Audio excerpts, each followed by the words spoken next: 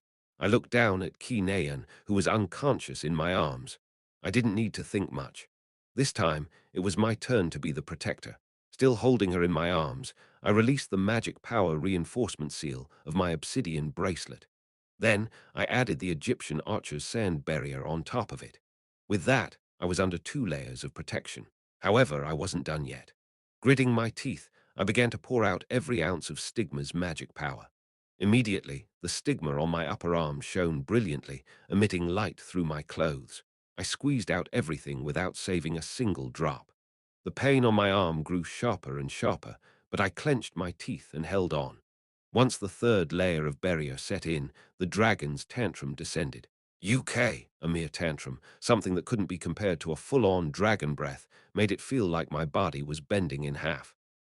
Enduring this attack, I looked down at Ki Naeun. She was looking up at me. To be exact, she was staring at the white symbol of light shining through my clothes. Her eyes were hollow and out of focus. Chapter 140, Final Incident 3, Wish. Kim Suho swung Misteltin, which suddenly twisted up at an odd angle.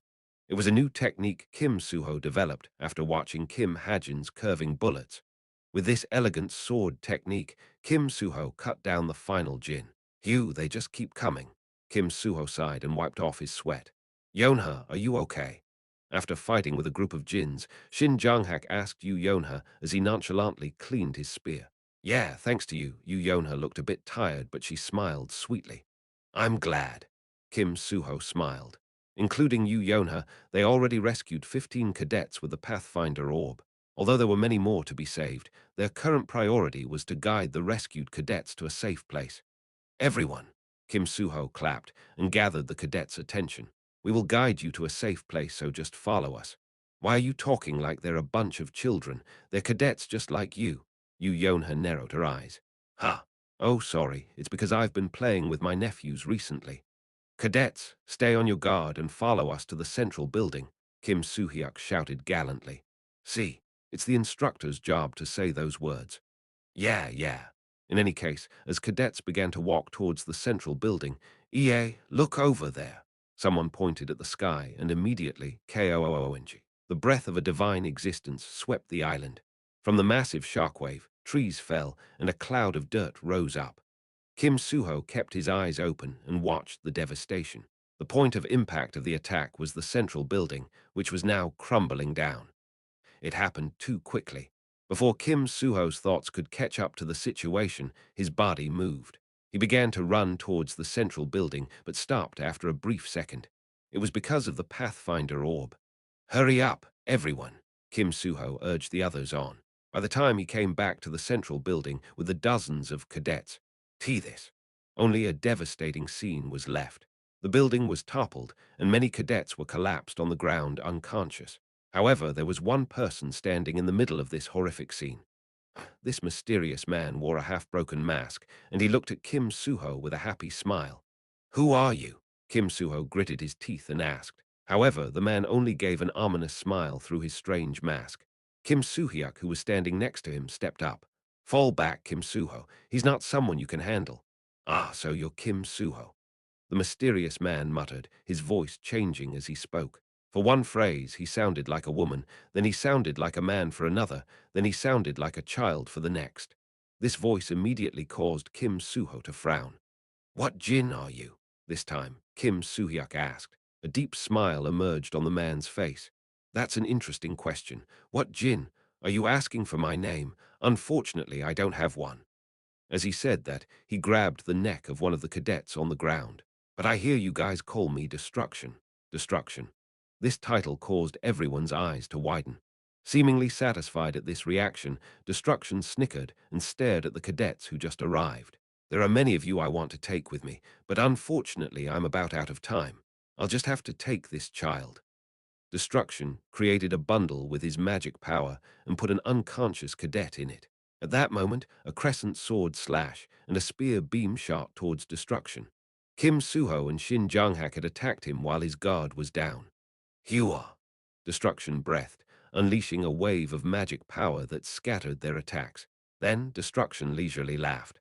"Unfortunately, you're too weak to do anything against." Before Destruction could finish his sentence, Kim Soo-hyuk charged forward. In the blink of an eye, Kim Soo-hyuk was within an arm's reach of Destruction. Then Kim Soo-hyuk reached out towards Destruction's face, and Destruction put his hand on Kim Soo-hyuk's neck without any defensive maneuver. Next, a magic power blast shot out of Kim Soo-hyuk's palm that struck Destruction's head. "Koong," the ground rumbled. Even so, Destruction only laughed. "Your courage, I praise it." It was an ominous laugh. Although Kim Suho and Shin Jang-hak quickly charged forward, PUAK, the claws that shot out of Destruction's fingers pierced Kim Soo-hyuk's chest. Kim Soo-hyuk coughed up blood and collapsed. It was only then that Kim Suho and Shin Jang-hak arrived. Destruction closed his eyes and shook his head. How unfortunate. With a single wave of his hand, Destruction snapped Shin Jang-hak's spear and pushed Kim Suho back. The difference in their power was too overwhelming. "I said I would let you live. What makes you so eager to die?" Looking down at the weaklings, Destruction muttered arrogantly. It was then. Kiik, the sound of lightning and wind rang out in all directions. The eyes of everyone in the area went up. Soon, a lump of magic power appeared in the middle of the sky. Like a shooting star, the lump of magic power landed in the middle of Cube. KWANG. Along with an overbearing destructive force, the shooting star descended onto the ground. The shockwave from its landing caused the ground to rumble and a cloud of dirt to rise up. PZZZT, PZZZT. In the middle of a big crater, electricity crackled. A brief silence descended in the area from this unexpected phenomenon. Whish! A slow-blowing wind lifted the cloud of dirt. When the obstacle disappeared, a single man could be seen in the middle of the crater. "D-Dad!" someone shouted in surprise. It was Yu Yonha. Naturally, everyone guessed the identity of their savior. Yu Yonha's father, Yu Jinwoong. He glanced at Yu Yonha, then let out a sigh of relief. "You're Yu Jinwoong." Destruction and Yu Jinwoong seemed to know each other as the former glared at the latter with eyes full of hatred. Yu Jinwoong muttered nonchalantly. "It's been a while, Changdang." Destruction's face immediately distorted. "I thought I told you never to call me by that name again." "Did you?" Yu Jinwoong smiled. "But you know." However, his smile quickly disappeared, and crimson electricity began to fiercely crackle around him. Yu Jinwoong the Berserker tried his best to suppress the rage he felt inside him and spoke. "It's none of your business what I call you, you motherfucker." Yu Jinwoong the Berserker. The side effect of his extraordinary gift was rage. It was something Yu Yonha and her mother were quite embarrassed of. However, there was one man who was watching him with respect. "I can't believe it." That man was Shin Jang-hak. The rooftop shook, and the entire building crumbled down. I floated in the air for a brief moment before plummeting. At the same time, steel and concrete rained down from the sky. The Azure Dragon's breath had caused complete chaos. Kugugung. The building collapsed almost instantaneously, and I found myself buried under pieces of the building in the blink of an eye. Unhindered by darkness, I looked down at Ki Naeun, who was in my arms. She was sleeping with her eyes tightly shut. Soon, everything became silent. Buried under all the debris, I was surrounded by complete darkness. But using my 1,000-mile eyes, I peered through the debris. Hugh! I wanted to see what the Azure Dragon was doing. Thankfully, its anger seemed to have subsided with the previous attack, as it was wagging its tail and returning into the ocean. Oh, my head was spinning. I couldn't feel my right arm. Thankfully, my barrier was still active. Of course, most of it was burnt and tattered, with the obsidian bracelet about to break, but what was left was protecting us from the debris. Hey, I poked Ki Naeun's cheeks. However, she was passed out completely. Her magic convulsions seemed to have subsided, so why did she suddenly faint? This is a bit dangerous. I wasn't sure how long my barrier could last. In fact, I wasn't sure how long I could last. Yi Yonghin or Kim Horak might have dug through the debris with their body, but for me, ha! The oxygen was running low, and my blood was boiling because of my stigma expenditure. Even when I used my body's recovery potion medicinal effect, nothing changed. My vision grew blurry. Just when my consciousness was about to cut off, something big shot out of my chest. Gia-ra-ra-ra. It was the wolf I named Fenrir. Fenrir moved quickly. He opened his mouth and gathered magic power. Then he blasted it forward and cleared a pathway for us. I was genuinely surprised. He knew how to do long-ranged attacks too. K-ra-ra-ra-ra. Fenrir put me and Ki Naeun on his back. Then he began to walk towards the light on the other side of the tunnel. On the other hand, at Jane's mansion, located near London. Ah, I'm so happy. Jane was staring at the items she stole last night with an ecstatic smile. She had taken the shiniest and most expensive jewels from Pandemonium's notoriously rich Jin. You guys are so pretty. Each of these jewels contained pure and high-quality mana, which gave them the effect of making whoever laid their eyes on them feel good. I wonder what it feels like to live buried under jewels. Ah, my goal will be to make a swimming pool filled with jewels. Jane grinned happily as she rubbed the jewels on her face. Jane. At that moment, a young boy called her name. It was Droon, who was watching an anime in the same room. Yeah, I'm curious. Why did you do it? What do you mean? Jane retorted half-heartedly. Although she found it annoying to deal with a 13-year-old kid, she felt like she could listen to any of his requests today. I saw it. You showing them? Hearing this, Jane's expression stiffened slightly. What do you mean? Showing who what? You know what I'm talking about. During Ki Jinyun's murder, Droon was in charge of the barrier. Although Boss only told him to set up a barrier in a designated place, Droon was smart enough to understand what it was that he was doing. I saw everything. Ah, that? Jane grinned as though she just remembered it. It's nothing much. It's just that I'm quite fond of that child too. The silver bullet that can kill that man. Jane stood shoulder to shoulder with Boss when it came to her hatred for Chameleon Troop's traitor. If possible, she wanted to tear his limbs apart with her own hands. Hey, you heard me. If Ki Jinyun died, it was obvious that Ki Juchul would employ Yu Jinhyuk. However, Droon's Mimeo-1 was a unique life form that Yu Jinhyuk couldn't see through. This life form existed only in the present and not in the past or the future. As such, Yu Jinhyuk shouldn't have been able to see anything from that day. If you're fond of him, why did you do that? That doesn't make sense. That's because you're still too young to understand. However, Jane purposefully left behind evidence. Since revealing Kim Hajin's face would ruin the trust between them, she had only left a piece of minor evidence, but one that could surely connect the incident with Kim Hajin. Thankfully, Kim Hajin had a special characteristic. You can only perfectly possess a person when he is nowhere to return to. That way, he won't betray us like that man. In truth, when Kim Hajin was hospitalized from the recent magic power explosion, Jane thought he would be found out. Although she thought it was a bit too fast, she figured it didn't pose much of a problem. However, an unexpected ally ended up helping him out. But Droon, didn't you also know about this? We thought for sure that your rabbit would eat the corpse, but it didn't. It's not that it didn't, it just couldn't. Immediately, a small rabbit shot up eerily from Droon's back, red eyes and black fur. Just looking at this terrifying existence caused one to shiver. Jane waved her hand to apologize. Sorry, Mimeo, I didn't know. The rabbit then returned to Droon's body.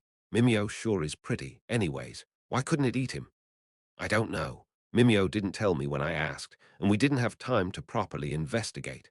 Surprised by the explosion of demonic energy that occurred after Ki Jinyun died, dozens of heroes came over to the spot of his death.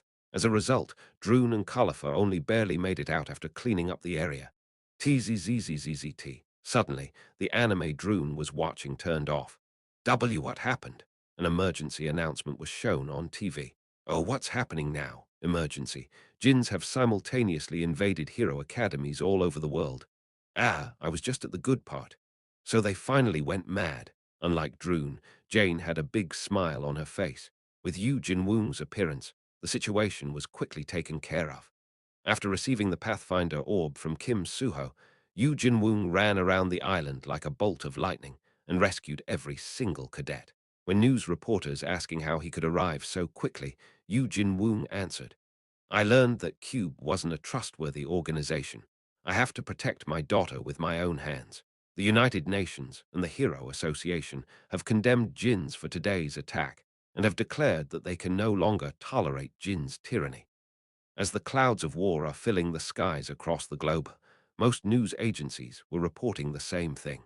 With the Jin's attack on various hero academies and their provocation of the Azure Dragon, which was considered the guardian of the Korean peninsula, the aftermath of the incident was on a completely different scale than many of the previous incidents involving Jinns. Currently, the President of Korea was personally directing meetings with the Hero Association. As a storm was brewing in the outside world, many of Cube's cadets were now hospitalized in Gangnam's Severance Hospital. Kiek Yu Yonha carefully opened the door to Ki Nayeon's hospital room. Nayeon, are you feeling better? Ki Nayeon was silently staring at the window. Her usually lively eyes looked especially withered today. Nayeon. Ki Nayeon responded only when Yu Yonha called her a second time. You're here, Yonha. Staring at Yu Yonha, Ki Nayeon spoke with a feeble voice. Yeah, but why do you sound so weak? You don't sound like the Ki Nayeon I know. Yu Yonha slowly walked in and sat down on the chair next to the bed. Weak, ha! Ki Nayeon muttered and let out a sigh. Yonha. Ki Nayeon's hollow gaze lost focus. She fiddled with her fingers and thought about what to say. About the tattoo I told you about last time. When Ki Nayeon brought up the tattoo, Yu Yonha suddenly felt stifled for breath. Why, yeah, do you think it's real? What do you mean? Yu Yonha wanted to maintain her composure as much as possible, but her damned voice kept trembling. You see. With a deep sigh, Ki Nayeon murmured softly. Do you think it's the real proof of the culprit? Can I trust it? Yu Yonha didn't answer Ki Nayeon. She only swallowed her saliva and calmed her trembling heart. Why are you saying this all of a sudden? Ki Nayeon then raised her head. Her dry gaze seemed to pierce Yu Yonha's heart. I think I had a strange dream today. Dream? Yeah, but it's a bit vivid. Ki Nayeon placed her left hand on her right upper arm. Just this simple motion caused Yu Yonha's heart to sink. Kim Hajin. It's about Kim Hajin. On his upper arm, there's a tattoo. Ki Nayeon smirked, then stopped talking. It was almost as if she couldn't believe what she was saying. No, I think I'm misremembering things. I must have had a strange dream because of my obsession over it. Unlike Ki Nayeon, Yu Yonha didn't doubt what Ki Nayeon saw. In fact, it looked like Ki Nayeon was still only suspicious. It's too vivid to be a dream, but it doesn't make sense. Why would Hajin? Ki Nayeon mumbled to herself and dug into her blanket. Yonha, I'm going to sleep now. I'm tired. Why, yeah, sleep. I'm going outside for a bit. Yu Yonha walked out of Ki Nayeon's room in a daze. However, she quickly snapped out of it and moved her legs. Her destination was that person's hospital room. Talk, talk. She knocked on his door. However, there was no reply. Hello, are you okay? Talk, talk. Yu Yonha knocked once again. However, she couldn't hear the presence of anyone inside. With a sudden sense of apprehension, she shot through the door. Wah! There was no one inside the room. On the table was a single document envelope. Yu Yonha grabbed the envelope. Dropout form. Cadet Kim Hajin what? She quickly ran out. Excuse me. She grabbed a nurse and asked where the patient went. When the nurse tilted her head, Yu Yonha immediately went to look for another nurse. Yu Yonha clenched her teeth. No matter what the situation may be, with everything we've gone through together, you can't just disappear without a farewell. 1. Mimeo, name, means beautiful rabbit. Chapter 141. Truth 1. I forced myself to lie down, but I couldn't sleep. My stomach churned and my head spun. Ha! Without any other choice, I opened my eyes in a daze. Vivid memories flashed before my eyes. Kim Hajin, who was holding me in his arms, and the tattoo that was shining on his arm. That was undoubtedly proof of the murderer.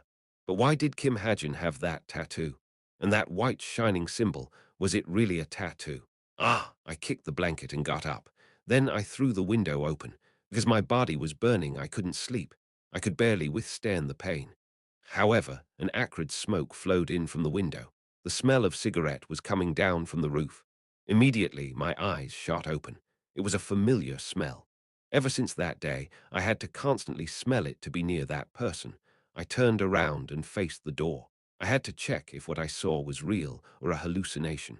The only way I would find out was if I asked him, and only then would I be able to live on.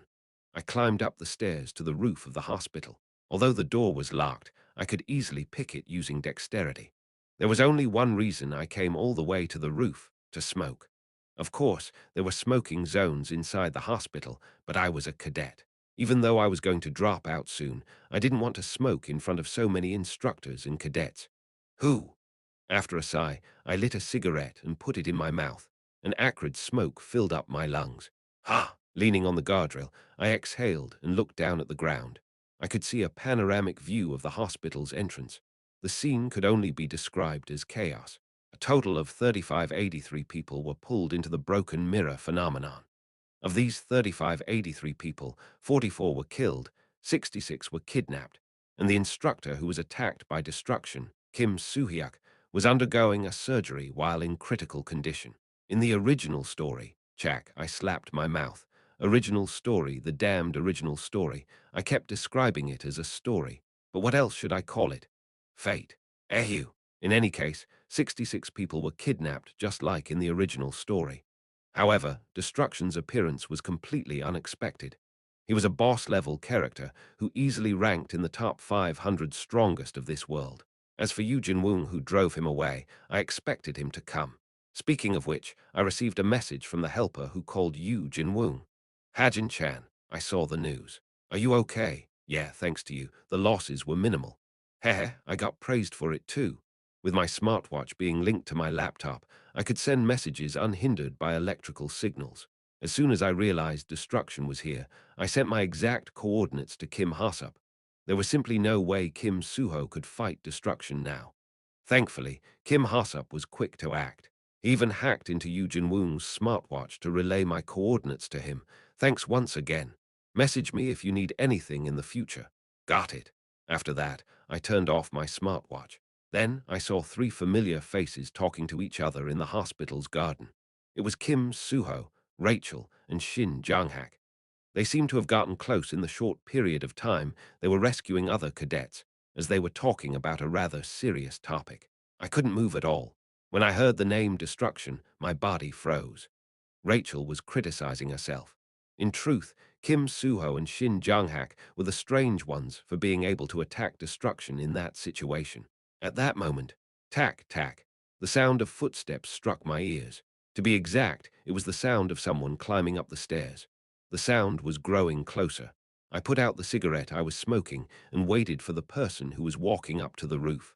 The moonlight touched my shoulders. The footsteps stopped nearby. She seemed to be hesitating. Ha! A sigh rang out, followed by a familiar voice. Hey, she called me. In response, I turned around. In front of the rooftop door, she was staring at me. Ki Naeun, she didn't look good. Her complexion was pale, and I could see that she was mentally exhausted. Kim Hajin, she called my name. How did you know I was here? I didn't know what else to say. The smell of your cigarette came into my room through the window. Oh, sorry. Ki Naeun trudged up to me silently. Then she leaned against the guardrail. She didn't show me her eyes. Her fluttering hair was covering them. Ki Naeun spoke. Hey, her voice was heavy. Ki Naeun looked up at the night sky and continued. Remember what I asked you a long time ago? What? I asked if you had a tattoo. Did you? Yeah, I remember it vaguely. When we went to Norway, I overheard you talking about it in front of our cabin. I recalled our trip to Norway. I vaguely remembered it. So you used to smoke? A real delinquent, huh? Do you also have tattoos? Almost a year ago, when I went to Norway as part of the hunting club, Ki Naeun overheard me saying that I quit smoking. It seemed Homer's ring really improved my memory, or was the memory etched in my mind because I was surprised? Yeah, I remember. As I replied, I felt bitterness inside. I couldn't help but think that if I could go back to that time, I could do things better. I once again understood why there were so many novels where the main character went back in time. In the present, things barely went my way. So, Kinean interrupted my useless thoughts. I want to ask again. She wasn't looking at me. If I don't, I think I'm going to die. I couldn't understand what she was talking about. If I don't confirm that it's false, I don't think I can live. Kinean shook her head slightly. Something glistening scattered in the wind tears. Kim Hajin, do you have a tattoo on your arm? The grave atmosphere and her strange question caused me to hesitate. I needed more time to analyze the situation. Answer me. However, Kinean didn't give me any time. She looked at me straight in the eye and spoke. Answer me. It was only then that I could see her eyes. When I saw her trembling pupils, I couldn't speak. It was as though my body was frozen. Why won't you answer me? Kinean asked again. Why? You just have to say you don't have one hick. Kinean suddenly sniffled. She dropped her head, and tears began to fall onto the concrete. Why, just why? You should explain what's going on fur. Uok. Kinean suddenly ran into me. Her sudden charge made me fall on my back, and Kinean jumped on top of me. She grabbed the hem of my clothes, clearly trying to rip my clothes apart. Ah, hey, what are you doing?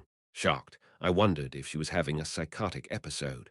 I couldn't think calmly and could only try to get her off with my weak strength. But without Stigma's magic power, I was easily overwhelmed by her physical strength. Hey, are you crazy? Yeah, I'm crazy, so stay still. She moved quickly.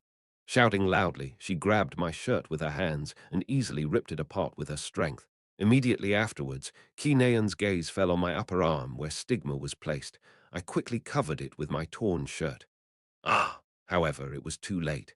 Kinean dropped her head with a dazed voice. Then she clutched her head and glared up at me with teary eyes. Hey! What tattoo is that? Kinean clenched her teeth. Many words came out of her mouth, but none of them connected to a sentence. Some organization tattoo. Secret society, something like that. When I didn't answer, Kinean's eyes shook fiercely. What is it? I'm asking what that is. What is it? It was only then that I began to grasp what was going on. Tell me, Kinean shouted. However, I couldn't say or do anything. Almost as if my brain stopped working, I could only stare at her blankly. No. Kinean's face distorted. She grabbed my shoulders strong enough to crush them and hit my chest with her head. Why would you kill Opar? Immediately my heart sank. How did Kinean know about Stigma, and how did she connect it to the murder? Right, it's not you, right, Kinean muttered as she cried. I could only listen to her desperate voice. It's not me, I didn't do it. That's what Kinean wanted to hear from me. Someone might have framed you. In the first place, you have no motive, or why would you? However, I couldn't lie. A lie that could easily be proven wrong, a lie that she already knew was wrong. I just couldn't bring myself to say it. But why? Why aren't you saying anything? Kinean tightened her grip on my shoulders. Her pupils were already empty. Just say it. Just say that you didn't do it. Sharp pain struck my shoulders. My shoulders were broken. However, that was it for both me and Kinean. Tack. Kinean's head touched my chest. Overwhelmed with great shock, she had fainted. Her feeble body was now lying on my chest. I didn't move. Like a puppet with its strings cut, I just stayed on the ground. Kim Hajin. However, the situation advanced faster and faster. From the rooftop entrance, another voice rang out. A familiar face was looking down at me and Kinean. It was Yonha. She slowly walked up to me. I wasn't sure how to deal with this situation. My hands were trembling, my head was throbbing, and it felt like I was in a dream. If possible, I just wanted to faint and escape this reality. You don't have to panic. However, Yonha calmly detached Kinean from me. I already knew about it. Hearing her, my heart ached. Just where did I go wrong? Sorry. Yonha slowly picked Kinean up. I should have been here first. Hearing her speak, I looked up at her in a daze. Yonha made a bitter smile. After tonight, you'll be long gone, right? I'll make sure Nayan rests well. Her voice was warm. To be completely honest, I hoped she wouldn't find out. Her relaxed voice and eyes of sympathy pained me more. I didn't believe it either. No, I couldn't believe it. That you killed him. How you killed him, whether you had accomplices or did it alone, I just didn't have any information. and to my knowledge, killing Ki Jin-yoon was impossible for just one person to accomplish. Yonha lightly bit her lip. But looking at you now, it must be true. Coldness enveloped my body, and I got goosebumps on my skin. Looking down at me, Yonha asked, "Why did you do it?" I didn't answer her. I couldn't. "Why did you kill him?" "Was it for revenge?" Yonha seemed to be frustrated at me, who was sitting on the ground in a daze. "You're looking really pathetic right now, but unfortunately, I have no right to insult you." Yonha turned around. Her footsteps were slow. Almost as if she wanted me to stop her, she walked ever so slowly. Looking at her, I pondered. She was someone who treated her allies truthfully and sincerely, so why can't I tell her the truth? It was a weak thought. However, Yonha opened her mouth first. "Sunshine Hotel." Hearing her, I flinched. "It's the hotel my guild runs. I'll be waiting on the penthouse floor." Yonha continued with her back still pointing toward me. "I still think of you, ask my ally, just like how you thought of me as yours." Her voice was soft and gentle. "Setting aside what happened, I want to believe you. I want to help you. Because that's all I can." However, she didn't finish her sentence. "Ha. Anyways, I'll be waiting." Tack, tack. Like a fool, I watched her walk down the stairs. Chapter 142. Truth 2. Yonha returned Ki Naeun to a hospital bed. Ki Naeun's complexion was pale, and her body was cold. The traces of tears around her eyes made her all the more pitiful.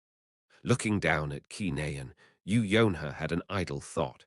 Just a year ago, she wasn't that close with Ki Naeun. If it wasn't for the relationship between their families, she might have cut off contact with her entirely. But before she realized, things had changed. Many things had changed, so much so that her heart ached looking at the state Ki Naeun was in. It was all because of that person. Although she barely knew him when school started last year, he came to take up an important spot in her heart and made her change. "I'll be back." Yonha stroked Ki Naeun's hair and murmured. Feeling the cold sweat that got on her hand, Yonha turned around and left. "Hey." When she came out into the hallway, she saw familiar faces. Kim Suho and Rachel. The two of them were peeking into Kim Hajin's hospital room like meerkats. "Ah, Yonha, how's Ki Naeun? Is she doing okay?" Kim Suho spotted her and asked. "Yeah, that's great. Do you know where Hajin is?" "He's not in his room." Yonha shook her head silently. "I don't know. I didn't see him either." At that moment, Rachel caught her eye. Rachel was staring at her with pure, innocent eyes. "You really didn't see him? I have something to talk about with him." "No, sorry." "Ah, anyways, I have to go now." "Okay, see you later." Yonha walked past them and left the hospital. Using a limousine that was prepared for her, she left for Sunshine Hotel. 15 minutes was enough. The hotel owner seemed to have heard that she was coming, as he was waiting for her at the back door of the hotel. Yonha showed him a picture of Kim Hajin. "If he comes to the hotel, let him in. Don't forget to keep it a secret from father." "Of course." The hotel owner gave a wink. He seemed to have misunderstood, but Yonha didn't bother to correct him. "He might not come." Of course, of course. I will make sure that no one knows." Yonha smacked her lips unsatisfactorily, then went up the elevator. Ding! The elevator stopped on the 88th floor, and the VIP penthouse floor revealed itself. A well-decorated bar was the first thing that caught Yonha's attention. Does he drink? She suddenly wondered. It was possible for him to not come. In fact, there was a higher chance that he wouldn't. Still, Yonha considered opening a bottle beforehand. Since he smoked cigarettes, alcohol shouldn't be a problem. Yonha went up to the counter and looked at the different types of alcohol available. Whiskey, brandy, vodka, scotch. "But I don't drink alcohol." Yonha took pride in not drinking or smoking. A part of the reason was that her mother, Jin Yojung, detested alcohol. However, that made her all the more curious. Wondering what alcohol tasted like, she picked up a random bottle and opened it. Sniff, sniff. She smelled it carefully. Immediately the alcohol's strong smell stabbed her nose. "Ook, uyak." Yonha backed off, feeling queasy. "Uke, uik, or what is uik?" "Dad drinks this every night." Yonha pinched her nose. Because of her sensitivity to smell, her nose hurt even more. "HMPH, I'll throw all of these away later." It was then. She was notified of a guest. "Young miss, the man you talked about just arrived." Yonha quickly turned around. She grabbed the bottle of alcohol she was about to throw away and placed it on a nearby table. Then she picked up 2 glasses from the bar's cupboard and headed back to the table. "I'll let him in, kayak." However, she tripped on the high heels she was wearing. Clang, crack. Along with one of her heels, the two glasses she was holding broke, and the bottle fell off the table, falling on her head. Yona's eyes dried up as she looked at the mess she caused. Yes, he's just been let in. Ah, worried. However, the elevator was already going up. First floor, second floor, 33rd floor. It was almost as if it was moving at light speed. Yona quickly unleashed her magic power. Over here. Thank you. Following the hotel owner, I stood in front of the VIP elevator. The inside of elevator was just as luxurious as the presidential suite I used before. With a deep breath, I got on. The hotel owner kindly explained, "You don't have to press any button." Ah, yes. Did you bring everything you need? If not, no, I shook my head. I wasn't in the mood for any chit-chat. The hotel owner made an awkward expression and scratched his neck. Well, I hope you enjoy your stay. Thank you, Coon. The elevator door closed. Then the elevator moved up at a scary pace. What? Ding. By the time I blinked 5 times, I was on the 88th floor. Soon, the elevator door slowly opened. I wasn't given any time to collect my thoughts. Holding back my beating heart, I walked past the elevator door. The penthouse floor was quiet and empty. In front of the wall-sized windows that showed a full view of Seoul, a huge swimming pool was present. Why you're here? A voice rang out in the silence. I turned to the direction of the voice. There I saw Yonha. However, something was strange. First, the chair.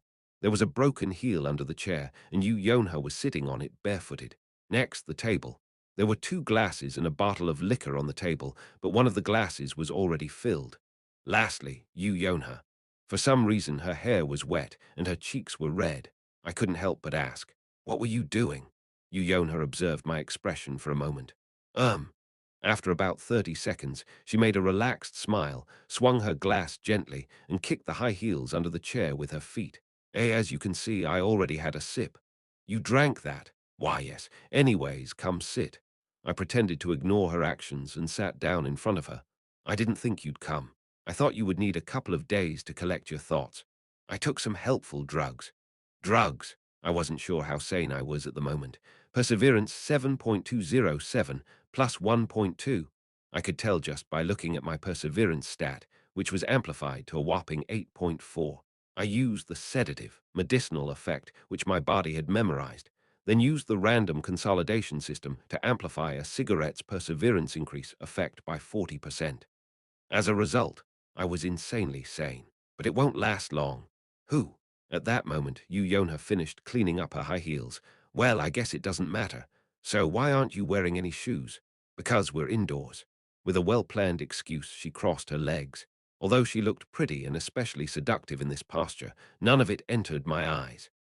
I checked the information of the liquor on the table. Alcatraz booze liquor.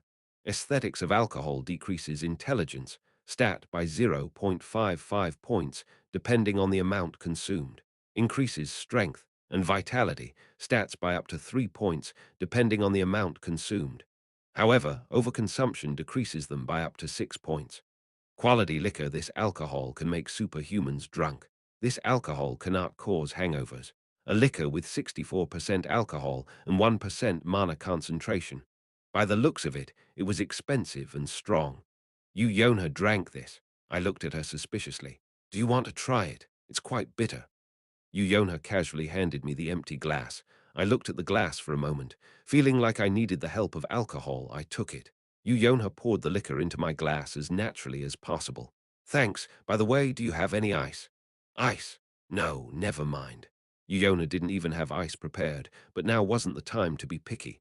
I gulped down the entire glass. As the bitter liquor entered my body, I felt a burning sensation in my throat. I closed my eyes. I clenched my teeth and endured the pain. Who?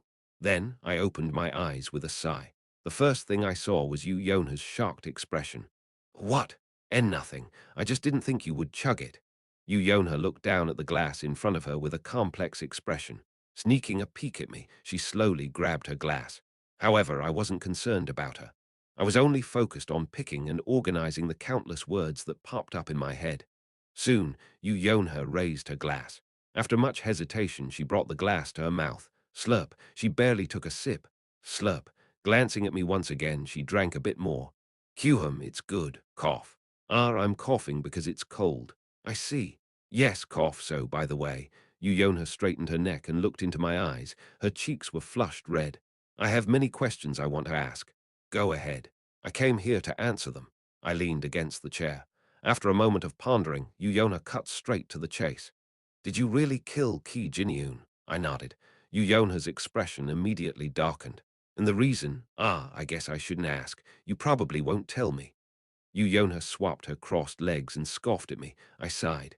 Until now, I thought about everything on my own. At first, I thought that was my duty. I thought I had to carry all the burden by myself. But now, no, I'll tell you.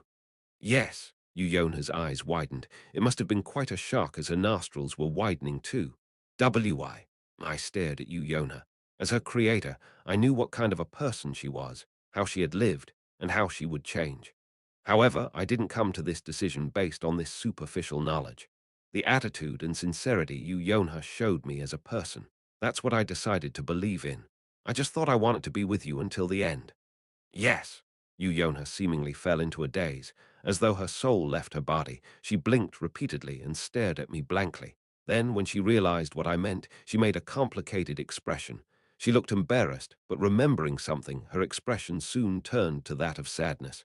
Then, but I have conditions. Conditions? Yeah, I raised my index finger. First, don't ask questions. To be precise, don't ask how I found out. I can tell you everything else. Hearing this, Yuyona nodded without complaints. I raised a second finger. Second, don't tell anyone. Not even Kinean. What? But I know. But it's already too late. The reason I killed Ki Jinyun, even if Kinean found out and understood why I had to do it, nothing would change. No matter the reason, I killed Ki Jinyun. But still, plus, it might be better for Kinean to not know. I remembered writing this sentence. Kinean's nourishment was always despair, loss, and rage. No, it's definitely better. The one thing that Kinean would hold on to after losing everything. That would be the anger she felt towards me. Even if I told her the truth, and even if she believed me, Kinean would just break. The child who looked at her old brother and wanted to become a hero would not be able to endure the fact that he became a devil. It will be better for you too. Then what about you? Yuyona asked, putting me at a loss for words, but soon I shook my head and retorted with a grin. It doesn't matter. What do you mean? Never mind that. Now I took a deep breath. Where should I start? Suddenly, I felt a surge of regret. If I didn't already kill Ki Jinyun, if I thought more about it or consulted with someone who would believe my crazy talk, would things be better now? However, regret was late no matter how fast it came. I won't say it twice, so listen carefully. At the same time, in Chameleon Troop's cave hideout covered in spiderwebs, Boss was thinking about the strange message she received today from Kim Hajin. I was found out. When she saw his message, she immediately summoned the Chameleon Troop. To be exact, she summoned the members who were involved in Ki Jinyun's murder. It must have been you, Jinhyuk. Looks like he improved too, Jane spoke. However, Boss remained silent. Khalifa took off his sunglasses and looked at Jane with eyes full of suspicion. What? Isn't that the case? Everyone knows that Ki Juchul called you Jinhyuk. Was it a mistake to leave you Jinhyuk alive? Boss! Seemingly annoyed by her incessant talking, Boss glared at Jane. However, Jane received Boss' gaze leisurely and even smiled. Boss, now that things became like this, shouldn't we get his revenge? You Jinhyuk helped us out a lot, but shut it, Boss interrupted Jane. Jane shrugged without complaints. Well, I think it's okay for now. It doesn't look like Ki Juchul got a hold of the news yet. I'll come to a decision after hearing what Kim Hajin has to say. So Jane, Boss magic power erupted in all directions. A soul-crushing pressure descended onto Jane. You better stay shut until then. I told her the truth, the concept of devils and the seed that gave birth to a devil, that this devil's seed was stuck inside Ki Jinyun's head. That because there was no way to cure him of it, I couldn't find anything out even with the Book of Truth. I killed him. After listening to the entire story, Yu Yonha remained silent. I picked up my glass. However, there was nothing in it. Because I kept drinking in the middle of talking, the bottle of booze Yu Yonha prepared was already empty. Tea that, after not saying anything for 10 minutes, Yu Yonha finally opened her mouth. You want me to believe that? I shook my head. I wasn't that naive. After all, I had no evidence. If you can't believe me, you don't have to, just don't deny it. Hearing this, Yona dropped her head silently. Ha! Soon, a deep sigh rang out. Yona rubbed her chin, seemingly in thought. As if that wasn't enough, she began to rumple her hair. Tick-tock. After another 15 minutes. Ah! Yona suddenly shot up. Then she began to walk towards the elevator. Ah, hey, where are you going? To Uncle. Uncle. Yes, he's the one who told me about your tattoo. Ah, so it was you, Jinhyuk, who found out about stigma.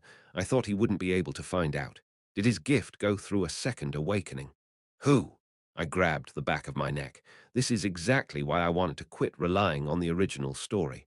I don't think you, Jinhyuk, knows what I just told you. There's no way he does. So talking to him won't help. How do you know that without talking to him? Anyways, I won't be back tonight, so don't wait for me. Also, if you had any strange ideas because we were in a hotel, put that aside too. Do I look that crazy? Yona smiled as the elevator door closed. However, the elevator immediately opened again. With a curious expression, I looked at Yona. Just so you know, don't misunderstand. Through the open door, I could see a thin smile. I'm going to him not because I don't want to believe you, but because I do want to believe you. Chapter 143, Truth 3. Go to North Hamgyong Province.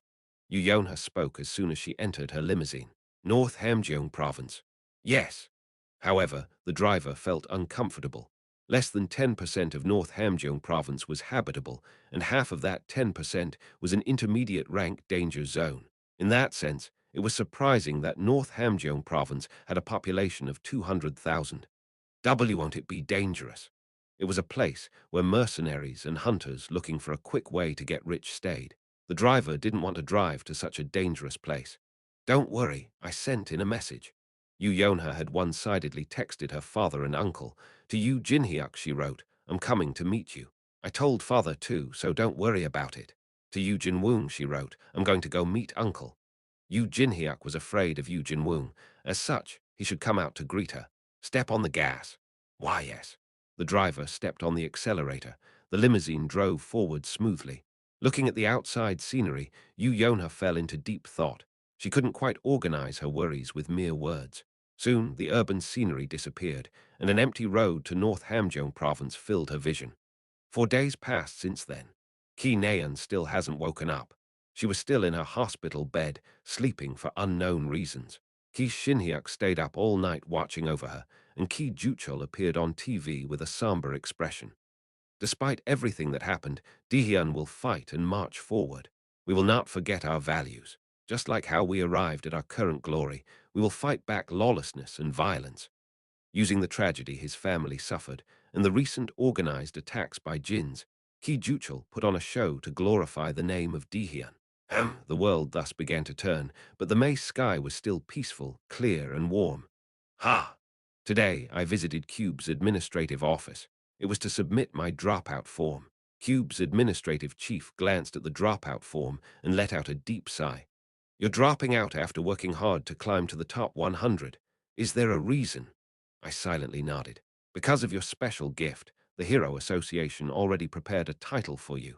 The Sole Gun-Using Hero Gunner. If you graduate, you'll be able to live as a celebrity. A hero with a life of a celebrity. I held myself back from laughing.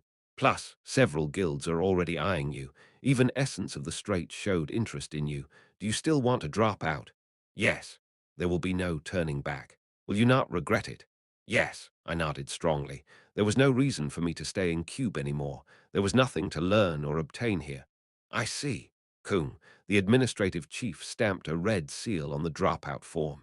I stared at it for a moment, then left my seat. As I left the room, I could hear a faint prayer ring out. May this poor child's future be full of blessings. It seemed the administrative chief was a good person. I closed the door. Then I left the building and began walking towards Cube's portal. Then, as I was walking past a garden, somebody blocked my path. Hajin SSI. Ah, Rachel SSI. Rachel was looking at me sadly. Then she approached me and put something in my hand. It was a small box. It's a present. Ah, thank you. Open it later. Yes. I tried to walk past her, but Rachel blocked my path once again. With a thin smile, she spoke. In England, we hug to say goodbyes. Gladly. With a smile, I hugged her warm and cozy body. After about 3 seconds, we separated. Rachel spoke first. See you later, then. Yes. Oh, Rachel grabbed my wrist as I started walking past her. P promise. Of course, next time we'll meet in England. I retorted with a smile and pulled my arm out of her hand. I'm going now. Yes, goodbye. I began to walk towards the portal station again. I could feel Rachel's gaze behind my back, but I didn't turn around. It was then. Kim Hajin. Someone loudly shouted my name and ran up to me. It was Kim Suho. Hey, you bastard. Hearing him shout for a second time, I couldn't help but stop. Wasn't it class time right now? Oh right, cadets had free periods because of the recent invasion incident. What? What do you mean, what? Kim Suho looked angry. Why didn't you tell me that you were dropping out? Well, we'll be seeing each other often, so I didn't really see the need to tell you. Hey, what? You were going to stop seeing me? Are you discriminating against non-heroes? And no, not at all. Kim Suho still didn't loosen his expression. Then where are you going? Ki Naeun is still unconscious. Shouldn't you wait until she wakes up? That's my business to take care of. Also, Ki Naeun will wake up soon. I asked the Book of Truth when Ki Naeun would wake up, and it answered, soon. By the way, when Ki Naeun wakes up, don't talk to her about me. Kim Suho frowned. Did you guys break up? We weren't even in a relationship. Kim Suho was just too dense. I guess you could say it was a basic passive skill of handsome main characters. We never dated. I didn't know how my relationship with Kim Suho would change. If Ki Naeun exposed the truth, I wouldn't be able to properly stand in front of Kim Suho. Then why? I don't have time. I'll see you later. I put my hand out. Kim Suho grabbed it subconsciously, but soon he widened his eyes as though he remembered something. Oh, right. So I used the jar you gave me. Kim Suho took off the branch hanging on his back. It might not be the best time to ask, but I'm dying to know. Can you appraise this for me? Of course. You can ask me whenever you want. Sorry, I think I fell in love with this sword. I know, I know. I gladly appraised Miss Steltin. Greed of accomplishment, the desire to overcome difficult situations has adhered to Miss Steltin. Miss Steltin's functionality will be strengthened each time a difficulty is overcome. Miss Steltin will now change form to reflect its user's character. Current direction, righteousness 99%. A smile emerged on my face. It suits you perfectly. I handed the sword back to him. Really? Yeah, every time you overcome difficult situations, Misteltine will get stronger. Also, its form will change depending on your character. Kim Suho looked like he didn't quite understand. What that means is it can become a demonic sword or a holy sword, depending on how you use it. Then for me, it will be a holy sword. Kim Suho and I exchanged glances. Immediately afterwards, Kim Suho burst into laughter. Thank you. This time, Kim Suho put out his hand first. No, I should be the one thanking you. I took his hand gladly. Under the warm sunlight, Kim Suho's expression was blindingly wholesome. After officially dropping out of Cube, I went to an empty park in Seoul's Siacha district for an appointment. I turned on my smartwatch while waiting for boss. Yu Yeonha, 0. Yu Yeonha didn't contact me today either. Did she leave after being disappointed with me? Or was she still trying to confirm the truth? When I was passing time sighing, tack, tack, boss' footsteps woke me up. You're here. Sorry. Boss apologized as soon as she saw me. From her face, I could tell how sincere she was. Don't be, it's too late now anyways. It's not entirely your fault either. Without Chameleon Troop's help, I would have never been able to murder Ki Jin-yoon. I see. However, Boss was still sullen. Her usually perky ears were drooping. Despite the situation being what it is, I found this side of Boss cute. Cheer up. It's not like I can slap Boss because of it, right? I already decided to enter Chameleon Troop. I wouldn't leave because things didn't perfectly go my way. I couldn't go back to Cube, and I couldn't become a hero. In this situation, becoming a member of Chameleon Troop was the best way to interfere with the story. However, Boss suddenly turned around and pointed the side of her face towards me. What are you doing? If you want, hit me. This is my fault. Hey, hit me. As much as you want. I can take a slap to the face, is what she seemed to be saying. I scratched my neck for a moment, then pretended to slap her. Ooh, when my hand touched her, Boss shut her eyes close and shuddered. I can't. How could I? I decided to ignore what happened. Boss opened her eyes and coughed. Good, your respect for your boss is excellent. I was actually making fun of her, though. Boss spoke excitedly. Are you ready? Yes. Good, then follow me. Khalifa is waiting for you. Boss pointed behind me. There, a familiar black man was waving his hand at me. Using Caliph's portal, I arrived at a dark cave of some sorts. Where are we? Our hideout. It's in England. Ah, it was likely their new main hideout. Currently, I had a grand goal. That was to influence Chameleon Troop to become my core ally. I don't think anyone would think this place is a hideout. Exactly. No one can find this place, and there's nothing here. Boss nodded in satisfaction, but I didn't mean to praise the hideout. Even though this cave was only a hideout, it was just too bad. I could see bats everywhere and mysterious insects crawling in crevices. It was even hard to stand properly with so many sharp protrusions on the ground. I always sleep here. Hey, I jumped in surprise at Boss' words. Don't you have a large mansion? Why don't you sleep there? That mansion is a place to stay. I only need to sleep 5 hours a week, and it's also the time I'm the most vulnerable. I don't want to let my guard down for even a second. I see. I looked around the cave carefully. I just couldn't see where she could possibly sleep. Oh, right. Hold on a second. I turned on my smartwatch and checked this area's description. Chameleon Troop's hideout. Disaster. The worst place. You will become tired the more you stay in this area. Staying here for more than 8 hours increases the chance of catching a disease. Staying here for more than 24 hours decreases your stats by up to 5 points. Staying here for more than 96 hours increases your chance of death. Is there a demon here? People cannot stay in this place for long. Staying here for more than 8 hours will mentally exhaust you. Staying here for more than 96 hours will cause you to be wrought with all sorts of mental illnesses. Environmental setting description. It was a new functionality I recently discovered on my laptop. However, I still couldn't change the setting. Since changing the environment can have great benefits, it was likely that the laptop would eventually learn to do it in future updates. What kind of a place is this? Chameleon Troop's hideout was rotten to say the least. It was a hellish place that made you weaker by staying here. Reading the description of this place, I got goosebumps on my skin. Oh, right. I suddenly thought of something. With dexterity, I had sculpted Shin Jonghak out of bronze. This cave was half the size of a soccer field. Wasn't this the perfect opportunity to raise dexterity's proficiency? Not to mention, these cave walls even carried mana, though it was more like demonic energy. Boss, do you mind if I refurbish this place a bit? Refurbish? Boss tilted her head and looked up at me. Yes. That way, Boss and other members of the Chameleon Troop can rest easily when they're here. I don't mind, but how? As you know, outsiders are strictly prohibited from entering this place. That's fine. I'll do everything myself. Like this. I unleashed Stigma's magic power. I didn't even need to form a tool. The magic power moved on its own and smoothened the sharp protrusions on the ground. Using 2 streaks of Stigma, in about 3 minutes, I made about 1/10 of the cave's ground into a smooth surface. Oh, Boss exclaimed in surprise. She squatted down and began to rub the floor. You refined magic power, and no, you omitted magic power. No, that's not it either. Little apprentice, the property of the ground changed too. How did you do it? I don't know. I smiled and looked around the absurdly large cave. It was indeed the perfect place to practice dexterity. Although I wasn't an architect or a designer, all sorts of thoughts popped up in my head. Of course, it would take a long time to realize everything. Thankfully, time was something I had a lot of. So, is it okay for me to do this? Sure, Boss agreed heartily. At that moment, the surroundings turned noisy. With widened eyes, I faced forward. A group of 9 people were approaching me and Boss. Kim Hajin, Boss called my name. Yes, I told you I would tell you about Geronimo, right? Ah, yes. We are filthier, dirtier, and more unforgivable than you think. I nodded.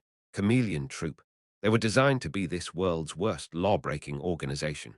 Is that fine with you? However, that was a judgment from the original story, and it wouldn't be until 3 years later that the world would dub them as such. In addition, I was certain that I would be able to change the Chameleon Troop. Of course, I'm a murderer too. I've already killed many people, and I plan to kill even more. I was no longer tied down by such vanity. Boss nodded and pointed in front of me. I followed her gaze. The other members all entered my vision. They all looked exactly as I described them. Seat of red, Chiak Young. Seat of yellow, Jane. Seat of blue, Khalifa. Seat of green, Jin Johan. Seat of violet, Droon. Seat of indigo, Yu Kyungwon. Seat of silver, Kaita. Seat of turquoise, Setrin. seat of brown, Harano Arashi, and finally the seat of white, Boss. Although she was clad in black from top to bottom, Boss was the seat of white. Ah, I guess her skin is really white. It's been a while. Chiak Yungyung's loud shouting shook the cave's walls. Boss stared at me with an embarrassed expression. Little apprentice, I heard you two have met before. Yes, he tried to kill me. I heard that too. I scolded him for you. Aha! Hu hu hu hu. Chiak Yungyung laughed with his teeth revealed. He resembled a small ogre. Is he also one of us? I pretended to be oblivious and asked. Yes, Boss replied, glancing up at me. Despite how he looks, he's not all that evil. I know, he just looks stupid. Oh, looks like the newbie has good eyes. What are you talking about? Before I noticed, the other members came closer. Boss let out a dry cough, then began her introduction. This is our newest member, Kim Hajin. I faced the 9 members. I know, I've seen videos of you. You have quite an interesting gift, Cetrin. The Egyptian assassin looked at me and smiled. Of course, didn't I tell you all? This guy didn't flinch at all in front of my fist. Yuahaha, he sure has guts. This hearty laugh belonged to Chiak Yungyung. Afterwards, the 9 colors each gave me a look. Apathy, interest, dissatisfaction, they all had their own opinions. I heard you use a gun. Take it out. No, rather than that, show us that coin throw again. Coin throw. What's that? Standing in front of such powerful figures. I felt like a gazelle stuck between a lion, elephant, hippo, giraffe, and others. Chapter 144. Chameleon Troop 1. In a deteriorated cave, 10 members of the Chameleon Troop, including Boss, were present. All of them were at least at the high rank level and were powerful figures who had the ability to interfere in any major incident. As a result, the cave was being filled with their aura and magic power. Most cadets would faint under this pressure, but I was lucky. Because I didn't have any magic power in my body, I was unaffected by the enormous amount of magic power they had in their bodies. In other words, I was unaffected by magic power resonance, a phenomenon that occurred when there was a huge difference in the level of magic power between 2 or more people. Oi, now that we have all 11 members, why don't we have a ranking tournament? Chiak Yungyung shouted as he cracked his neck and knuckles. He might not have meant to shout, but his voice was just naturally loud. I'm down, a gentle-faced man spoke. He was Chameleon Troop's spear user, the seat of green, Jin Yohan. If I remembered correctly, his current weapon should be the serpent spear. As the spear used by Zhang Fei of the 3 Kingdoms, it was a historical artifact. Its unique ability should be limitless weight adjustment. Then do it outside. Don't destroy this place. I'm out, Cetrin and Jane each spoke. Cetrin was an Egyptian woman wearing all sorts of jewelry. As one might expect, she was modeled after Cleopatra. Her beauty should easily rank in the top 10 of this world. Are you joining in, newbie? Chiak Yungyong looked at me and grinned. I immediately felt a chill run down my back, but I managed to ignore him and talk to Boss. Can I begin refurbishing this place now? Boss didn't order me and only blinked her large eyes. Shouldn't we give newbie more time? He's still too young. Jane came to my rescue. Just like she said, I still needed time. A lot of time. Though I may still be dead last compared to them even in 10 years.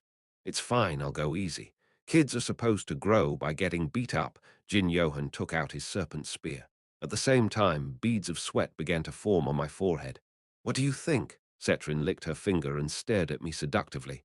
Hey, I told you, he might look like a weakling, but he's actually... Yungyong, didn't I tell you not to shout? Want me to stitch your lips shut? Haha, bitch finally went crazy. Thankfully, Chiak Yungyong and Cetrin got into a fight. In any case, there were only 4 talkative members. The rest only stared at me silently or were yawning out of boredom. Come outside, I'll crush your head. I won't go easy just because you're a woman. Oh, our Yungyong's finally going to have his neck slashed. Haha, why don't we just do that tournament then? Quiet. A single word from Boss cooled the heated atmosphere. There's something I need to give you. Boss rummaged through her pocket and took something out. It was a piece of crumpled paper. Take this. Puzzled, I took the paper. What is this? A grade -1 magic contract. I checked the paper's description with my smartwatch. Grade -1 magic contract. High rank magic item. Contract seal recognizes each party's identity. Those tied together by contract seals must keep the content of the contract. It was a higher-ranked magic contract than the ones I usually saw. I checked the content of the contract. +++ contract, clause 1. Kim Hajin cannot betray me. Clause 2. As long as Kim Hajin does not betray me, I will do my duty to him as the boss. Clause 3. Whoever breaks the contract will suffer a magic power deviation.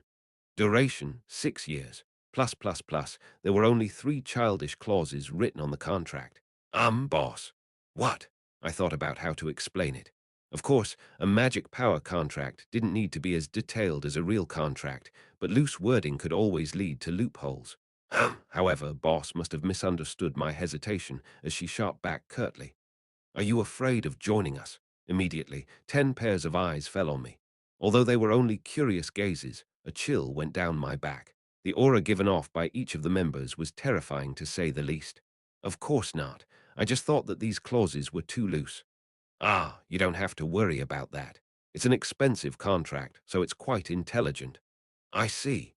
An intelligent contract. That was indeed interesting. I infused Stigma's magic power into the contract. In truth, this contract was unlikely to work on me, as Stigma's magic power wasn't inside my body. In a way, it was a bit of a cheat. Will this do? Stigma's magic power seeped into the contract. Oh, what's this? Your magic power is unbelievably pure. When Chiak Yungyong saw my magic power, he exclaimed in awe and expressed his interest once again. Look, boss, it's so clear and blue. It's the first time I've seen such a thing. As Chiak Yungyong said, Stigma's magic power should be the purest form of magic power. Although I wasn't sure exactly what it was or how it worked, it was, after all, the authority of the creator. Wow, this kid sure is a treasure. Ugh, I can't hold it back anymore. Come out and spar with me. I'll watch too. Quiet, both of you. Even Jane was starting to show interest in watching me fight, but Boss was thankfully here to hold them back. Next, Boss infused her magic power into the contract. There, the contract is done. Then she carefully folded the contract and put it back in her pocket. Little apprentice, here's a gift. With that, Boss handed me an accessory. It was the necklace of the Seat of Black. The completely jet black necklace that was the proof of chameleon troops, black color. Necklace of Black artifact, unawakened. Increases all variable stats by 1 point. Invisibility, this necklace can become invisible. Item must be awakened. Each member of the chameleon troop had a symbolic item given to them. The item of the Seat of Black was a simple yet powerful item with the effect of raising every stat by 1 point.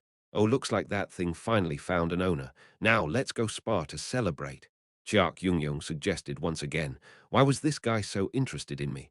Sorry, there's something I need to do now. Do it later. No, I couldn't do it later. There wasn't a single member of the chameleon troop I could win against. In fact, I wouldn't last more than 10 seconds against anyone. I turned towards Boss. I have a mission I have to do. At that moment, someone grabbed my sleeve. Hyang, can you show me your gun?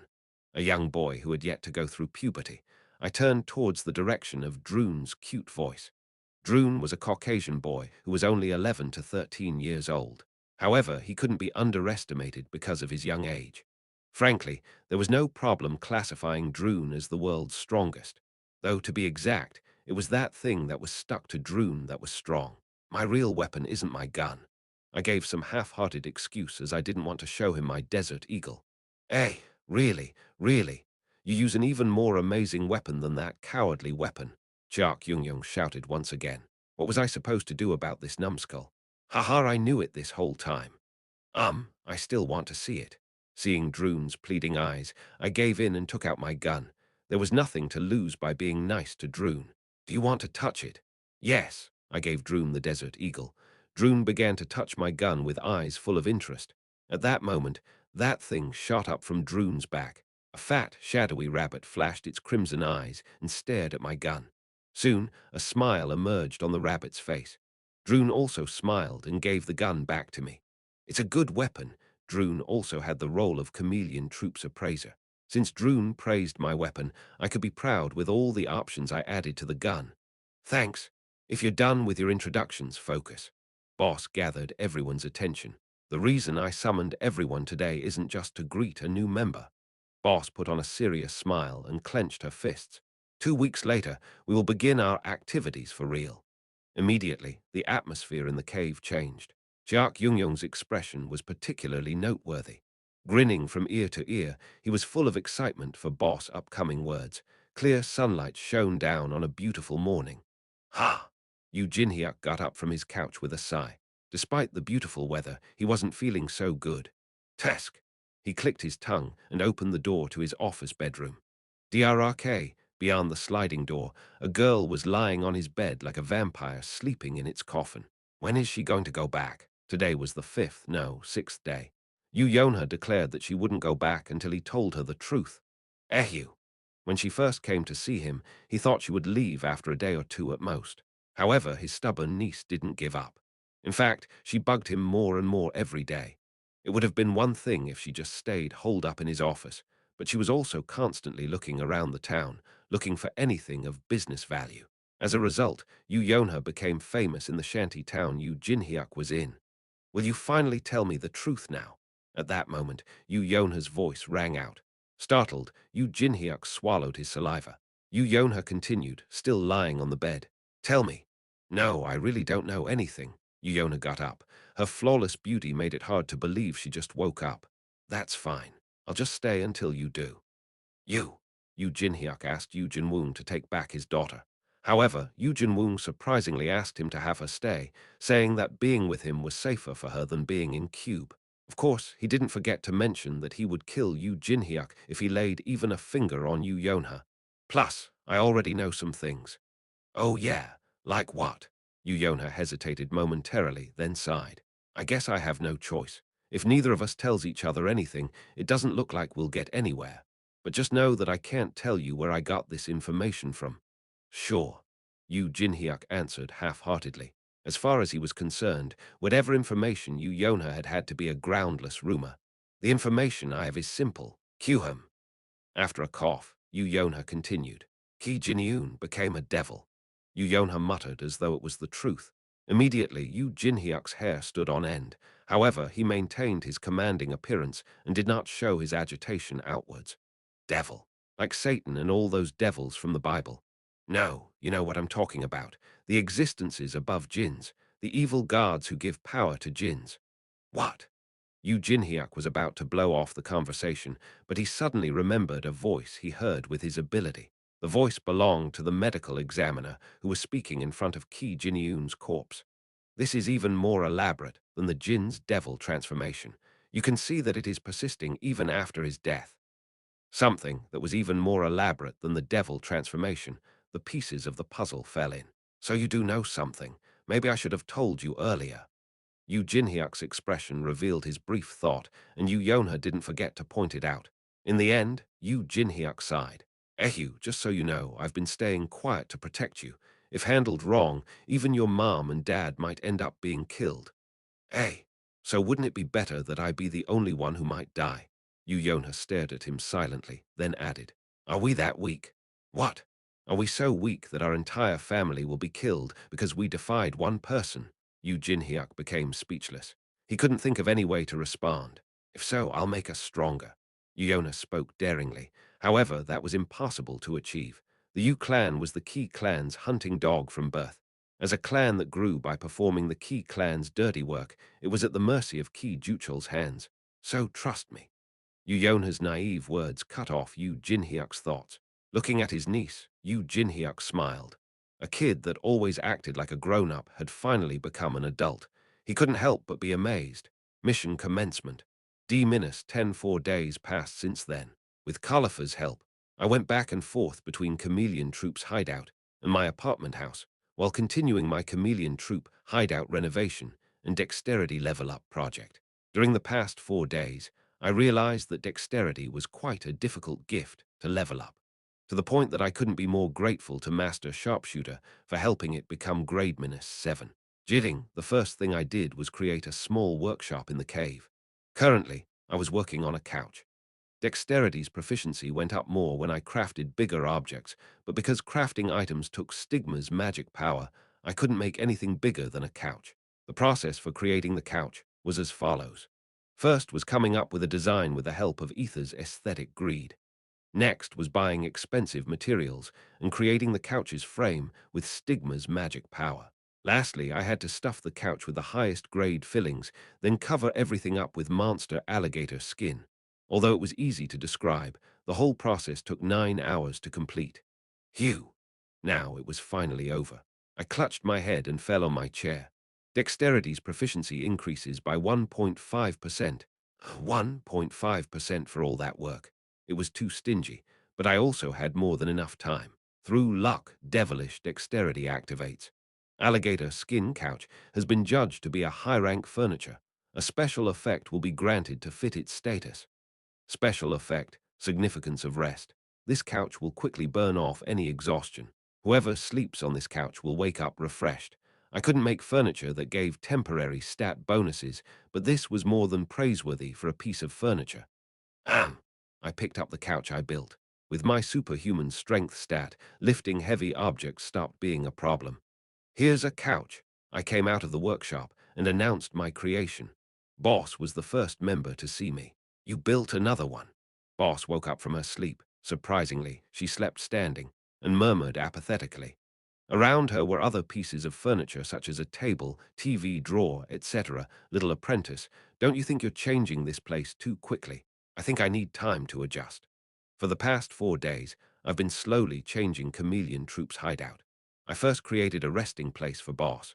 I set aside a 160 square meter space and turned it into a modern room by smoothing out the walls, ceiling, and floor, then painted it white. You have to at least live like a person. Also, why don't you watch TV? There are many good variety shows. I'm not interested in those. Just try it. I put the couch at an appropriate distance away from the TV. Try sitting down. However, Boss shook her head. I've never sit down to rest. I like standing. Then I'm going back to the workshop. I returned to the workshop. After closing the door, I peered through the door and observed Boss. Why is it so big?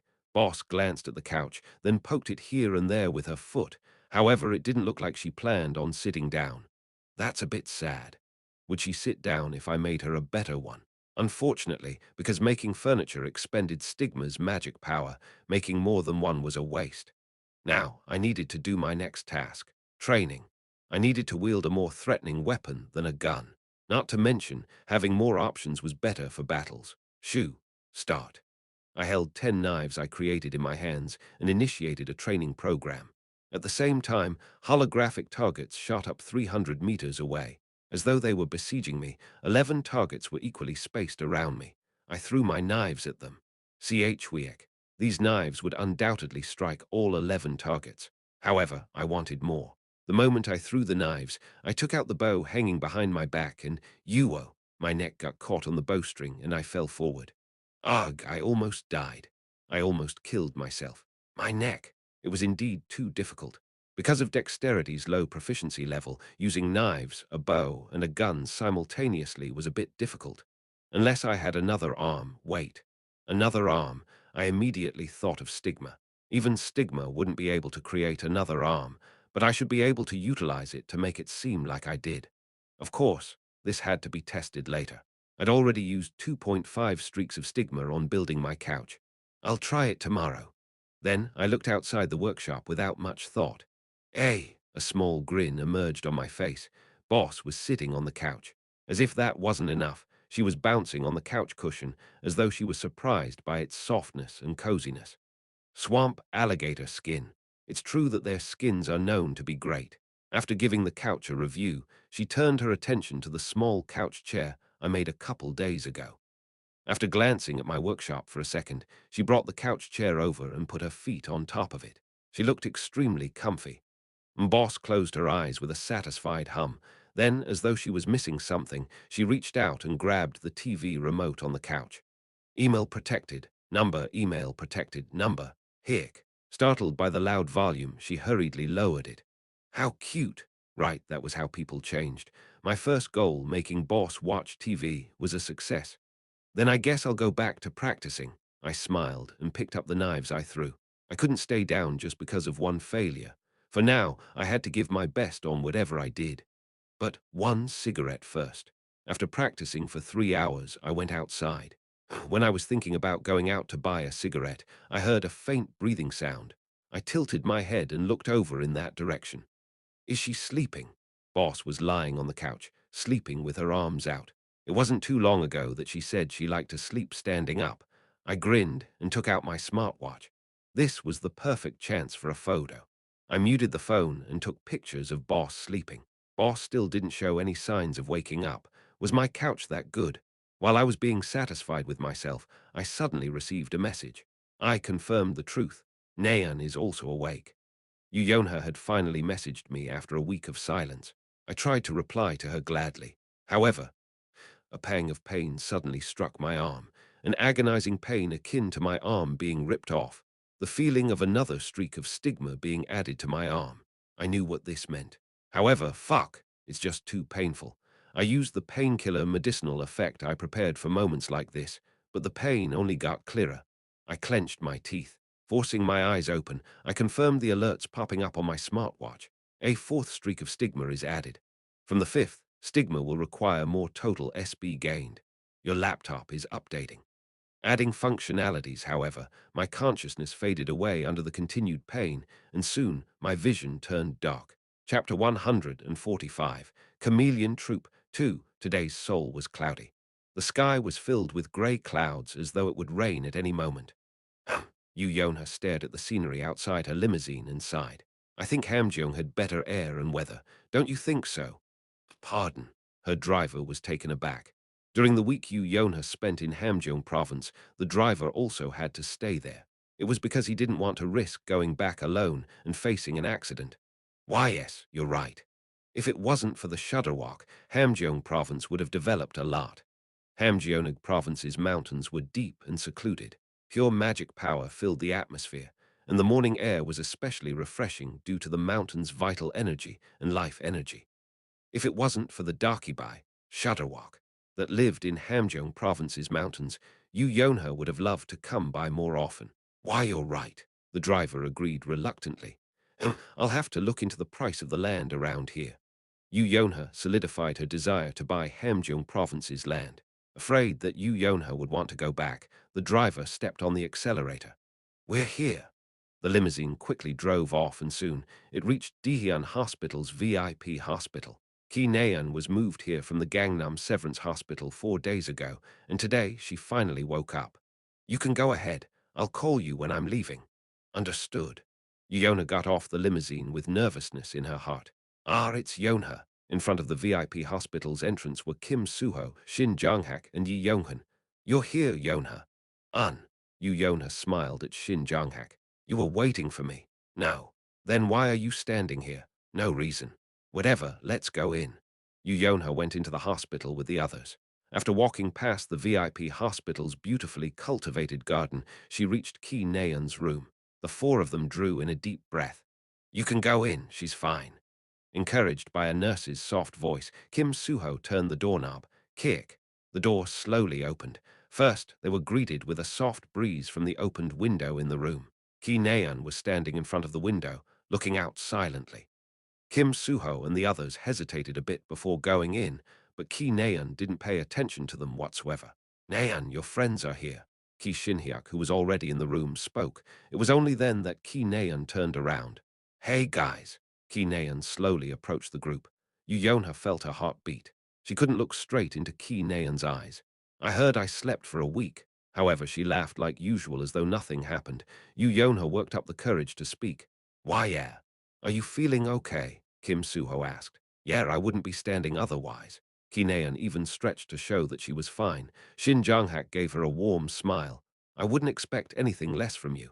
Kim Suho, Shin Jonghak, you guys have time today? I do, but... Ki Naeun spoke to Kim Suho and Shin Jonghak. Help me train. I slept for a whole week, so I need to regain my dulled senses. Shouldn't you rest for today? No, I don't have the time. Time? Yeah. Ki Naeun smiled and muttered. There's someone I want to kill, so I have to work hard. She sounded indifferent, yet resolute and full of hatred. When Yonha heard her, her heart sank. K-kill? Kim Suho asked in surprise. So, are you going to help me or not? If you're not available, I'll just train with Shin Jonghak. What about me, Yi Yonghan? I'm here too, you know. I can help you train, but I don't think you should kill someone. Shut it and follow me out. Oh, Yonha, are you coming too? Yonha shook her head. Unable to maintain her composure in this situation, she left the room first.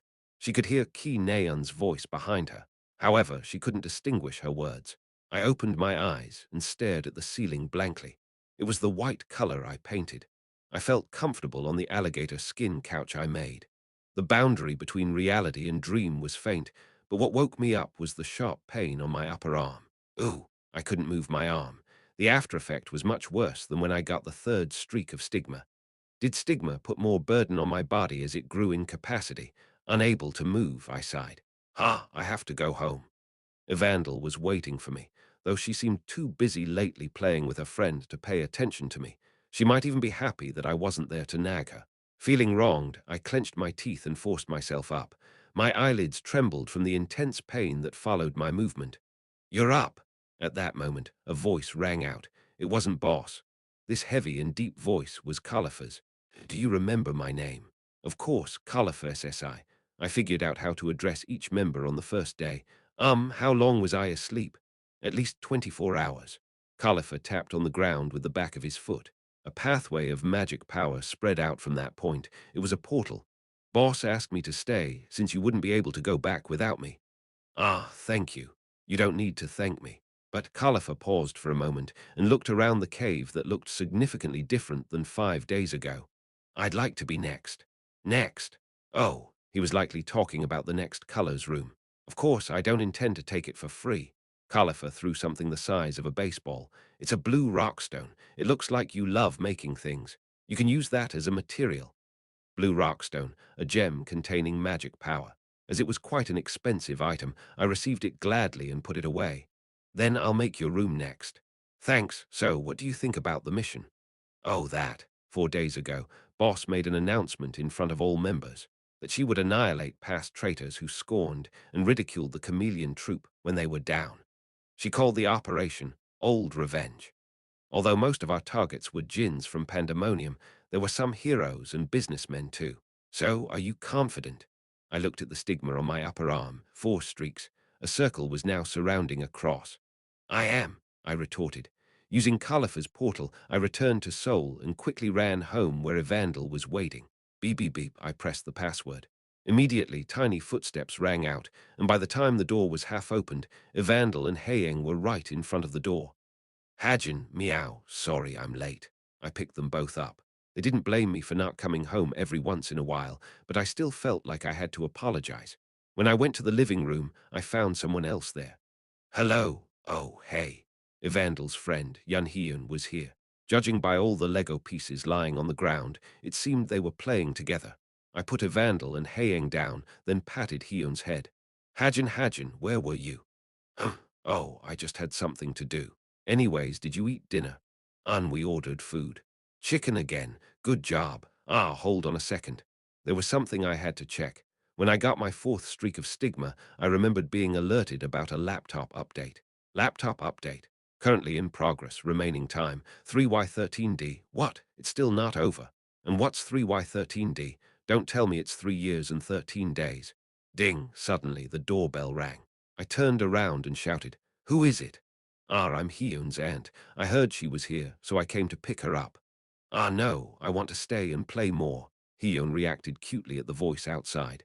Hyun hid behind Evandel and Evandel announced, I'll protect you seriously. Yes, hold on. I opened the door without much thought. Click, I couldn't help but doubt my eyes. In front of door was YunSeo-jin. Under the dark 9 p.m. sky, I came to a nearby park with YunSeo-jin. As expected of a rich neighborhood, there were all sorts of recreational equipment. However, YunSeo-jin and I went straight to the swings, as though we almost promised to sit and talk there. Neither of us said much. Since we knew each other and Hyun wanted to play more, we came out to give them more time, but there wasn't much to talk about. After riding the swing for about 5 minutes, I started the conversation. Kyuhum, I didn't know Vice Leader had a niece. I also didn't think Cadet Hajin had a, she's not your daughter, right? Of course not. She's my niece. Also, you don't have to talk so politely. Okay. Hyun didn't ask any further. Because of everything that happened recently, she seemed exhausted and weak. Do you live here? I never knew. Me. No, I used to have a mansion elsewhere, but I sold it. I'm living with my older brother right now. I ended up poking her where it hurt. The reason she sold her mansion had to be to pay off the class action lawsuit, among other things. Rather than that, I didn't know you lived in such a nice place, Hajin. I do stock trading on the side. I made a lot of money with it. I see. I wouldn't expect any less from someone ranked first in theory. That was the end of our first conversation. YunSeo-jin looked up at the crescent moon in the sky and fell silent. I didn't say anything either. It was just too awkward. Should I have just let her leave with Hyun? Cube's cadets. Are they disappointed? YunSeo-jin muttered. Disappointed? No, not really. I'm thinking of dropping everything and going to the association. The Hero Association. Yeah, the Temple of Justice apparently has an empty seat. A Temple of Justice. Even among hero associations' numerous departments, the Temple of Justice was the strongest.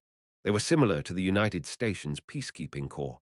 Well, no, I guess they weren't that similar. After all, the Temple of Justice only had 13 members. Alien SSI is also in that group, right? Yeah, YunSeo-jin snickered. You didn't care much about me, but it seems that's not the case with Aileen Unni. She's the human dragon. I'd be an idiot if I didn't know her. Aileen, the hero who uses spirit speech. She was one of the most overpowered heroes I wrote about. Heh, she's too small to be a dragon. Her official height is 153 cm, but she's actually shorter. Hey, I'm not kidding, she's tiny. If you look down, all you'll see is her head. Ah, but don't do that. She gets mad when you look down at her head, even though that's not something you can control. Ehu. YunSeo-jin mumbled randomly, then suddenly became sad and dropped her head. It seemed she had depression like me. Maybe I should tell her to also smoke like me. Sorry, I shouldn't have said that. It's just that I haven't talked to anyone for a while. No, it's fine. Although the public and the media were talking about YunSeo-jin's invasion incident, the amount of attention creator's Sacred Grace received before that was astronomical. Yonha surely had something to do with it too, as she was merciless when it came to exploiting her opponent's weakness. Why don't you try aiming for the guild leader position? Guild leader? I mean, it's not your fault that you guys failed the tower campaign. It was the guild leader's fault for pushing for the campaign. I think this is the best opportunity. I tried bringing up this topic. YunSeo-jin should be voting to fire the guild leader in the board meeting soon. You think like a kid, because I am a kid. I guess you are. Well, I'll think about it. Sure, to be honest, Creator's Sacred Grace doesn't feel right without YunSeo-jin. I grinned and got up. PFD, yeah, I think so too. Are you leaving? Yep. Oh right, Hyun said she wanted to sleep over. What should we do? It's fine. I'll tell Opar about it. Got it. Good night, Vice Leader. Oh, also, suddenly remembering something, I turned towards YunSeo-jin. Suho is waiting for you to call him. YunSeo-jin's face immediately lit up. HHM, what are you talking about? You don't have to feign ignorance. All of our close friends know about it anyways. About what? I'm too old compared to Suho. Although YunSeo-jin was 9, 10 years older than Suho on paper, that wasn't really the case. Suho was actually 3, 4 years older than his official age. Don't worry, he's into older women. Older women. Yep, only older women. Only? Ah, no, I keep telling you that's not it. I grinned, seeing YunSeo-jin's girlish side. Ah, Hajin SSI, it's really not like that. Don't you spread that rumor. I ignored the shouting behind my back. 10 days quickly went by, and the Chameleon Troop's mission day arrived. Currently, I was standing on the outskirts of Pandemonium for my first mission as a member of the Chameleon Troop. Can you see that tower in the distance, Hyang? Droon's voice rang out in my ears. Hold on. I took a look around and discovered a tall clock tower. It was easily 200 meters tall, but I headed towards it without hesitation. With parkour, 30 seconds was enough for me to reach its peak. Phew! I stood on the support fixture and looked into the distance from a lofty height. My clothes fluttered in the breeze mixed with demonic energy and blood. Pandemonium, a city governed by jinns, had many buildings and people. Yeah, I see it. My target was particularly eye-catching even in the bustling city. Yep, that's the one. A 10-floor tower with a sleek design. The giant obsidian on its rooftop made it look like a magic tower. This building was their base. That building apparently took 50 billion won to make. Let's crush it. Crush, crush. Yeah, today's target was one of Pandemonium's private organizations, Hatred's End. To be more precise, it was to destroy the new base they completed. By the way, your clothes are cool, Hyang. Thanks. Did you put in special care for your first mission? No, I was wearing clothes I made. It's not that I designed it with special care, it was just that anything I made turned pretty or cool because of ether. The cape I created to conceal myself became the assassin's hooded cape. which looked like a main character's equipment, and the mask I created to cover my face was given a chrome decoration and became the mastermind's mask. It must be because of all the black color. Can you make me something similar later? Droon was quite talkative, but since he was a kid, I forgave him. It definitely wasn't because I was afraid of him. Hyang, will you be fine? That tower should be really sturdy.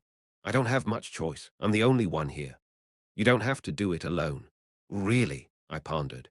Blessed Bow of Horus, magic amplification, medicinal effect, master sharpshooter, random consolidation system, and finally, 4 streaks of stigma.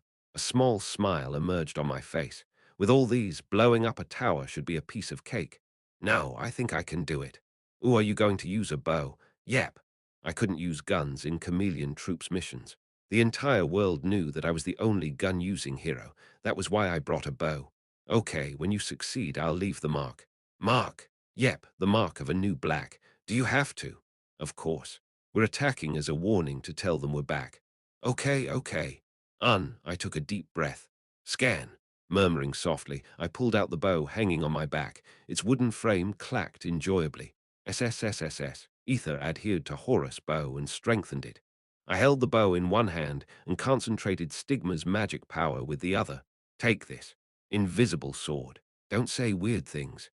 I forgot to turn off the radio. Sorry, Hyang. I reset my focus, willing Stigma to transform. Form, arrow. Property, explosion. Goal, destruction. Color, black. Just in case, I only used 3.6 streaks of Stigma. Shwoong. Stigma's magic power danced and compressed down to an arrow, forming what looked more like a javelin than anything else. I added an external magic power amplification medicinal effect on top of this arrow. I'm ready. Radiating with black light, the arrow was shining destructively. I knocked the arrow. I'm shooting. Countdown. Wasn't he supposed to turn off the radio? I counted down. 3, 2, 1. CH weak. The arrow shot through the sky, drawing a beautiful straight line. Without even a bit of error or shaking, it hurled towards its target, which was at least 1.5 km away. However, the arrow reached its target in the blink of an eye. KWANG. The moment my arrow touched the tower, a huge explosion erupted. A fierce gale blew, sucking in air from all directions. Next, a thunderous sound roared out. It took only a second for total destruction. Where their tower proudly stood was now covered in dust.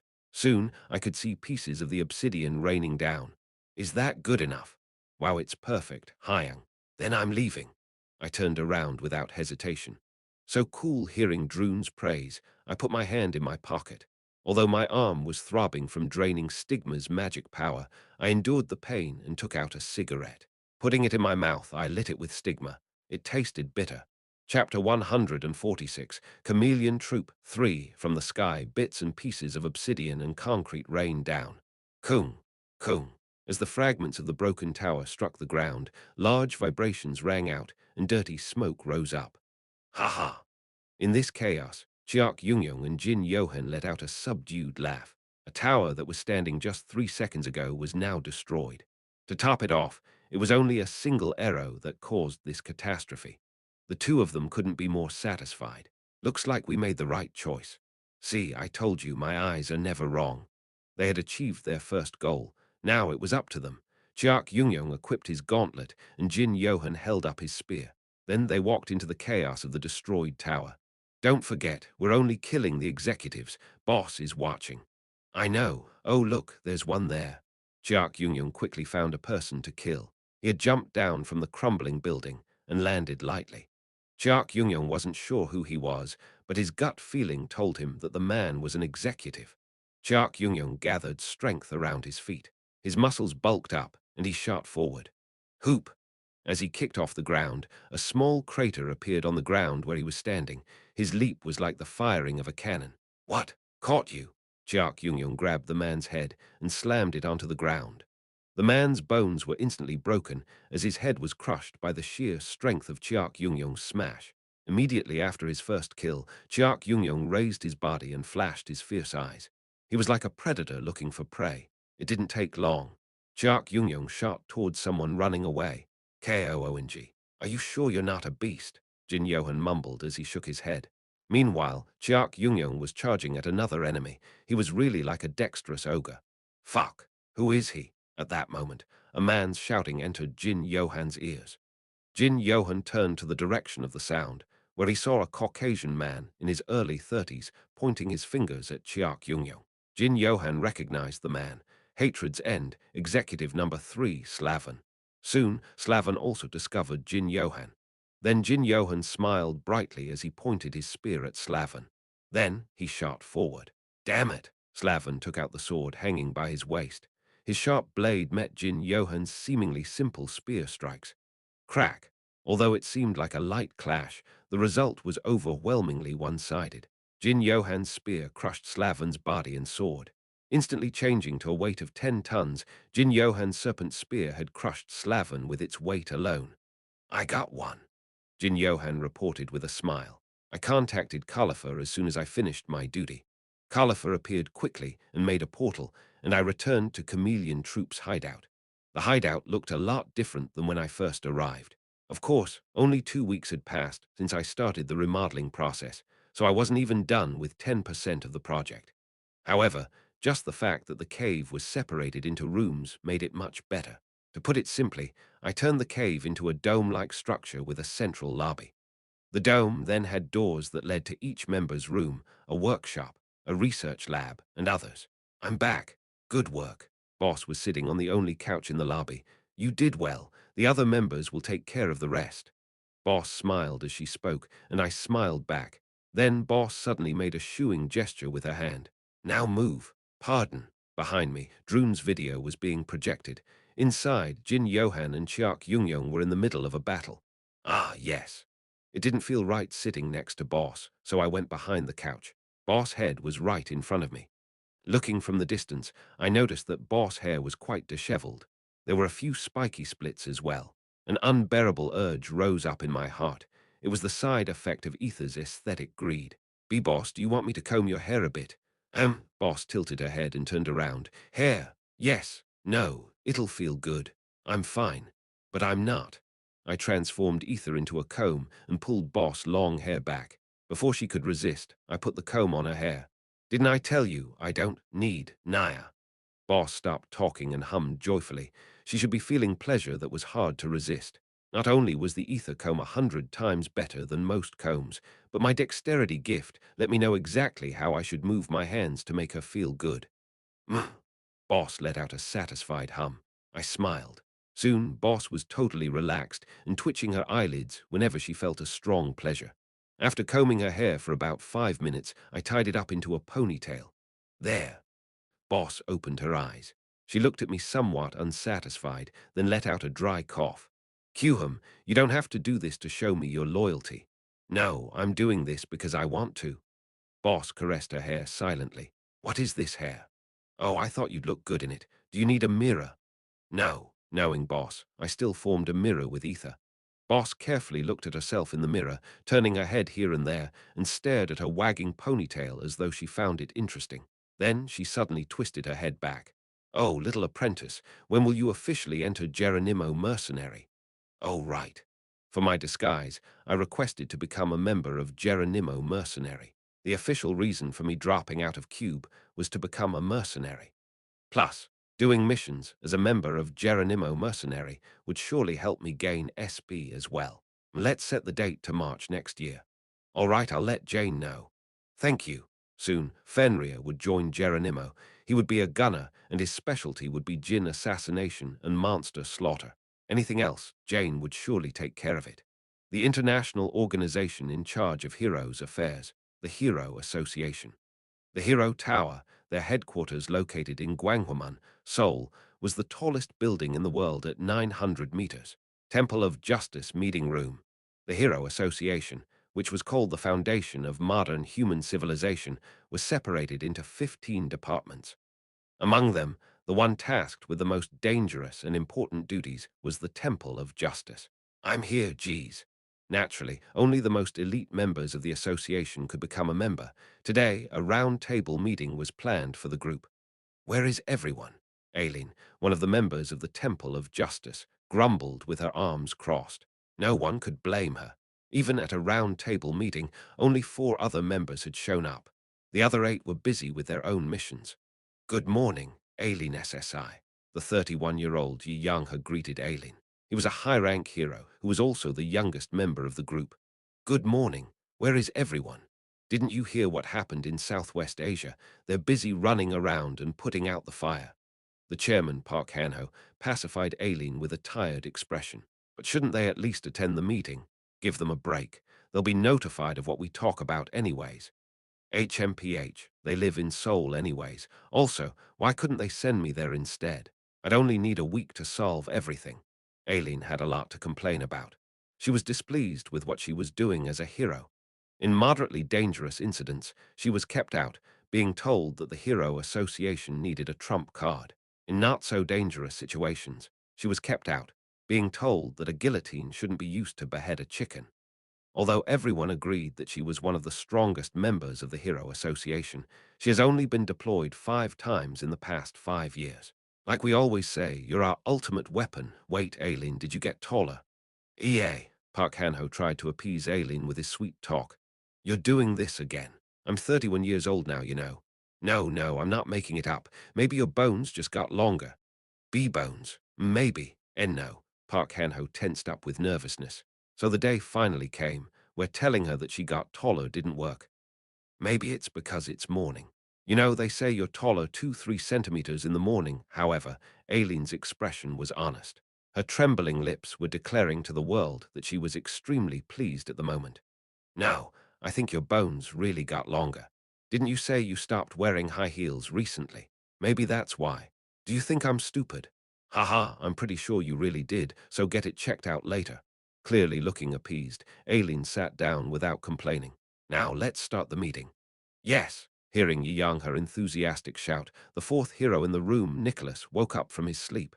Why are you always sleeping? Aileen blurted out in disappointment, but Nicholas only laughed leisurely. Maybe that's why I'm tall. Aileen gritted her teeth without replying. Now, quiet down. Yesterday, around 8 p.m., terror incidents simultaneously broke out in Pandemonium. Holographic pictures shot up from the round table, showing destroyed buildings and corpses. As you can see, an entire tower was obliterated and a hideout was destroyed. Isn't it good that they're fighting among themselves? No. Park Han-ho shook his head at Aileen's words. Then he played a video taken last night in Pandemonium. Shwoong, an arrow flew across the sky like a shooting star. The sheer strength of the arrow warped the atmosphere it was passing through. KWANG. A single shot. A single shot obliterated a tower. Young-han dropped his jaw in awe, and Nicholas widened his eyes slightly. Wow, amazing, Aileen applauded. However, she was clearly being sarcastic. If it was Aileen, she could obliterate a building even with her eyes closed. This isn't the important thing. Look at this picture. Inside the picture shown by Park Sang-ho, a man was standing on the top of Pandemonium's clock tower. Is he an assassin? The man was clad in black, wearing a hooded cape that resembled an eagle and a mask that covered his mouth. In his hands was an elegant black bow. It looks like he's a new member of that group. Aileen's face stiffened. Even the Hero Association only knew this mysterious group as that group. Park Sang-ho, the chairman of the Temple of Justice, had been chasing them since he was 20 years old, and even Aileen had a history with them. A new member. Yep, you've seen this before, right? Park Han-ho put up another picture. A black symbol was engraved on the ground. Aileen indeed knew what this lotus symbol was. Yeah, 7 years ago. But I don't think they're the same person. The person Aileen met back then wasn't someone who used a bow. That's why he's a new member. Click. Aileen suddenly snapped her finger. Okay, leave the investigation to me. I'll look into them. No, you don't really need to do it yourself. No, I have to. We drew the last time we fought. What? I met him before, about 8 to 9 years ago. What? Park Han-ho pressed his forehead and sighed. Why haven't you said anything until now? Well, it looks like he's a different person anyways. Even if he's not the same person, if he's the old one's replacement, he should be just as strong, right? Aileen grinned and spoke with magic power infused in her voice. So give me those files. Didn't I tell you not to use that on me? Park Han-ho's arm was moved by Aileen's spirit speech. Park Han-ho didn't resist it. He could if he wanted to, but that would only make things more exhausting. Thank you, Ehyu. Whatever. Wait, where are you going? The meeting isn't over yet. As soon as she got what she wanted, Aileen scurried out of the meeting room whistling. In the blink of an eye, July came around. Under the blazing sun, springtime long evaporated. Chirp, chirp, birds chirped, and a clear sky and hot breeze signaled the start of summer. Cube had just finished its first semester, and cadets were full of energy thanks to finals being over. Many things had happened in the past few months. First, most of Cube's executives were pressured to resign after the previous Jin invasion incident, and a few were even put on trial. Second, active heroes began to patrol Cube as part of its increased security measure, and midterms were abolished, leaving only the character assessment and the final exam to determine cadets' rankings. Ding, Cube's most popular coffee shop, Angel in Earth. Ki Naeun entered this coffee shop and took a look around. Yo, Ki Naeun, a familiar voice called her. It was Yi Yonghan. Ki Naeun approached him thoughtlessly, but realized halfway that there was an unusual member present. Kim Suho, Yi Yonghan, Yu Yonha, and Rachel. Rachel. For now, Ki Naeun sat down. How'd you do on your exam? Yi Yonghan asked. So-so. Replying half-heartedly, Ki Naeun staring fixedly at Rachel. Rachel was sitting next to Yu Yonha. Ki Naeun couldn't understand why. Oh, we're in the same class. We got close while talking about our guilds. Yona noticed Ki Naeun's curious gaze and explained. Yep, Rachel smiled and nodded. I see. Ki Naeun slurped the coffee in front of her without saying much. Sniff, sniff. Then suddenly, Yohan began to sniff the air. I smell something weird. Ki Naeun, did you? What? Ki Naeun's glared at Yohan fiercely. Faced against her killing intent, Yohan didn't continue his sentence. No, nothing. You better not mess with me, oh right. Ki Naeun put down the coffee mug and spoke. I'm going to Baekdu Mountain over break. Do you want to come with me, Kim Suho? Kim Suho widened his eyes. That's pretty sudden. Shin Jonghak's coming too. Ah no, Suho can't go. Yeonhan bravely cut in. Suho has a little something going on with that person. He has to spend time with her. What are you talking about? Kim Suho quickly covered Yi Yonghan's snickering mouth. However, Ki Naeun only stared at them emotionlessly. Feeling awkward, Yi Yonghan and Kim Suho scratched their necks. What? Having fun? So, are you coming or not? Kim Suho hesitated. YunSeo-jin had called him last week, and they've been frequently talking since then. If I can, then I will. It's a good opportunity. Okay, good. That was all Ki Naeun had to say. She gulped down her coffee and shut up. Yona quickly held her back. Are you leaving already, Naeun? Yeah, I have a sparring appointment with some guy named Yohei. I'll see you later. Ki Naeun quickly rejected Yona's gesture and left. You should stay a bit more. Murmuring meekly, Yona watched Ki Naeun leave sadly. Tearing at that moment, she received a message. Yona's gaze fell on her watch. Geronimo's apprentice will become their official member in March. Oh, it was interesting news. When Yona turned off her watch and looked up, she saw Rachel reading the text on her smartwatch. Oh ho! Then, just like Yona, she exclaimed in interest and raised her head. Chapter 147, 3 years, 1, all, thud. I sat down on the chair I made. I was drenched with sweat, and my fingers were numb from firing too many arrows. Are you tired already? I was in Chameleon Troop's training room, which was only 10% finished. From about 300 meters away, Boss' voice rang out. Looking at her, I grinned. No, not yet. Boss was currently helping me train. Well, it was more accurate to say she was helping me grind. I was grinding to raise Master Sharpshooter's grade, which was still stuck at grade -5. Trying to raise a growth-type gift's grade was hell itself. But you look tired. I just have to change my weapon. I put my bow and quiver down. Strength was much more important than speed and dexterity when it came to using a bow. To shoot an arrow far away with accuracy, a fair amount of strength was required. To a gun. Yes. However, a gun wasn't a bow. As I always say, guns were the best in that all I had to do was pull the trigger. I took out my gun from Stigma and transformed it into its assault rifle mode. Try to dodge it if you can. Sounds fun. Boss stretched leisurely. As I prepared the magazines, I checked my proficiency EXP. Master Sharpshooter proficiency EXP. 90%. I was only 10% away from leveling up. In a few weeks, I should be able to get to grade -4, especially with Boss being my practice target. I'm starting. Okay. Seeing Boss laugh, I pulled the trigger. Blue magic power shot out of my gun. The time it took me to empty the 45-round clip couldn't be more than a second. All bullets simultaneously shot out, hurling towards one target. I couldn't predict Boss' movements. As such, I fired at places that had the highest chance to hit her. However, Boss was quicker than the bullets. Her body weaved through the bullets like wind.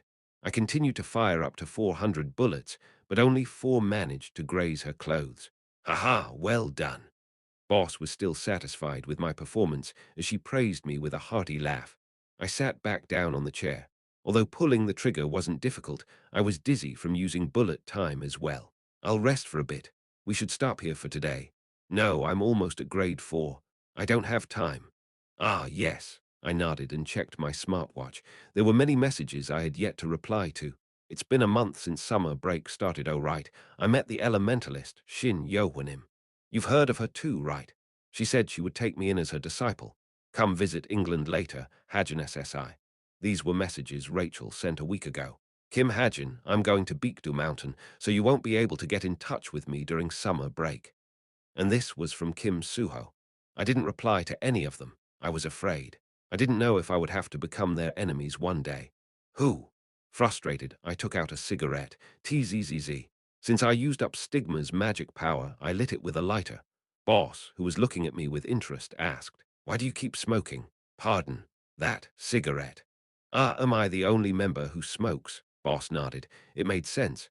They probably enjoyed drinking more than smoking. But there was one person who used to smoke. Oh, I tilted my head. Used to smoke. In truth, I didn't know much about the Chameleon Troupe. Because I only listed out their members, I didn't know their history. Is he a previous member? Yeah, he said it was a habit from before he got strong.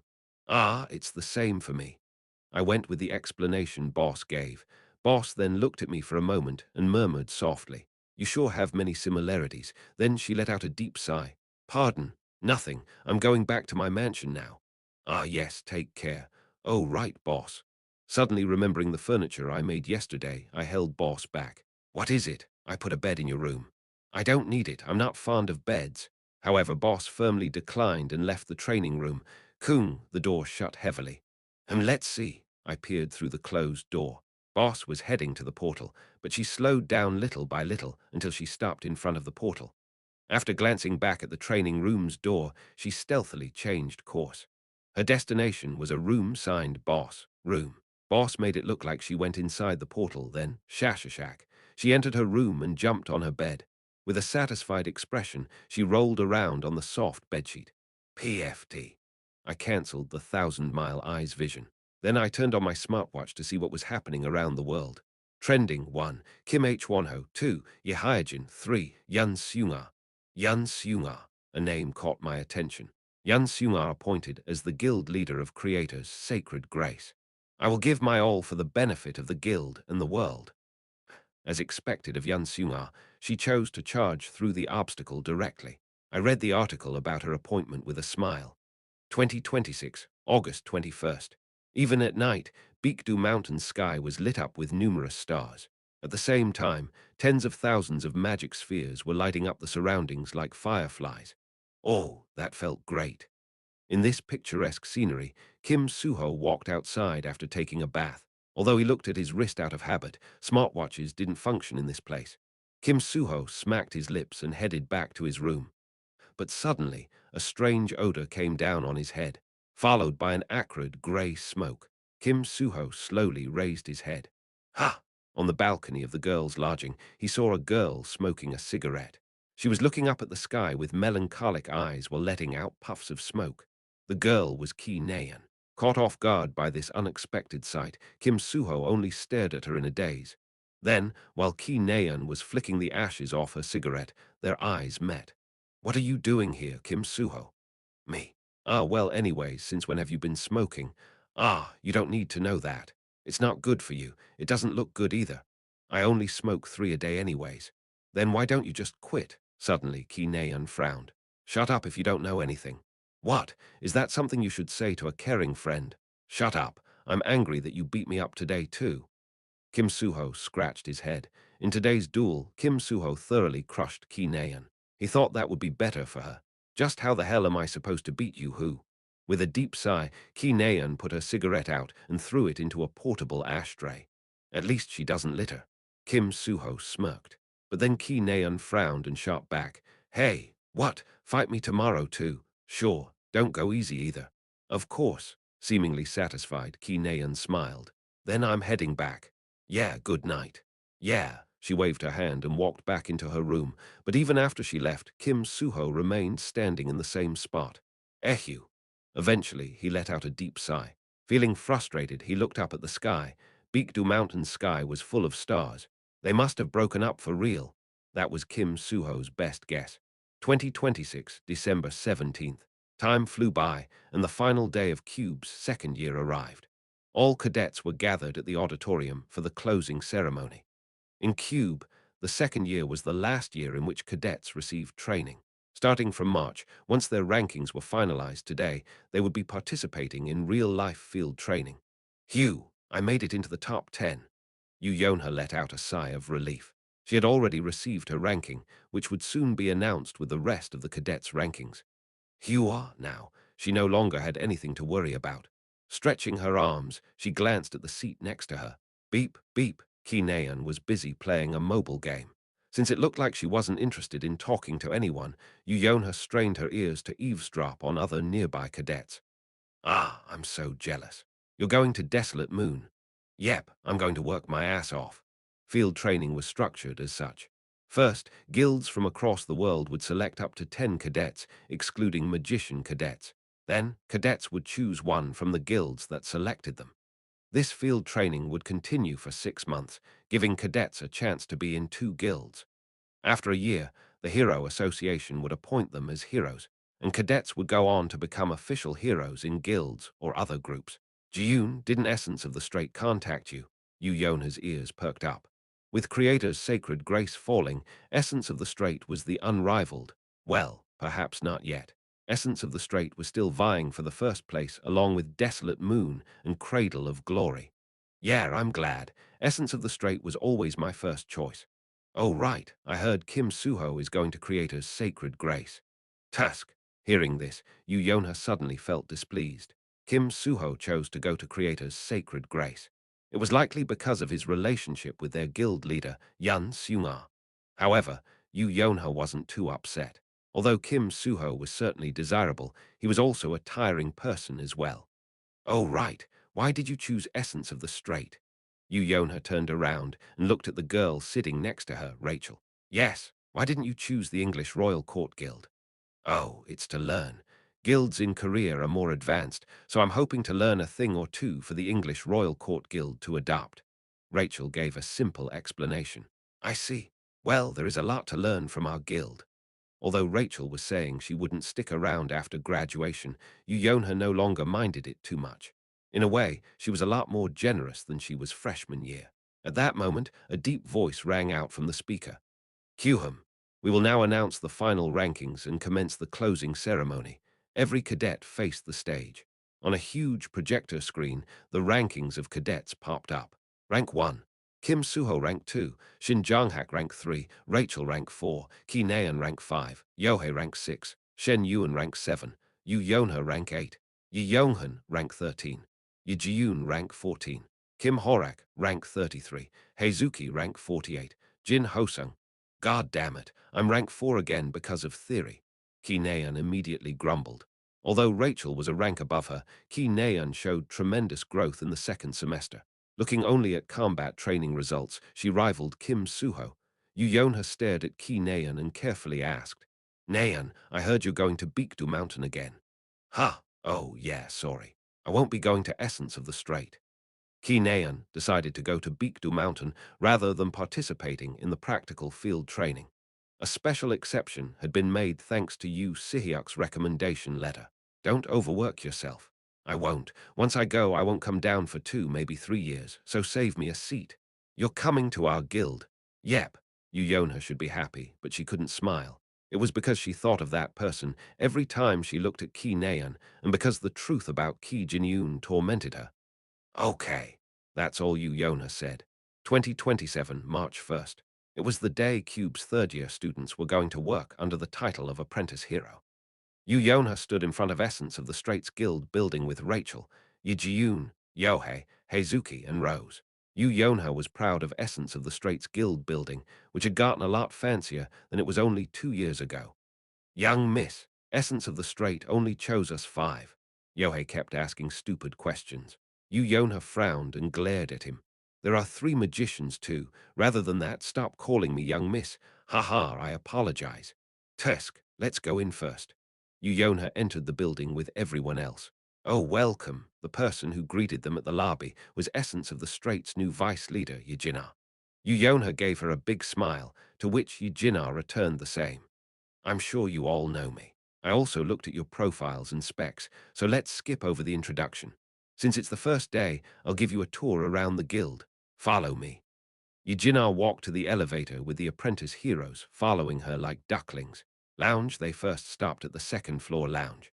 There were 30 of the most recent virtual reality gaming capsules, 50 supercomputers, and over 100 tablets containing tens of thousands of books, and all sorts of training equipment and sports equipment. Yujina proudly opened the door to this world-class lounge. This is the lounge we're proud of, Why are there so many people here? However, there were more people inside than usual. At least 50 people were crowded around a single computer monitor. Hey, it's working hours, you know. Ah, Vice Leader, come here. A new mercenary joined Geronimo. Geronimo. Really? Eugenia's eyes widened, and she quickly joined the crowd. Geronimo was a mercenary guild that even top-ranking guilds had interest in. What do we do? Having lost their guardian, the apprentices exchanged worried glances and stealthily walked closer towards Yu Yonha. Ehu! Yu Yonha led the ducklings to Eugenia. Then she looked at the monitor with everyone else. Geronimo's new mercenary, are you troubled by a large number of monsters? Then call this mercenary. With satisfactory speed and assertive power, he will slaughter the monsters. Code name Fenrir. He is a wolf that devours monsters. Fenrir. Is this the Fenrir that I know? I think so. But Vice Leader, why can't we see anything more even with our guild IP? Ha! Oh, that's because we aren't partnered. If you want to see the extended introduction, pay for it yourself. You know that costs 100 million won.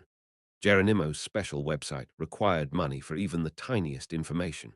Without a membership, one couldn't even access the website, and Geronimo's membership wasn't something one could buy with just money. And even with a membership, one had to pay money to individual mercenaries to view their information. Although Essence of the Strait purchased a membership because they didn't purchase the individual information listing, they couldn't view detailed information on Geronimo's members without paying for it. Yu Yonha sneaked away to the back of the crowd and turned on her smartwatch. After accessing Geronimo's website and quickly paying 100 million won, she opened the cinematic trailer showing the new mercenary's specialty and strong points. What was shown on the video was a beautiful and artistic rain of bullets. As she had seen it before, Yu Yonha's eyes widened. At that moment, she received a message. Hit me up if you want to employ me. It was from Kim Hajin. Chapter 148. 3 years too. The introductory cinematic trailer was conceptually simple. With imposing music in the background, a desolate wasteland appeared on screen. Tap, tap. Soon, clear footsteps rang out, and a man stood on top of a desert hill. Although his face was covered, his jet-black armor and cigarette left a powerful impression. Next, the man spat out his cigarette and held up an assault rifle. The camera angle then changed, showing several hundred monsters of all ranks and types rushing towards him. Click! A magazine clicked into the assault rifle, and the man aimed his gun forward. From the horizon, hundreds of monsters were running towards him like a tidal wave. However, the man faced them with a single gun. Tujujudu, light flashed from the assault rifle. The bullets he fired took a mysterious course. Almost as if they were alive, they curved in all directions despite being fired in a straight line. The man fired mercilessly. Metallic sound rang out from all the bullet casings hitting the ground, yet the man took not even a second to empty a clip and reload. The thunderous gunshot sounds never ceased. Tujujudu, leaving behind white trails of light, hundreds of bullets shot forward like shooting stars. This barrage of bullets completely decimated the fierce tidal wave of roaring monsters. Soon, the desert turned silent. The video ended with the man sighing and looking at the camera. Shown behind him were corpses of monsters stacked up like a mountain. Seeing the powerful ending of the video, Yona got goosebumps on her skin. As expected of the world's greatest mercenary group, their marketing tactic was just as spectacular. Of course, she had to admit that it was cringy. But when it came to PR videos, being cringy was better than lacking. I just saw the cinematic trailer. My fingers and toes are curled in. Although the man's face was completely covered, Yu Yonha could tell that he was Kim Hajin. Kim Hajin quickly replied to the message she sent. Hangul ko kyuk enus, Hangul ko kyuk enus. I just did what I was told. By the way, that's not scripted. We actually went to Africa to take it. Africa. Yep. More than half of Africa was dominated by monsters. Although northern Saharan countries like Morocco, Algeria, Tunisia, Libya, and Egypt were still under humanity's control, southern and sub-Saharan Africa were human extinction zones. The lands there belonged to monsters with only the law of the jungle prevailing. Was it northern or southern Sahara Desert? Northern, obviously. Monsters in the south are all strong. I guess you're right. Ah, have you met the Monster Lord? Yu Yonha asked jokingly. All sorts of monstrous tales came from southern and sub-Saharan Africa. The most famous tale was the existence of a Monster Lord. According to this tale, there existed a Monster Lord with an intelligence rivaling that of a human's, with subordinates of equally capable intelligence. Supposedly, they would gather up Africa's monsters and attack humanity. No, but you'll be able to see the Monster Lord yourself in 10 years. But how did you know about the Monster Lord? PFT. Yu Yonha laughed. Kim Hajin sounded serious, but he had to be kidding, right? She changed the subject without much thought. Oh, right, thank you for the ginseng you sent recently. Sent? You mean sold? It's the same thing. Thanks to you, we're almost ready to announce our new potion. It'll be Essential Pharmacy's official debut item. I'm sure it will turn the field upside down. Congrats, that means the stock size will go up. Oh right, call me when you're doing testing for that potion. I'll do it for free. HM. No, it's fine. When Yu Yonha was texting excitedly to the point that other apprentices were starting to get suspicious, Yijina came back. Ah, sorry, I got distracted for a moment. With that, she made a bitter smile. Yu Yonha wrapped up her conversation with Kim Hajin and turned her smartwatch off. So, where were we? Oh yeah, guys, say hi to our new apprentices. Yijina turned around and yelled at the heroes staring at the computer. Oh, they're pretty cute. Good luck, kids. Hit us up if you need any help. You know that we're rank 1, right? You have to work hard if you want to survive here. They each sent encouraging words to the apprentices. Of course, they didn't forget to bow secretly when they met Yu Yonha's eyes. All right, let's leave. It looks like the lounge is going to be packed today. Let's see. Let's go to my office. Yijina led the apprentices out.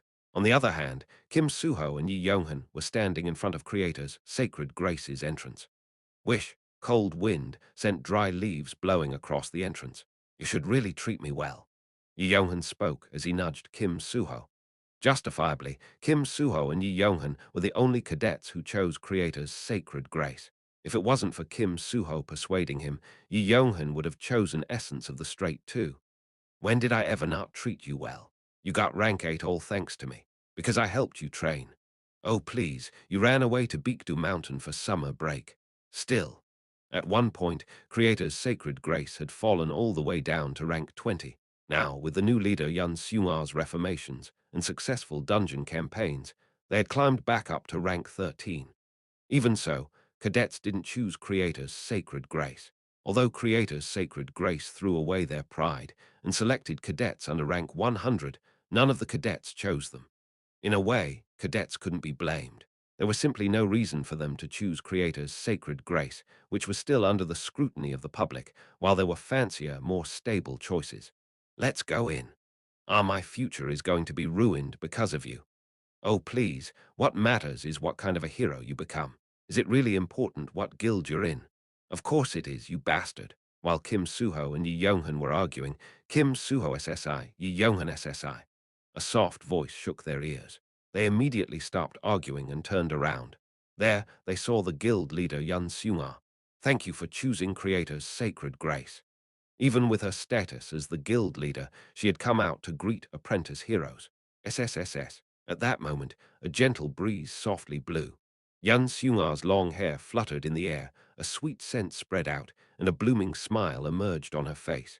The two men found themselves frozen by her blinding beauty. To think the guild leader would come out to greet us. This is quite nice. After murmuring quietly, Yohan ran up to YunSeo-jin. Guild leader YunSeo-jin, I'm a big fan of yours. 2027, August 10th. Chameleon Troop's hideout remodeling was 30% done. After finishing today's workload, I came out to the lobby, wiping my sweat. Oh, newbie, what did you make today? This friendly voice belonged to the seat of turquoise Cetrin. Seeing her smiling at me, I retorted with a smile. Who knows?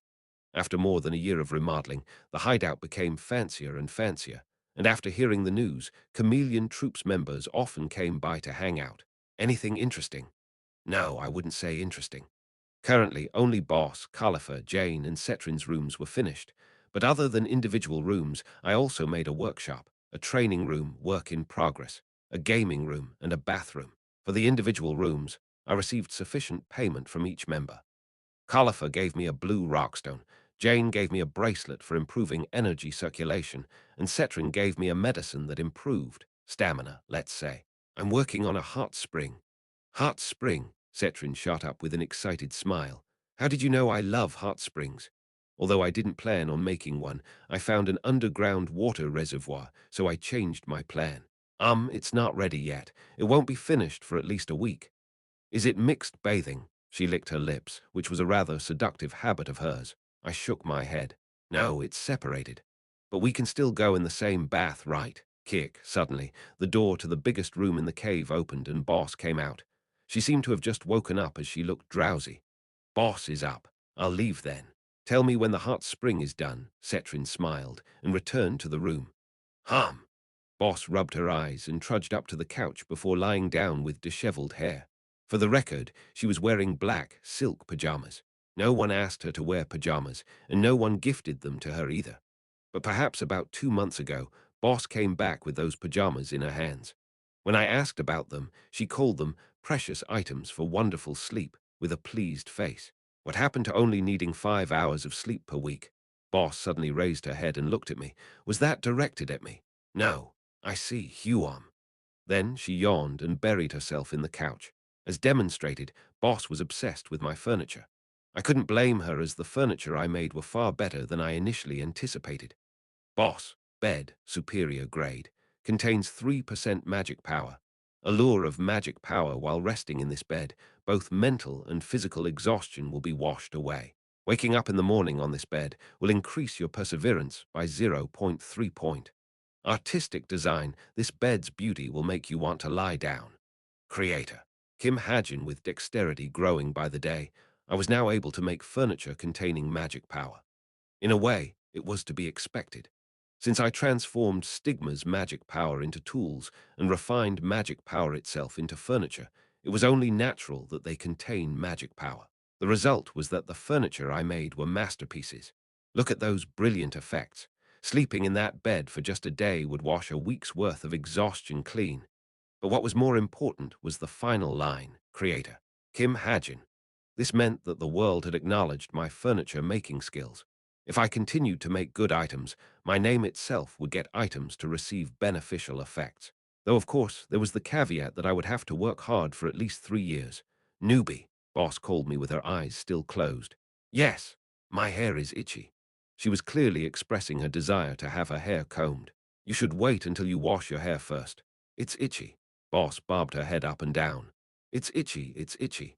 Seeing me still hesitating, she began to throw a tantrum, bouncing up and down on the couch. It's itchy, all right. I walked up and began to comb her hair. Boss' hair was cleaner than I expected. If it wasn't for the fact that I just saw her, I wouldn't believe that she just woke up. You're combing her hair again. At that moment, Jane walked out of the room. It seemed that she was just reading, as she was wearing a pair of round Harry Potter glasses. Ah, yes, she was asking for it. PFT, look at Boss slumped on the couch. So cute, oh yeah, newbie. Have you read Violet Times? Violet Times, the newspaper. Yep, you're on it as part of their top 10 rookies to watch out for. It doesn't matter whether you're a Jin or a hero, but you have to have debuted within the past 3 years to be on it. Jane opened a copy of Violet Times and showed it to me. Top 10 rookies to watch to Pone Pandemonium Arena's rising star, Red Death to Pitwo Korea's hero, Kim Suho to P3 Geronimo Mercenaries Black Wolf, Fenrir to third descendant of the past era's savior. Shin Janghak. Congrats, your third place. Oh, this is the newspaper Violet Banquet puts out. Yep. Wait, don't tell me. You still don't have a Violet Banquet ID. No, I do. It's just that you have to be above a certain rank to receive these. It's expensive, too. Violet Times, the newspaper published every week by Violet Banquet.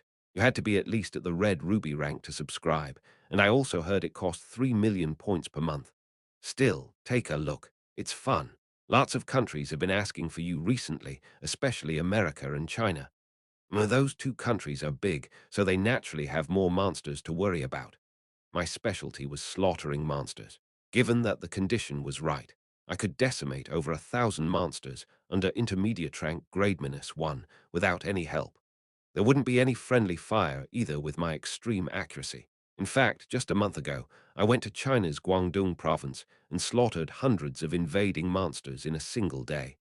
I don't mean to brag, but I was treated as a hero afterwards.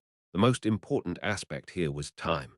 The source of my fame came from the fact that I cleaned up the region in just a single day without any civilian casualty. I'm going to rest this month. I've been out too much this last month.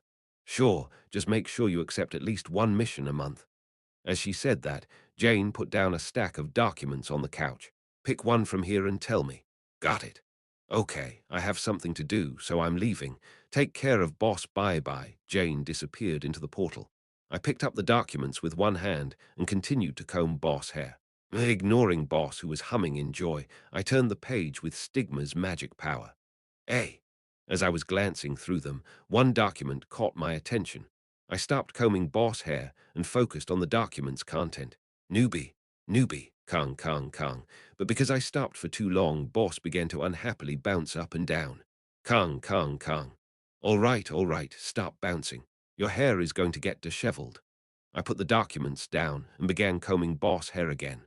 But like always, I'll only do it for 15 minutes a day. I spoke firmly. Just 5 minutes more.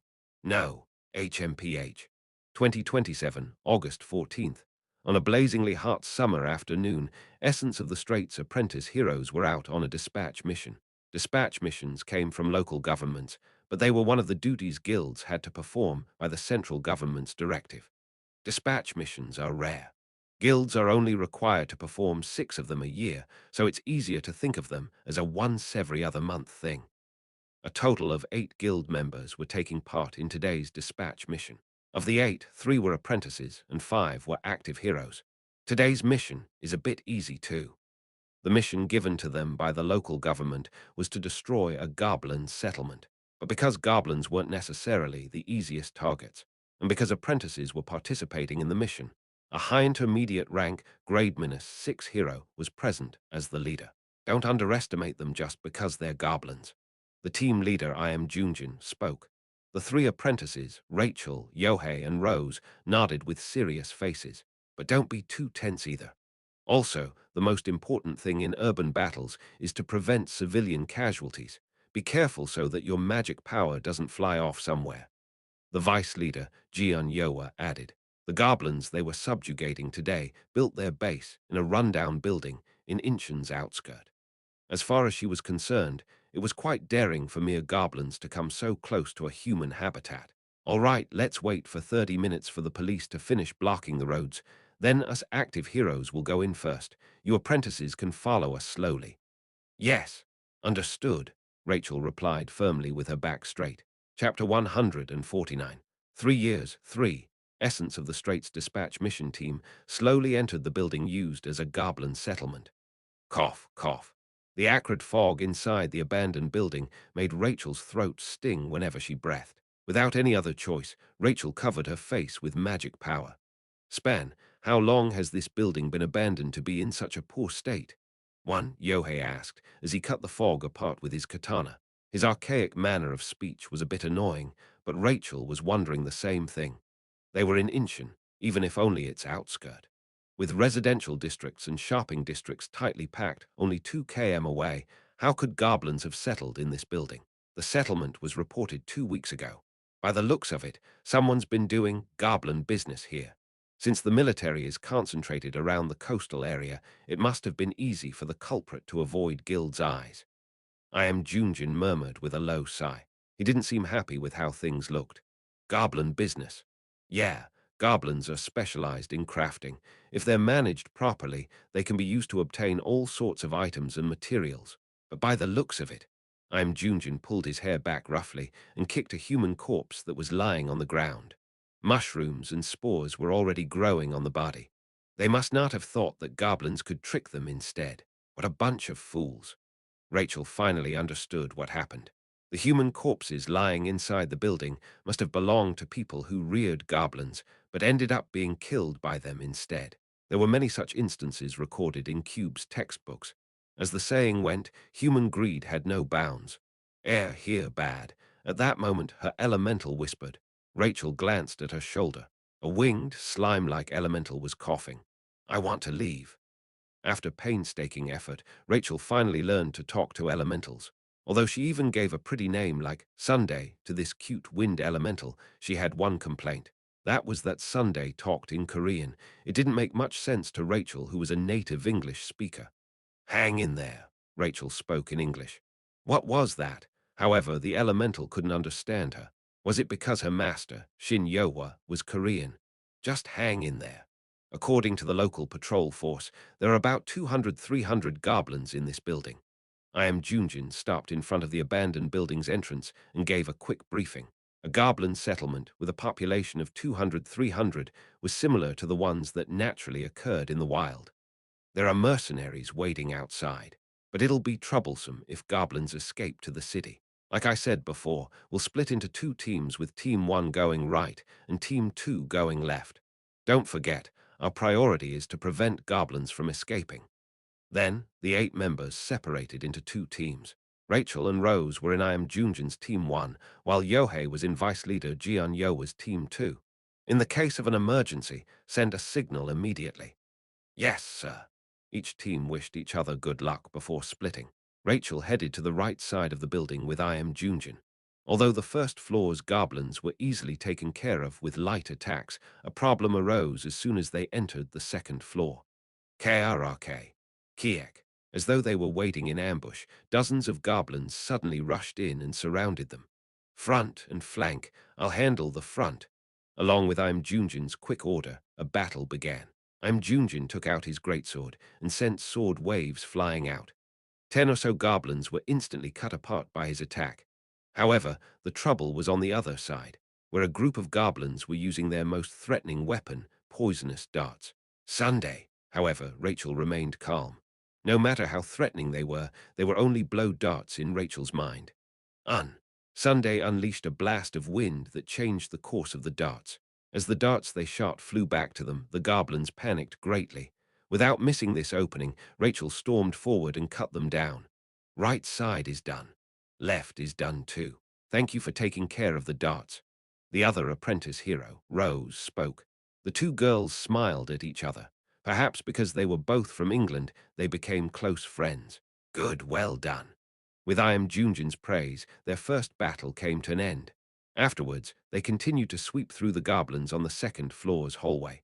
Although the building was full of all sorts of traps, Rachel's earth elemental, Archer, easily saw through them. After smoothly clearing the second floor, the group went up the stairs to the third floor. Hey! Then suddenly, the ground rumbled. At the same time, Rachel's earth elemental conveyed its thought to her that a huge explosion was rising up from the basement. Rachel could feel it as well. Everyone, jump outside. Rachel quickly alerted everyone else and ordered her elementals through thought. The numerous elementals under her control flew towards other members and formed barriers. KWANG. Soon, a huge explosion rang out and the concrete floor crumbled down. The entire building was collapsing. But as expected of heroes, everyone was quick. They jumped out of the building before the explosion erupted and safely landed on the ground. Team leader, Team 2 seemed to have escaped as well, as the other 4 members soon appeared. Are you guys okay? Yes, all thanks to Yohei's sixth sense. Haha, thank you for complete A. W. What is that? Destroying the entire building was their plan B. It was also why they weren't as surprised when the building suddenly collapsed. However, an incredulous scene was playing from the rubble of the building. All members of the dispatch team gawked at the building. Well, I'll be damned. The team leader, YunSeo-jin, smirked. Goblins were climbing out of the rubble. Digging through the solid ground, an army of goblins was rising. There were too many of them to count. Would you look at that? They even have a goblin warrior. Krrr. One particular goblin stood out from the masses. With a vicious club in one hand, it was breathing out puffs of smoke from its nose. A goblin warrior. Even among the various species of goblins, a goblin warrior was the strongest, boasting an intermediate rank grade -3 rating. As far as grades went, grade -1 was the strongest, with grade -9 being the weakest. To make matters worse, there wasn't just one goblin warrior. A total of 15 goblin warriors stood in front of the army, leading smaller groups of goblins, as though they were centurions. Kung, kung, kung. Their tiny footsteps came together to cause a huge rumbling sound. Team leader, it looks like this settlement was made a long time ago. I already sent a request for reinforcement. Don't be afraid and just prevent them from reaching the city. We'll only have to hold out for 5 minutes or 10 at most. Krrk, Qyig. There weren't just 200, 300 goblins. No matter how one looked at it, there had to be thousands. In terms of number, the dispatch mission team was completely dominated. However, they didn't give up and got into a formation that was most efficient for taking on many enemies. They stood with a decent distance between them and prevented the goblins from heading to the city. Qyig. As expected, goblin warriors led the charge. An especially strong goblin warrior rushed towards Rachel. It was a troll-sized goblin that was emanating a red aura from its body. Rachel's rapier started an exchange with its club, Kwang. As soon as they made contact, Rachel was thunderstruck. The difference in power between them was too great. Be careful, team leader YunSeo-jin shouted before it was too late. He was fighting 4 goblin warriors by himself. The warriors are using drugs. The red aura emanating from their bodies was proof of the potions the goblins made. Q. The goblin warrior fighting Rachel swung its club once again. Kook! In an instant, a weight of several dozen tons pressed down on Rachel through her rapier. For now, Rachel took a huge leap back. Close combat didn't seem like a good idea. Goblins were null attribute monsters. She planned to unleash the power of elementals inside her weapon, Gallatin. However, she didn't have time. The goblins practically threw their bodies at her. Not only goblin warriors, but even tiny goblins jumped on her legs, hindering her from movement. To make matters worse, there were archer goblins shooting poisonous darts from the back. Even at a glance, Rachel could tell that these goblins were well organized for battle. Hoop! Rachel unleashed her magic power in all directions, blowing off the goblins sticking to her body. Q. The goblin warrior didn't miss this opening and swung its huge club down at her. Rachel held up Gallatin. However, the impact she was expecting never arrived. Instead, she could see strange flashes of light from the sky. A blue streak of light struck the goblin warrior's head. Koong. Instantly, the goblin warrior froze. It was bleeding from all of its orifices, but it glared at Rachel without dying.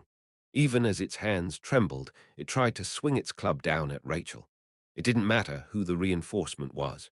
Rachel swung Gallatin and beheaded the goblin warrior. Now that the biggest threat was down, she turned to help others fight. Qeek, Krrk, Qwu. However, the other goblins fell before they could reach her.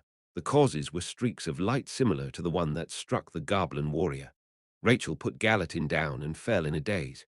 What's going on? SSSSS. From the sky, blue raindrops began to fall. Thick streaks of light dyed the sky blue as they rained down. Almost like shooting stars, they left behind a trail of light as they struck thousands of goblins. The goblins' dull weapons were incapable of blocking the streaks of light. Oh, wow! Seeing the mysterious reinforcement, all 8 members of the dispatch team stopped battling. Almost as if they promised, they all turned around at the same time.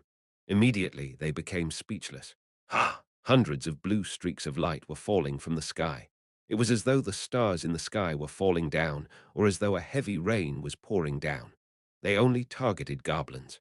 None could escape their reach. Team leader this is. It must be magic. So pretty. Unbefitting of the situation, the shooting stars shining down from a lofty height were beautiful and mystical, like they just came out of a fairy tale. It must be the reinforcement team. Let's go, we can't just sit around. Looks like goblin warriors can withstand this attack. We have to deal the finishing blow. Seeing the overwhelming firepower of their reinforcements, the group regained their smiles. Rachel was the only one with a serious face. She had an idea as to who the reinforcement was. Feeling a bit of nostalgia, Rachel turned to the direction the shooting stars were coming from. A helicopter. In the distance, a helicopter was flying in the sky. Chuff, chuff, chuff. The spinning propeller roared, and my clothes fluttered from the sweeping wind. Sitting on the edge of a helicopter 2,000 FT in the air, I aimed my anti-material sniper rifle at the goblin warrior in front of Rachel. Click! I immediately pulled the trigger. The recoil pushed my shoulder back, and the fired bullet pierced through the goblin warrior's head. However, it didn't die instantly, making Rachel deal the finishing blow. I guess not all goblins are weak. A 6-year-old settlement was surely enough to produce some monstrosities. Still, they were irregulars. A goblin settlement rarely lasted for more than a year before they were destroyed by guilds or other monsters. However, this one managed to grow with the help of humans. We were rearing goblins and screwed up. I've been rearing goblins in an abandoned building in Inchen's outskirt. I must have been in this line of work for 7 years. At first, I was wary of everyone and cautious about everything, but as I gained more experience, I got more and more careless. I made over $1 billion from the business, which only hindered my judgment. The damned goblins were too clever. Without any of us noticing, they dug a tunnel underground and expanded their settlement. My employees and I found out about a month ago, but the goblins immediately killed everyone. I was the only one who escaped. I'm afraid of dying to goblins, but I was even more afraid of being arrested. In the end, I ran away without reporting to the police. I am writing this request with what little conscience is left of me. I am offering 3 million violet banquet points. Please destroy the goblin settlement in Yatangho's abandoned building. This was the request I recently received. In truth, this was one of the episodes I quickly glossed over without detail. I didn't expect this. I changed the Desert Eagle into its assault rifle form. I didn't feel anything in particular from the goblin army. Looking at the ground with my 1,000-mile eyes, I simply pulled the trigger. Hundreds of bullets clearly shot forward in the sunset.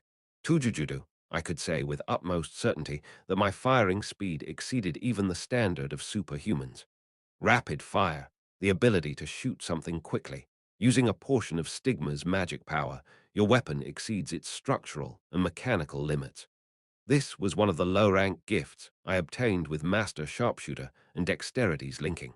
Although it only had the first effect when I got it, I added the second line with quite a bit of SB. As a result, I could now empty 2 clips in 1-2 seconds. There. When I snapped out of my daze, the army was cleaned up. Elapsed time, 4 minutes.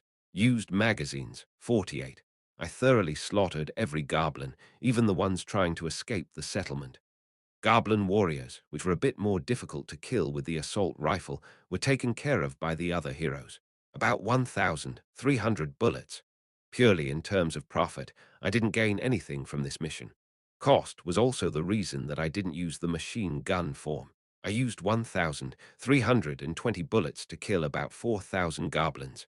Assuming that each bullet was 100,000 won, that was still 132 million won. I wouldn't be surprised if Yunhe was starting to regret giving me a black card. After all, I was using close to 500 million won per month in just the cost of bullets. Oi Hajin, is this stone tablet the item you wanted? At that moment, Khalifa's voice rang out from the transceiver in my ear. Stone tablet. Can you video call me? Khalifa was helping me today in exchange for expanding his room and setting up a pool table. Okay, take a look. I put the Desert Eagle down and looked at my smartwatch. Ah, yes, that must be it. There are other things too. I'm grabbing whatever I can get my hands on. Just make sure you leave some behind. It'll be weird if there's nothing in the settlement. Okay. Immediately afterwards, a portal appeared behind me.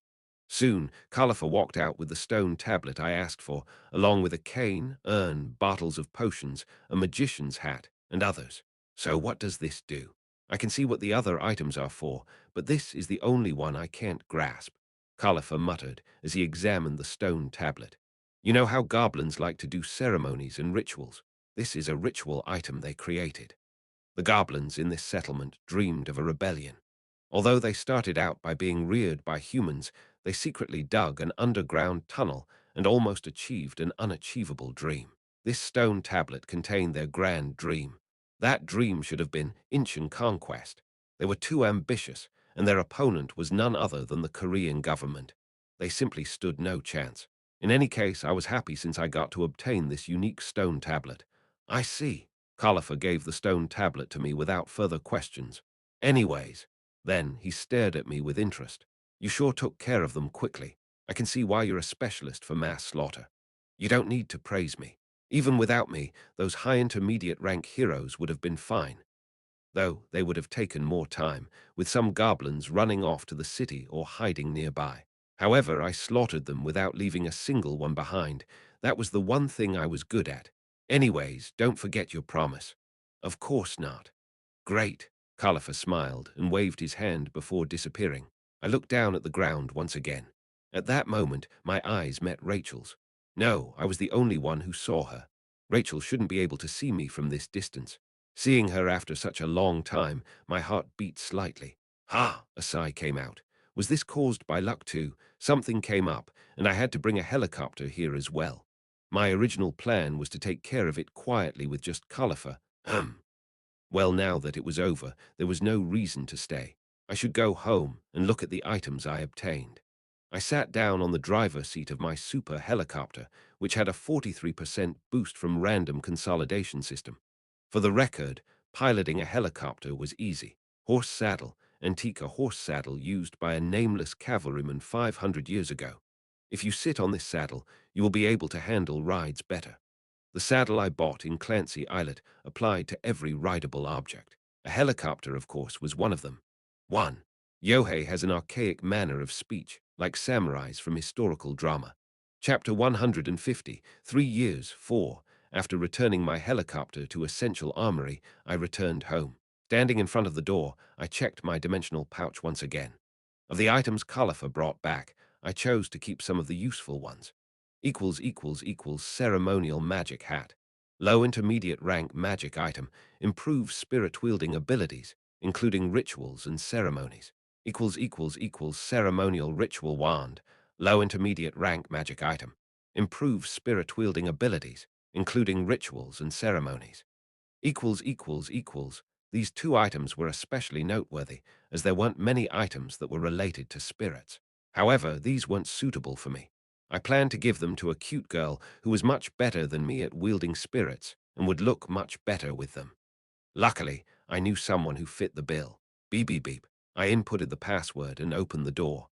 4 apples grow from a tree, and there are 8 trees. Suppose apples are distributed among 16 people. As soon as I entered, I heard an internet lecture. So this was why she didn't come out to greet me. A warm smile emerged on my face. I sneaked into the living room and glanced at the desk in the middle. 4 apples and 8 trees, so then you multiply 4 by 8. Evandel was wriggling her fingers and working on a math problem. Haeyang was sprawled next to her and sleeping like a human. I sneaked behind Evandel, who was glancing back and forth between the internet lecture and the problem set. Evandel! Then I whispered her name. Startled, Evandel jumped slightly and turned around. When she saw me, she smiled. I'm studying, she whispered proudly with a shrug. Was she talking quietly because she was in class? I decided to wait for now. Tiring at that moment, I received a message. Hajin, payment from China just came. Take a look. The sender was Park Soo-hyuk, the CEO of SH Agency. Got it. Park Soo-hyuk was probably the one who grew the most in recent years. The SH agency he founded 4 years ago was growing at a rapid pace. His company's motto, clear-headed honesty, attracted many hunters and mercenaries, and the way his company handled its work earned it great trust. With Yu Yonha's full support and their management of the monsters I killed, SH Agency came to put their name on the top 20 ranking of its field. Oh right, have you tried contacting Kim Suho? I did, but it's not easy to persuade him. Even without Kim Suho, SH Agency should continue to grow. However, Kim Suho without SH Agency didn't feel right, though I wasn't too worried with YunSeo-jin beside him. Tell creators Sacred Grace that you would provide them with information on dungeons. Park Soo-hyuk had a gift too. His gift was called Search and had the ability to discover 4-5 dungeons a year. Yeah, good idea. Well done, now it's time to do more practice. Evandel's online lecture also ended. Evandel stretched and jumped into my arms. Hajin, she rubbed her face on my chest. I stroked her hair and told her. Evandel, I brought you presents. Presents? Evandel's eyes widened. Yep, here you go. Tada, I handed her the magician's hat and wand. Evandel's mouth opened wide. Ooh, what is this? Try wearing it. It will help you wield your power better. I put the magician's hat on Evandel's small head and made her hold the wand. She looked like a little witch. Now she only needed a cape. Wow, you're so cute. Hee hee, really? Evandel jumped out of my arms and ran to a mirror. Looking at her, I fell in thought. Soon a space for Evandel to practice spirit magic would be finished. I wanted to make her train for at least 3 hours a day. Hey, Eng, look. It's so pretty, she wouldn't hate it, right? For Evandel, spirit magic should be like playing with Legos. I should ask her later. 2027, October 3rd. As autumn trees were changing color, I installed the stone tablet in Chameleon Troop's hideout. What's that? After watching me with interest for a while, Boss finally asked. Our new employees. Employees? Yep, Goblin tablet. This was the main item I wanted to get from Inchen's Goblin settlement. Equals Goblin tablet. Magic vessel, flame attribute.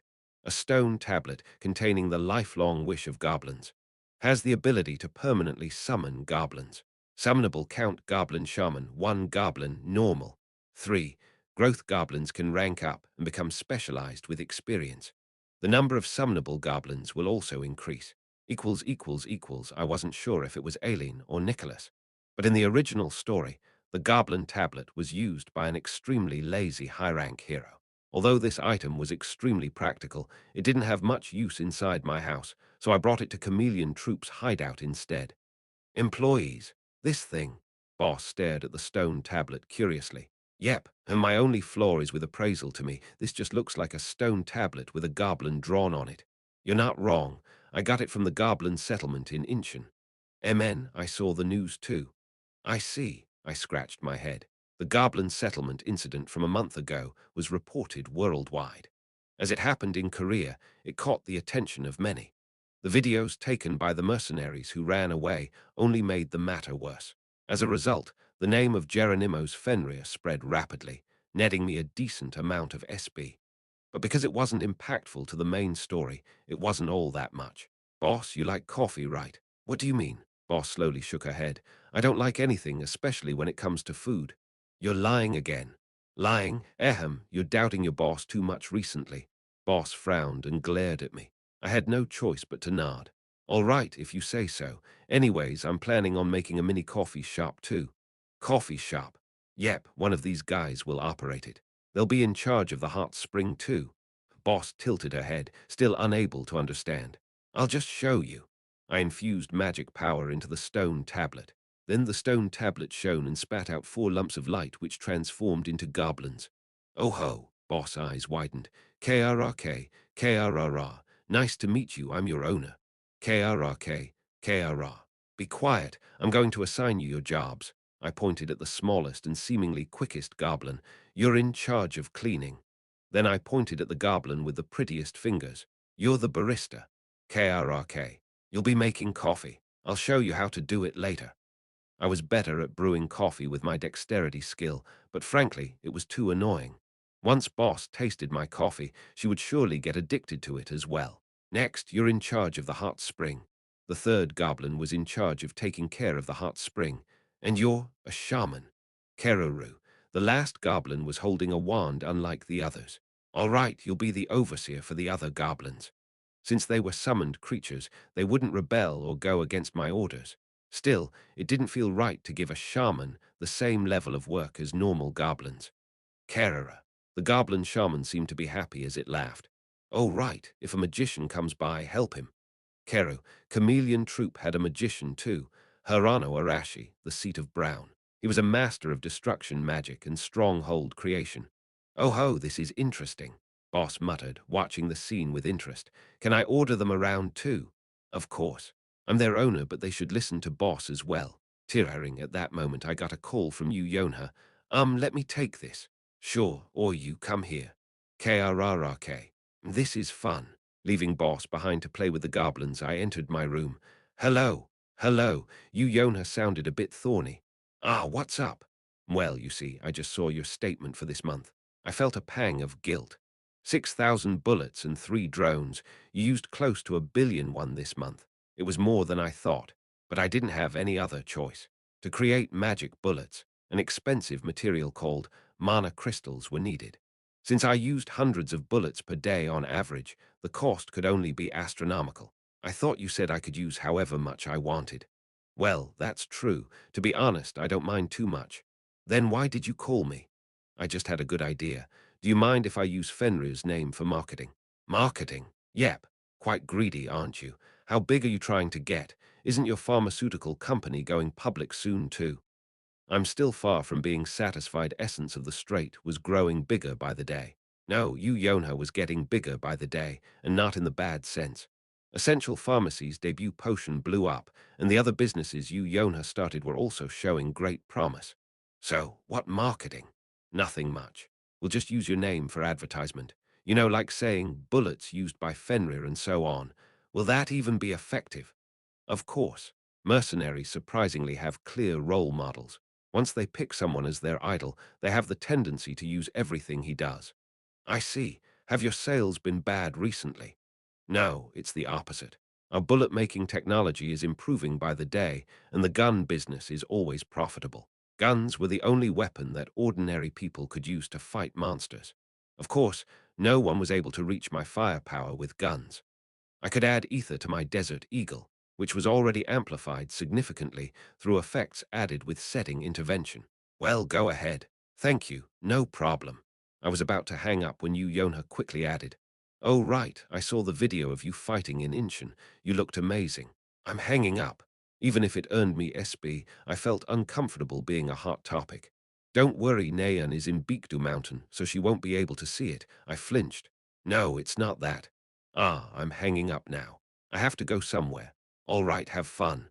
You too, TK. Yonha hung up first. I stared at my smartwatch for a moment, then jumped into my bed.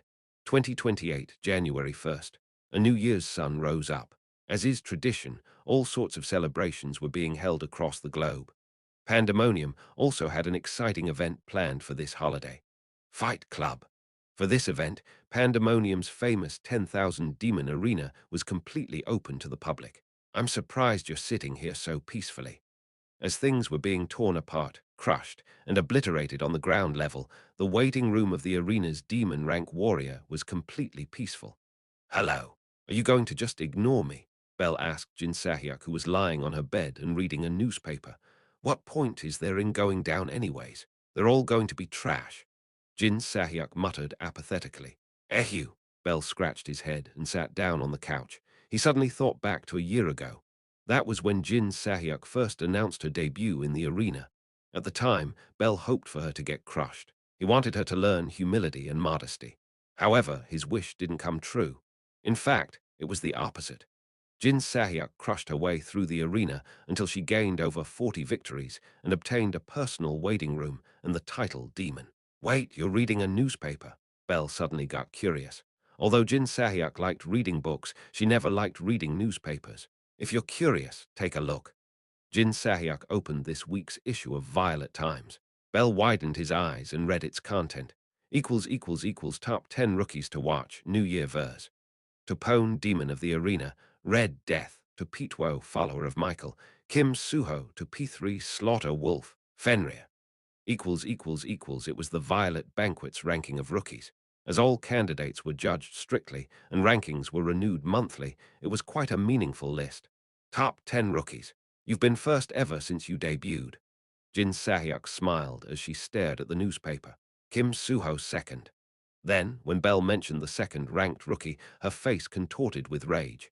Kim Suho, Kim Suho. She began to murmur his name angrily. By the way, can't you see the name below that? What? Below Kim Suho? Belle pointed at the name below Kim Suho to P3, Fenrir. Fenrir, is he a werewolf? Jin Sahyuk tilted her head. No, Belle couldn't blame her. He knew she was weak in that field. This is him, the coin dude. It's him. Immediately, Jin Sahyuk's face distorted viciously. Jin Sahyuk stared at the name fixedly. Coin, coin. It seemed she didn't know his real name as she began to mutter something about coins. Her voice contained the same level of rage as when she muttered Kim Suho's name. What an idiot, Belle sighed. However, he didn't mind Jin Sahyuk gritting her teeth. Her rage would surely serve as a foundation for her growth. I think he'll come find me.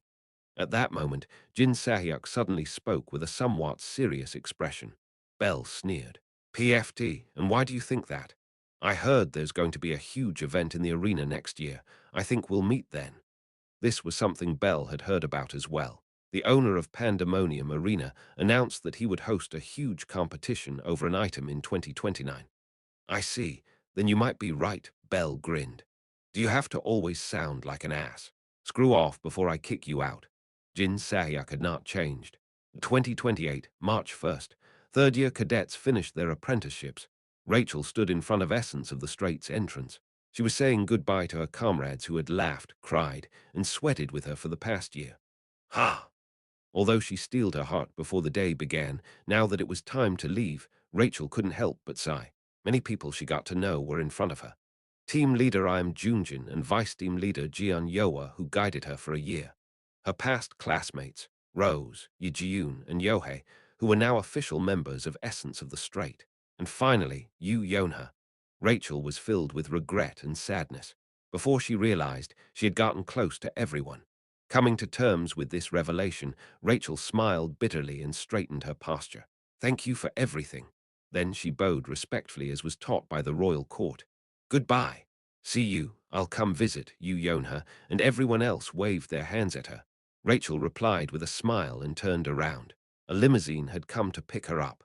Feeling like she would burst into tears if she hesitated any longer, she quickly got into the limousine. Where should we go, Princess? Jeremy Bond, the agent who was watching her from the shadows for the past year, asked in her mother language. Rachel replied with a trembling voice. To the English Royal Court Guild, obviously. Yes, Your Highness. The limousine drove off. Rachel looked outside the window and captured the moving scenery. I'm finally leaving Korea.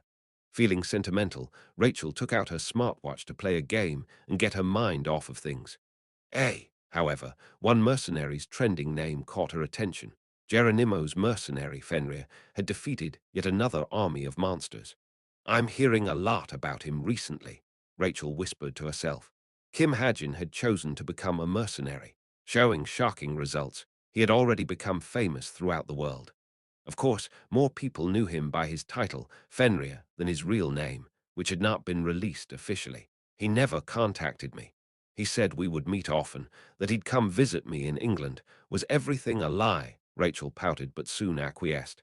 He must have been busy. Unlike me, who was an apprentice, he must have been fighting much more difficult enemies in much fiercer places. He must be sleeping in places where his life is in danger every moment. That must be the life of a high-rank mercenary, probably. Who? After a deep sigh, Rachel tapped on her smartwatch and left a positive comment on an article about Fenrir. Chapter 151. 3 years, 5. Creator's Sacred Grace, Guild Leader's Office. Kim Suho and Yi Yonghan were sitting in front of YunSeo-jin.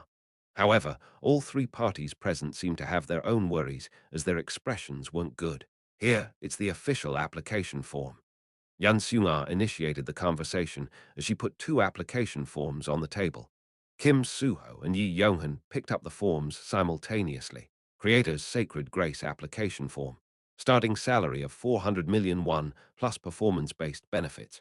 Compared to the 200 million won salary average Cube graduates received, it was a hefty amount, especially considering Creator's Sacred Grace's current situation. Oh, Yi Yonghan's expression brightened. He seemed to have had monetary worries. However, Kim Suho was the opposite. He looked more worried than anything at the high salary he was offered. Creator's Sacred Grace has been in the red for a while. This was something most of the public knew because of the numerous articles that popped up daily. Creator's Sacred Grace suffered astronomical punitive damage in lawsuits and settlements to wounded or killed victims of their failed tower campaign. To make up for their losses, they had to conquer at least 30 small dungeons. It might not be enough, but this is the best we can do. YunSeo-jin misunderstood Kim Suho's expression. In truth, Creator's Sacred Grace's budget was at its limit.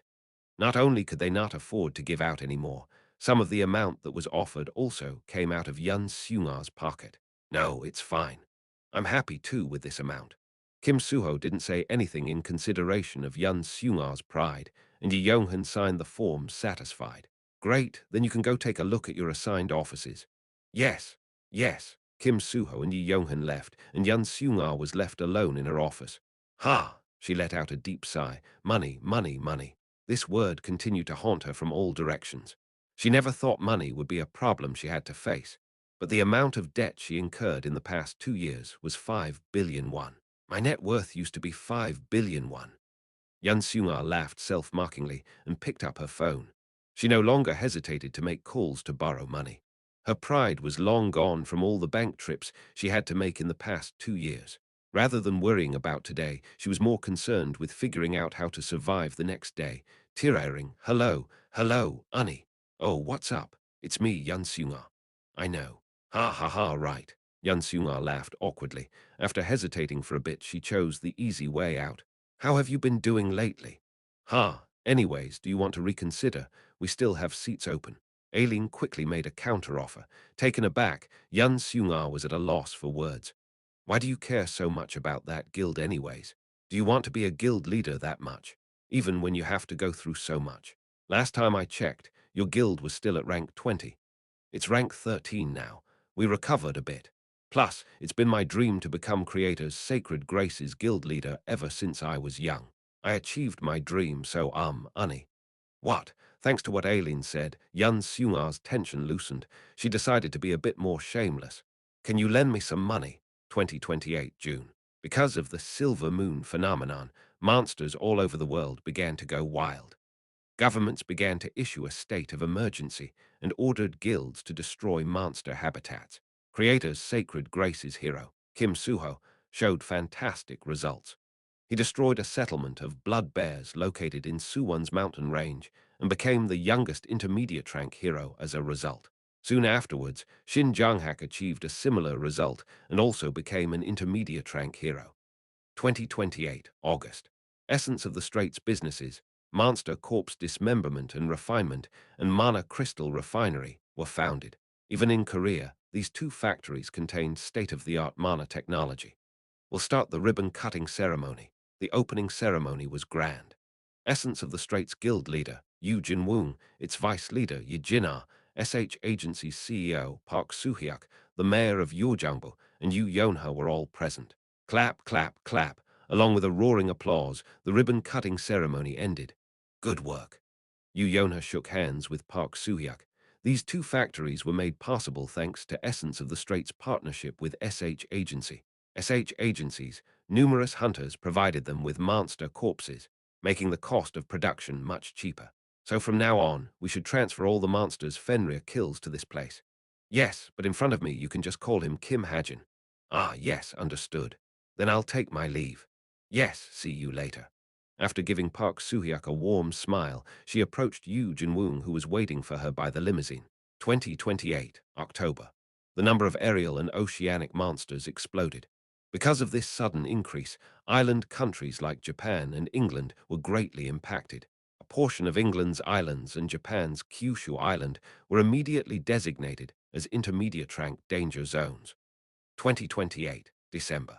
Japan requested assistance from Korea and the Hero Association, while England put out mercenary recruitment ads to deal with the situation themselves. Frankly, their decision was met with ridicule from the rest of the world. Then, 2029, February, on Baekdu Mountain's summit, where fierce wind blew, ready. A battle was about to take place. Strangely, even the spectators were clad in chi reinforcement. This was because Baekdu Mountain's mana-infused wind was different from ordinary wind. As today's wind carried especially threatening energy, it was no different than knives that could cut skin. Amidst this iron wind that would have cut apart ordinary people's flesh, Ki Naeun was glaring at a man. Her muscles were tense, and nervousness cooled her head. Start. As soon as the start of battle was signaled, Ki Naeun pulled out a 1.8-meter longsword, Highlander's Claymore. It was a historical-grade artifact gifted by Ki Shin-hyuk. On the other hand, her opponent only had an ordinary saber. Come! Ki Naeun didn't rush forward. Instead, she swung her sword from a distance. Her longsword instantly transformed into a 20-meter-long beam. However, her opponent was no slack. He calmly blocked her sword and rushed towards her. Woong! As the man's saber shot towards her, Ki Neon jumped high enough to touch the clouds. From the sky, she changed to a reverse grip. She was clearly trying to strike down with her sword, an ultimate technique she learned secretly. Harap! With a roar, she descended. Objectively speaking, what Ki Neon did was only a simple jump and strike attack. Her opponent easily dodged her attack. The simple nature of the attack made him suspicious. However, the real attack was what came next. Ki Neon twisted her sword, which was still stabbed into the ground, in a 90-degree angle. Magic power instantly erupted from the ground. What? The man didn't have a chance to react. A thunderous roar rang out. As though a volcano was erupting, cracks appeared throughout the entire arena, and terrifying pillars of magic power shot out. Looking closely, one could see that the pillars all had the image of swords. Swept by the wave of giant sword pillars, the man flew backwards helplessly. Their battle ended in only 3 breaths. Ki Neon wins, the judge pronounced the victor. Thank you for the lesson. Ki Neon sheathed her sword and bowed. The man who was sent flying raised his upper body and gave her a thumbs up. The spectators watching the battle broke out into cheers and applause. Heh! Yu-sehyuk stared at Ki Neon with a satisfied smile. Ki Neon wiped off the sweat on her forehead and bowed to Yu-sehyuk. You've grown a lot. Yu-sehyuk was genuinely impressed. Ki Neon was only 21. Only 2 years had passed since she began to train in Baekdu Mountain. However, she grew faster than anyone else who trained in Baekdu Mountain. She poured every second of her free time into sword and magic power practice, allowing her to achieve victory over the instructor who taught her for the past 2 years. At the same time, Yu-sehyuk felt a bit sad. Like you said, you're more than ready to return to the secular world. Today was the day Ki Neon was leaving Baekdu Mountain. She still had an old grudge to resolve and old debts to repay. As her master, Yu-sehyuk wanted to hold her back. Although she grew in might, he knew her heart was still wavering.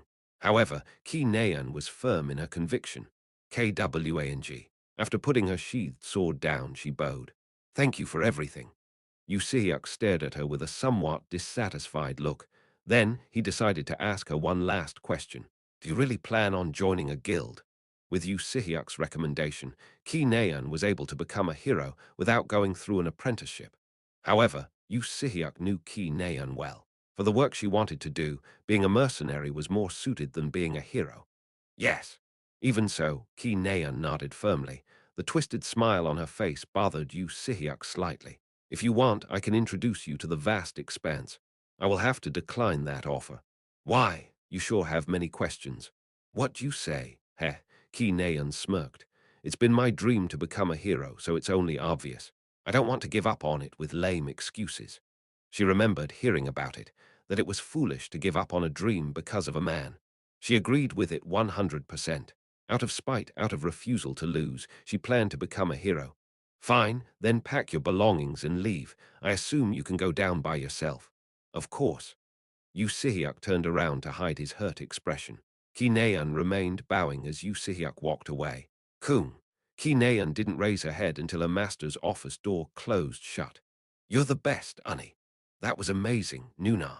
After waving her hand at the younger disciples who looked at her like an idol, she returned to her room. Living here for the past 2 years, she had grown quite accustomed to this place. Let's see, what do I need to pack? After opening her suitcase, she looked around the room for things to pack. But because she didn't bring much to begin with, there wasn't much to pack. Then suddenly, she saw a pack of cigarettes sitting on her desk. How many did I smoke today? She tilted her head as she put one in her mouth. When she lit it, cigarette smoke entered her mouth. Cough. Oh, so bitter. She couldn't get used to this acrid smell no matter how many times she smoked. It was likely that her body just wasn't suited to smoking. Even so, she still smoked 3 times a day. She felt it was her duty, so that she doesn't forget, so that it doesn't weather from time, so that she doesn't forgive subconsciously. For these reasons, she took on this hated smell 3 times a day. Hey! While she was looking around the room smoking, she caught sight of a gaming helmet sitting in the corner of her drawer. A bitter laugh came out. She remembered often playing with it 4 years ago. To reminisce the past, she picked up the helmet. She put her cigarette out and lied down on the bed. Talk, talk. She pressed the button on the helmet and found that it still worked. Should I give it a try? She put the helmet on for the first time in years. The helmet's iris scanner activated as the world around her turned dark. Iris scan has been completed. Nayan Judgment SSI, welcome back. Yeah, hi. She didn't plan on playing anything. She only wanted to reminisce. But when she logged in, there was an alert in front of her. Today is the last day of service for Gladiator of the Century. We would like to give a warm thanks to all the support you have given us over the years. A. The game she used to enjoy that once dominated the gaming scene had met its end. It seemed it couldn't withstand the test of time. Feeling somewhat bitter, Ki Naeun logged into Gladiator of the Century. I logged in one last time TT. Me too, I used to love this game. Is anyone from the hero clan? The lobby was full of people who came to reminisce like her. Should I play it one last time? Wondering if there was anyone to play with, Ki Naeun looked through her friend list. Ah, there she found someone who was more like a memory than a friend. Extra Zevon, currently online. A smile emerged on her face. She opened the private message window, but seeing the conversation she had with him before, her face stiffened. She was embarrassed and annoyed at the same time. Oh, you crazy idiot loser. Ki Naeun was about to wipe the message log, but stopped. Although she couldn't bear to watch her younger self's immature conversation, she knew they would disappear once the service ended. They'll disappear even if I don't erase them. Telling herself so, she slowly typed on the message window. Hyungnim, are you awake? I was lying in bed. Recently, there hasn't been much to do. The laptop update was still underway, and there was a while to go before the start of the next episode, I knew. As a result, training and playing around was all I've been doing lately. I've gotten quite used to this lifestyle, thanks to finding a few dramas and variety shows to watch. Ehu. The most painful part was going to bed. I had trouble falling asleep, as all sorts of thoughts constantly plagued me. Insomnia. It was a chronic condition I suffered from. Oh, right. I suddenly caught sight of the VR helmet by my bed. Thinking I could put on a sleep-inducing video, I put it on.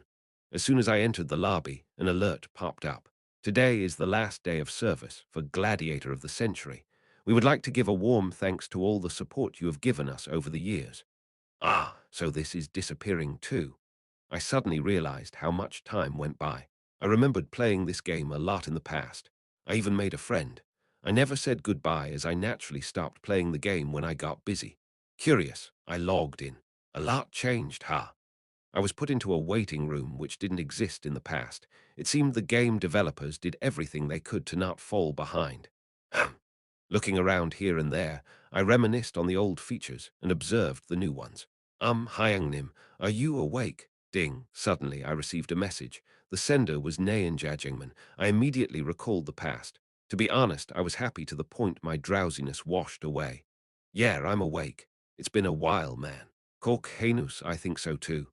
Oh, after 4 years, the way he talked seemed to have changed. It was more mature. It made sense. After all, he had to be an adult now. Do you want to play a match? Nayan Judgingman asked. Match? Yep, sure. Since the game was closing soon, I felt more than happy to play one last time. In the middle of pressing buttons to host a room, I suddenly stopped. I used to be his master, so I didn't want to lose to him so easily. Let me relog real quick. I took off my helmet. Scan. Then I logged back in after consolidating my helmet. Extra Zevon. Go, go. The match began after a brief exchange. I had a saber and a shield while my old master, Extra Zevon, had an axe and a shield. The control felt a bit weird as I hadn't played for a while, but my sharper senses and experience were more than enough to cover it. At least that's what I thought. Ook, boom. Extra Zevon's axe struck my shield, pushing my character back against the wall. I quickly rolled to the side and dodged his follow-up attack. Ick, Kung. This time he attacked my face with his shield. Ah, damn it. I tried to counterattack after barely dodging his attack. Whoosh, however, my character shot up into the air from his sudden somersault. That was it. I was hit and killed with a 108-hit combo in the air. The first set was a complete loss. Ha, what the hell was that combo? Jesus. An astounded laugh came out. It seemed my old master was still worthy of being my master. He's so good. As soon as my murmuring ended, the second set began. This time I took the fight more seriously. I changed my weapon to a longsword. Victory. I almost lost. Nayan Jajangman was much better than before. Or maybe I got worse. In any case, his sharp and reckless counterattacks were hard to deal with. Thank you for the match. I see that you're just as good as before. As soon as the match ended, Nayan Jajangman messaged me. You improved a lot. Did you continue playing? No, what about you? I didn't play either. I just logged in after hearing that the service was ending soon. Wow, then you must be super talented. I'm impressed, Hyung Nim. PFT. The way he talked made me laugh. The kid who used to ask me for dating advice was now a full-fledged adult. Ah, Hyung Nim, you're currently active, right? Jajangman suddenly asked a strange question. Active, this word had many meanings in this world. Well, I guess you could say that. What about you? Did he also become a mercenary? I'm not active yet, Korkakhenus, but I will be soon. Oh, are you a trainee? Something like that. I see, so that's why you became so serious. Good luck. Thank you. Ah, don't you think we'll meet one day? Cork Hanus, I smiled. Regardless of whether you're an apprentice hero or an apprentice mercenary, I'm no longer someone you can meet so easily. Maybe, if you continue to work hard. I see. Ah, apparently the service is ending soon. Korkakhenus KK. I received an alert too.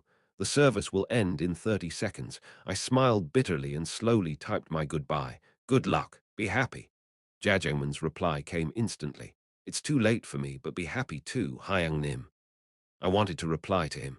I didn't know what happened, but I couldn't bear to watch a kid be so hopeless. However, before I could type anything, my surroundings changed. The service has ended. We offer our greatest gratitude to all users who supported Gladiator of the Century. Goodbye. Only the game developer's final messages were left in front of me. Chapter 152. 3 years, 6, 2029, April 3rd. In Chameleon Troop's secret hideout located in England's Bristol Channel, I was fully relaxed and reading a newspaper on the couch. Next to me, Boss was playing a game. English Royal Court Guild partners with mercenary groups. English Channel's high intermediate rank monster, Megalodon, has been defeated by English Royal Court Guild's Team 1. Rachel, the guild's youngest team leader, shows her exceptional skills. Princess Rachel appointed as the Royal Court Guild's youngest vice leader. Trust in England at an all-time low. Currently, popularity of England's leadership was steadily going downhill. Ordinary newspapers and even the Violet Times predicted a grim future for the country. Looking at the headline, I sighed and put down the newspaper. The news I was hoping to see was nowhere to be found. The news about entrance tickets should be popping up soon. How much longer was I supposed to wait? KNNG, feeling a bit sore, I stood up and stretched. Then I looked around Chameleon Troop's hideout, which was about 65% complete. A lot had changed in the past 3 years. In a way, it was quite dramatic. To be honest, I was proud of the changes I brought. The dome ceiling above had crystal chandeliers and gem-like lights beautifully hanging down. The red, vintage-style walls were full of art Boss brought back from her secret stash. It wasn't just the interior I was proud about. The hideout had many convenient facilities. The Goblin coffee shop in the corner of the lobby provided highest-grade coffee, and many of my magical furniture pieces were also placed around the hideout. In the center, what was that again? A ginormous mana crystal that was almost as big as Chiak Yungyong's thigh was purifying the air inside the cave. For the record, that almond-shaped crystal was something I took from Boss' secret vault. I remembered Boss throwing a tantrum about not wanting to keep it. She reluctantly agreed when I threatened that I wouldn't comb her hair ever again. However, that was still only the tip of the iceberg. What I just described was only the hideout's lobby.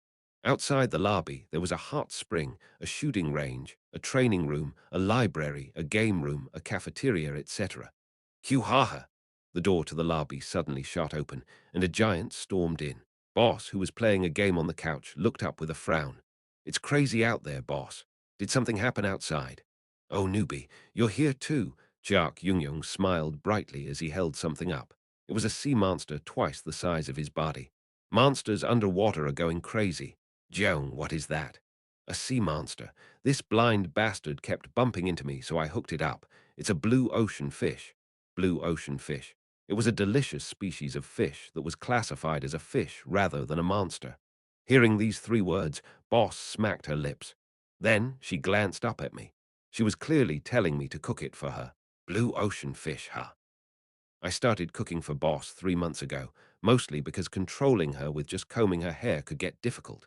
Like how the monkey in the story of the monkey's flower sandal grew too used to wearing sandals. My strategy was to slowly get Boss addicted to things I provided until she couldn't live without me. Not that Boss was a monkey, of course. You know about it? Chiak Yung laughed and threw the blue ocean fish down.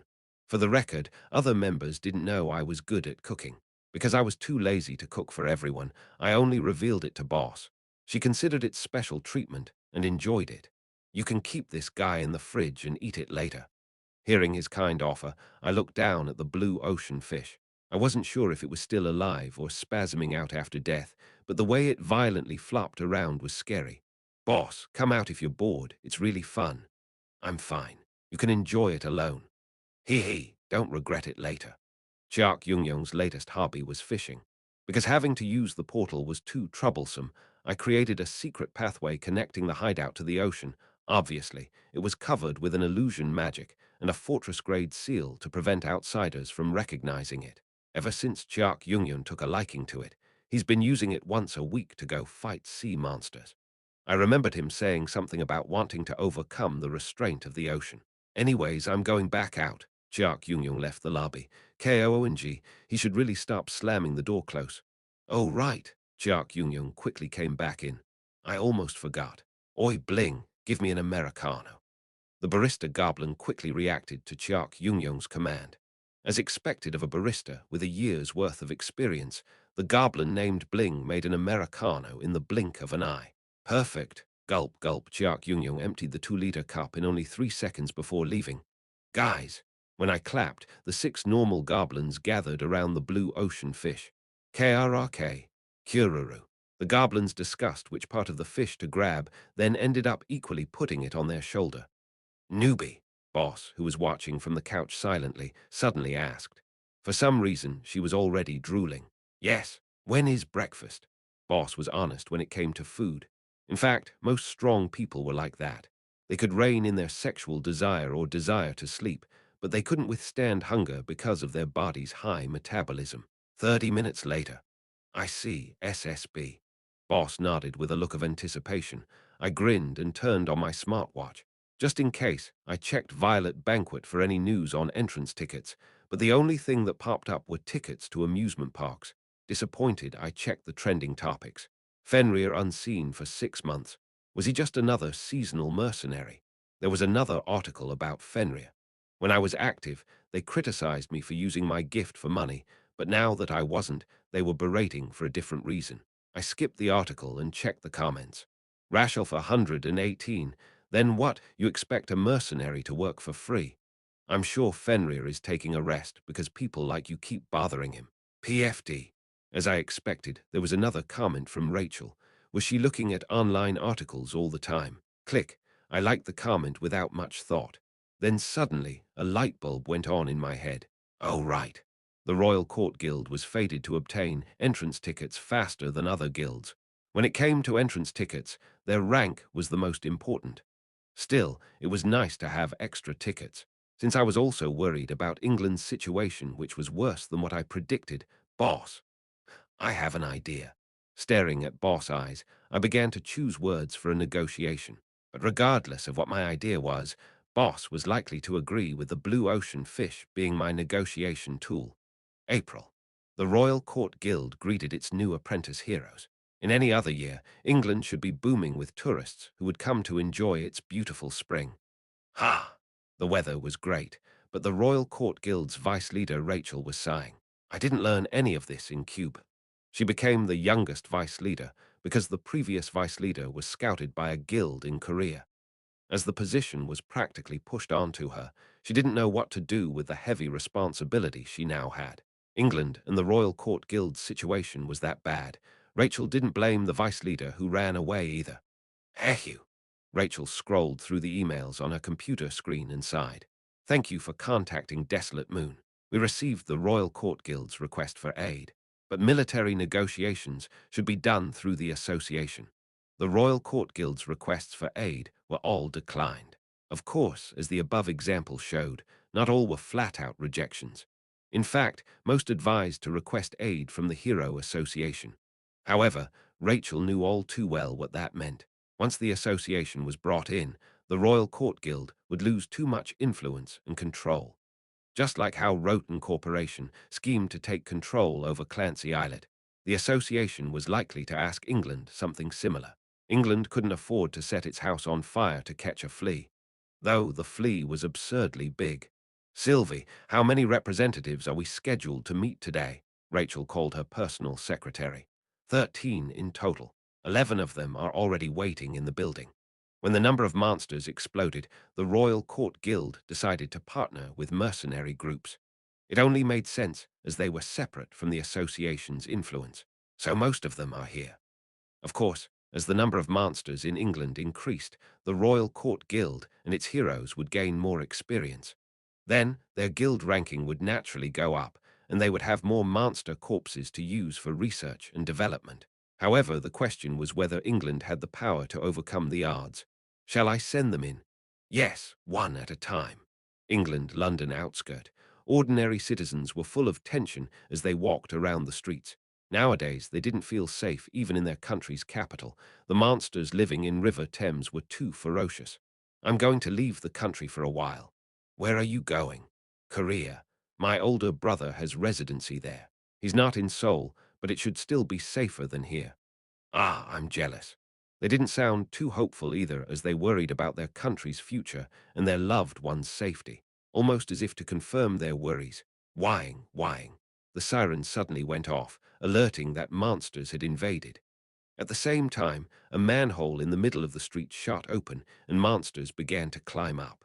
Sea moles, greed toads, giant catfish, etc.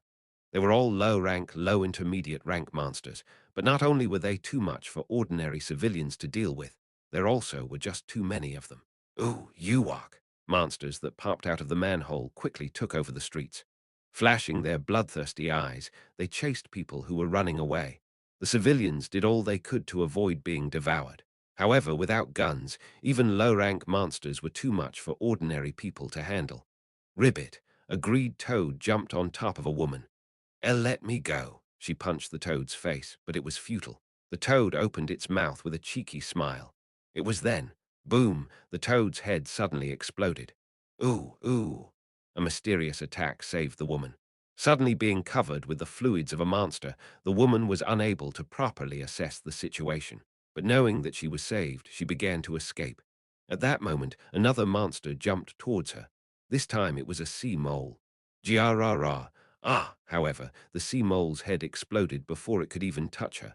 Seeing this, the woman finally realized that something was off. Other people who were running away had also stopped to stare behind her.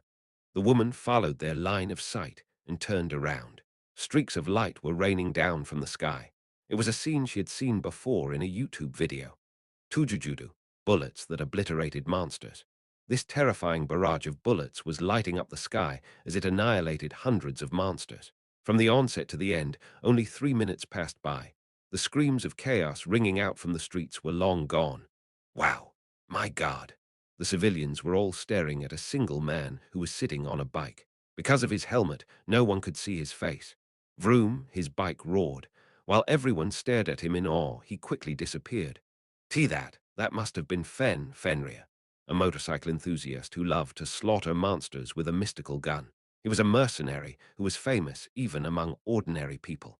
Vice Leader's office of the English Royal Court Guild. Rachel was currently in a meeting with representatives of mercenary groups. As you know, we achieved rank 10 in the most recent mercenary group rankings. Her first meeting was with the Skid Row mercenary group. The group's leader initiated the negotiation with a haughty attitude and tone. Albeit reluctant, this was something Rachel could accept. But because he was asking for too much, she instantly rejected him despite the Royal Court Guild's current situation. Ah, I'm speechless. You can speak. How can you be so beautiful? Pardon. Her next meeting was with the Great Tiger Mercenary Group, which was around rank 14. Its leader was a man in his mid-30s, and he was interested in Rachel's appearance above anything else. Although he made it seem like the meeting was a blind date, the conditions he offered were reasonable. England is in a bad spot, right? Of aerial, land, and sea monsters are accepted as the most difficult to deal with. Why don't you just ask the association for help? That's our own business. Are you looking down on mercenaries? You think we wouldn't understand just because we're uneducated? No. Just like that, Rachel continued her meetings. Many of the leaders were arrogant or stupid. Leaders from the higher-ranked mercenary groups were especially so. The leader of the world's rank 5 mercenary group was particularly distasteful. The way he ogled her with his lustful eyes made Rachel want to pull out her weapon. Who? After a long time, all 13 meetings came to an end. She didn't feel that it was a waste of time. Rank 14 and rank 9 seemed to be reasonable. Vice leader. At that moment, her secretary suddenly called her. Yes, what is it? Someone from another mercenary group just showed up. Weren't we done? We were, but this one claimed to be a mercenary and asked to meet vice leader. Then why don't you just kick him out? Rachel pressed her forehead. I wanted to send him back, but he seems to be someone famous. Oh, I see. Do mercenaries get more arrogant with more fame? I didn't want to be biased for the sake of that person. If he didn't contact us before, just let him in.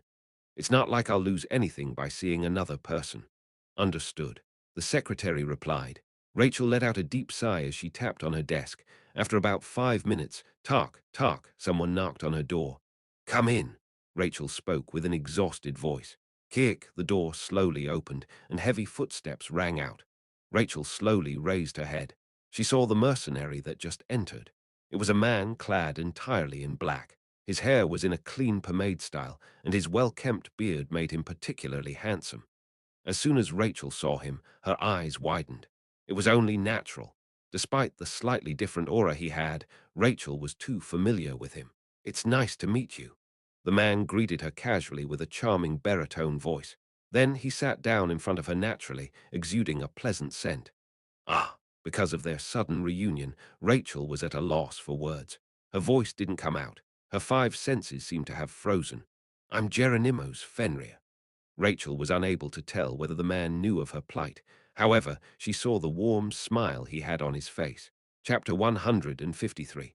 3 years, 7, Tower of Heroes, 101st floor. In an office created solely for Aileen, her office workers were staring at a pile of documents. HNNG. After painstaking effort, they had summarized countless number of documents to only 30 pages. These documents were all related to a mysterious entity designated as Black Lotus.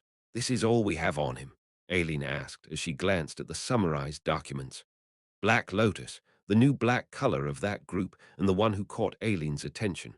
He was responsible for 11 terror incidents that happened in Pandemonium. Yes, we picked out the core information gathered from our informants who live in Pandemonium. Really, it sure is flawless. Aileen tried her best to sound sarcastic, and no one blamed her for it. None of the documents had anything that might identify Black Lotus' identity, and only contained records of his achievements. To make matters worse, Aileen already knew all these records, which were as simple as destruction completed with a single arrow, Black Lotus symbol engraved on the ground, etc. He always disappears immediately afterwards, so there's really no information about him. He might have a gift related to teleportation. Yeah, Aileen didn't pay attention to their excuses. It's my fault for expecting anything wait a minute. Suddenly, a light bulb went on in her head, and she got goosebumps on her skin. She widened her eyes and stared at her employees. He always leaves after a single arrow. Then, could she be the divine archer? Pardon, divine archer. YunSeo-jin the divine archer. It was a ridiculous claim. However, the office workers had trouble discerning whether Aileen was serious. After staring at her expression for a while, they shook their heads. There's no way it can be YunSeo-jin SSI. She should be busy doing volunteer work. Right, I was kidding too. Aileen quickly changed her tone. YunSeo-jin the divine archer. She was a master rank hero, titled the Guard of the Bow. It was worth noting that she was only rank 70, putting her on the bubble when it came to master rank territory. Furthermore, she had retired from active duty and only showed up every once in a while in North Africa. By the way, why is she even doing volunteer work? The office workers saved their breath. YunSeo-jin was an idol to people in their early 20s to 30s. Her kind heart and righteous deeds melted the hearts of men, and her upright personality and popularity made her a master rank hero. I just don't understand. Why did the association put her in the master rank class? Aileen expressed her displeasure. Members of the Temple of Justice were excluded from the association's ranking system. but Jin Se-in's master rank designation was always a point of contention. Aileen acknowledged that Jin Se-in was the best archer. The question was why Jin Se-in was a master rank hero rather than Yu Jinwoong. I'd win if I fought her too. Grumbling unhappily, Aileen suddenly got curious. Like asking which side would win in a fight between a tiger and a lion, it was akin to an instinctive curiosity that any human would have. Given all the same conditions, who would win between Jin Se-in and Black Lotus? After mulling over the question for a while, Aileen turned her gaze to the office workers. Girls, how strong do you think he is? I'm not sure. Can you elaborate? Try estimating his rank. How do you think he fares compared to Jin Se-in? Hearing Aileen's explanation, the four office workers fell in thought. Although they were elites who graduated from top-ranking universities and passed the association's difficult tests, they were still incapable of answering whether a lion or a tiger would win in a fight. Black Lotus probably didn't use 100% of his strength, right? The youngest office worker asked. It was a sharp question.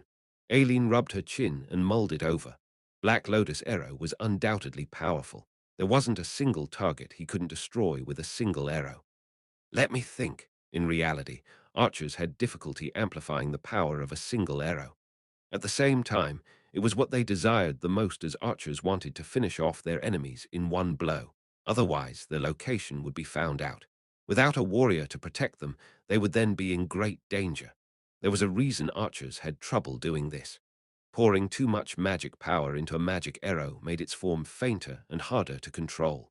In order to properly control their magic arrows, archers had to limit their power.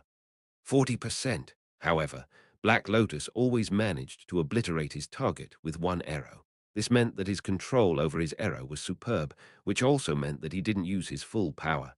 Maybe it's only 20–30%. Hey, that's small, the surprised office worker voiced her doubt. For Black Lotus to have only used 20–30% of his power, the results he showed were too brilliant. He had destroyed a tower that could have withstood most explosions, and a hideout with a high-rank barrier surrounding it. He had even assassinated an executive of Pandemonium's rank 10 private organization. If you're going to doubt me, don't ask in the first place. Aileen looked down at their doubts. As far as she was concerned, they were bookworms who rarely saw the world outside. KQ no, I apologize. Hey, you, continue with what you were saying before. The flustered office worker quickly retracted her words and yelled at the youngest office worker who talked before.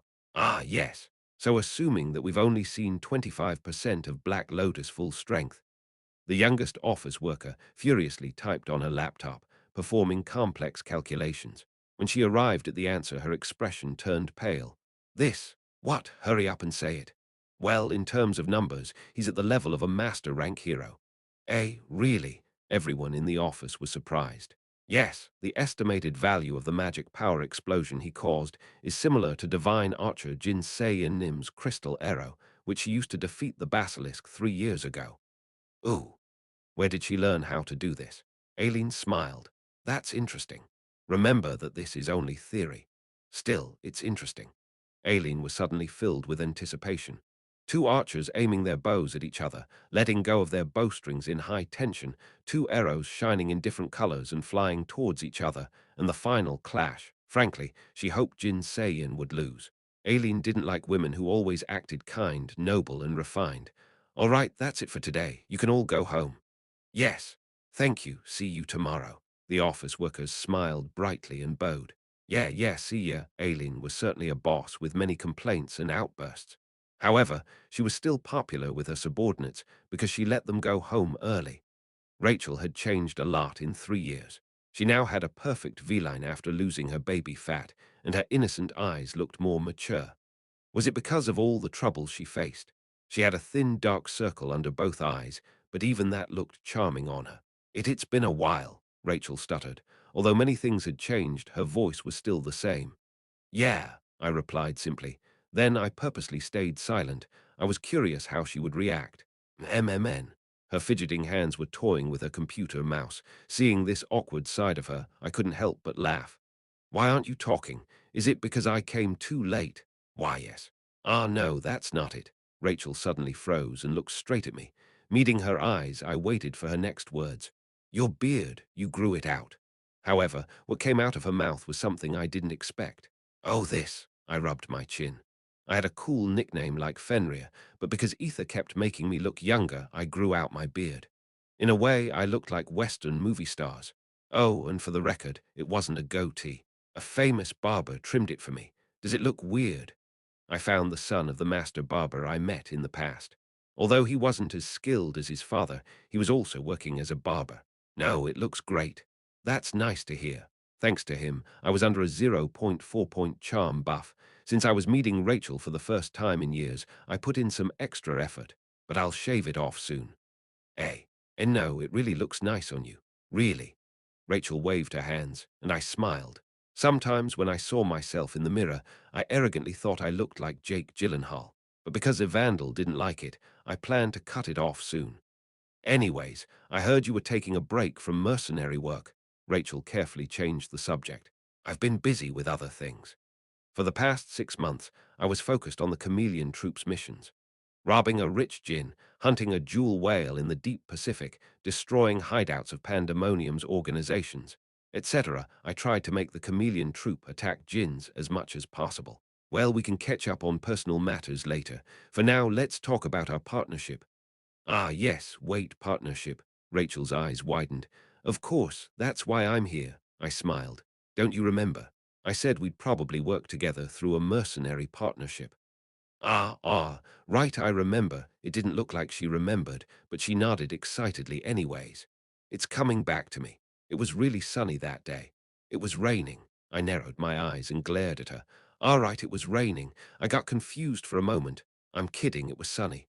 Sunny, or maybe I'm remembering wrong. In the end, Rachel closed her mouth and glared at me while pouting. Haha, I'm just joking. Here are our conditions. Take a look. I took out the contract I brought and gave it to her. Rachel picked it up respectfully. Geronimo Mercenaries' conditions were as follows. Equals 1. The Royal Court Guild is not to interfere in Geronimo's business. 2. England is to provide information on all dungeons within its territory. If the Royal Court Guild conquers a dungeon, all acquired loot is to be revealed to Geronimo Mercenary. 3. Geronimo Mercenary is to have first priority in purchasing loot acquired from dungeons. 4. There were only 6 clauses in total. After carefully reading each clause, Rachel looked up. If you agree to these terms, we can help England deal with its monster crisis. We'll be forming an official partnership. Partnership. Rachel's eyes immediately lit up. Royal Court Guild forms partnership with Geronimo Mercenary. How did England move Geronimo? Fenrir slaughters thousands of sea monsters in 1 hour. As soon as the news went out that the Royal Court Guild partnered with Geronimo, the international community blew up.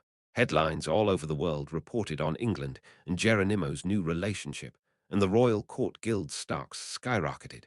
The Prime Minister even invited Geronimo's mercenary leader, Jane in disguise, to a banquet.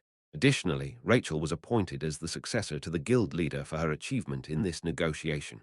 Of course, there was also a fair amount of negative rumors, particularly about sexual favors. In any case, a month flew by. England's situation had mostly calmed down, but it was hard to say it was all thanks to Geronimo Mercenary. Geronimo Mercenary only had 24 members. Even then, they were all fake identities, and there were only 5-6 active members. However, the goal of this partnership was to destroy the monsters' habitats.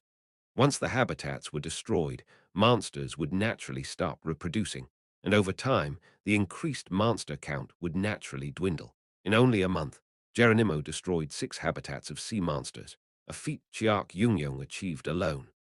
I only had to tell him where a monster habitat was located, and Chiak Yungyong would run over and destroy everything in sight. As an ally, Chiak Yungyong couldn't be more reliable. I'm glad it was resolved without any civilian casualties. Currently, I was walking with Rachel along the English Channel's beach. I agree. We arrived here just 10 minutes ago after a report that a large number of carnivorous tunas appeared. By the way, I'm going to make you pay for my bullets. Using the heavy machine gun mode, I took care of everything in just 7 minutes. Since we had time left over, we went on a stroll along the beach. Rachel was still reticent. She strolled silently as she watched the waves glistening under the sun with a relaxed smile on her face. Feeling a bit bored, I put my finger up to my face. It was then. Oh, right. Poke. Rachel suddenly turned around, making my finger poke her cheek. Rachel froze and stared at my finger. Then she stared at me asking for an explanation. Anyways, Rachel SSI, or rather vice leader. I pulled my finger back and asked, as if nothing happened. The Royal Court Guild conquered several dungeons in the past few months. Have you gotten any paper as loot? Paper. Yes, something that looks like an entrance ticket. A piece of paper that looked like a ticket and shown in different colors. This was not an ordinary piece of paper, nor was it a ticket to an amusement park. It was the entrance ticket to the Tower of Wish, the next major episode. I don't think so, Rachel replied after mulling over it for a moment, and I shook my head regrettably. Then we went back to strolling. VRRR, suddenly my smartwatch rang. It was loud enough for Rachel to hear as well. I quickly looked down at my watch. The laptop update has been completed. Chapter 154. Entrance ticket 1 == the laptop update has been completed. Stigma recovery rate has been increased. You receive 3 points. A few functionalities have been added. Overclocking. Using your vitality as cost, you can temporarily boost Stigma's power. The boosted amount will depend on the amount of vitality used. Note, you can die from using all of your vitality. Device link. You can link electronic devices to the laptop, max 4. Linked devices cannot be used by anyone else. You can operate linked devices with your will. Spatial modification. You can now modify environmental settings. However, the specified environment must be limited in scope. 1000 SB has been consumed for the update. Current SB 3053. Variable stats usable points. 3 strength 6.4 plus 6. Stamina 6.435 plus 6. Speed 8.655 plus 6. Perception 9.235 plus 6. Vitality 6.105 plus 6. Magic power 3. Stat increase from magic dysfunction physique has reached its limit plus 6. Invariable stats intelligence 4.47/10. Perseverance 7.207 plus 0.5/10. Luck 9.1/10. Charm 5.535 plus 0.4/10. Gift 1. Master Sharpshooter Intermediate Rank, Spirit Attribute, Evolving Grade 4 Proficiency EXP, 87%. 2. Random Consolidation System Low Intermediate Rank, Spirit Attribute, 3-Stage Consolidation 3. Dexterity Low Intermediate Rank, Null Attribute, Evolving Grade 5 Proficiency EXP, 51%. Physique 2/3 1. Magic Dysfunction Physique 2. Medicinal Memory Physique Art 2/3 1. Parker 2. Charming Voice == the information I've been dying to know popped up. For the 3 years that the laptop was updating, I was still able to modify settings of objects and see their information. But I wasn't able to see my status, other than my gift. In other words, I was seeing my stats for the first time in 3 years. The heck? My charm stat was only 5.535.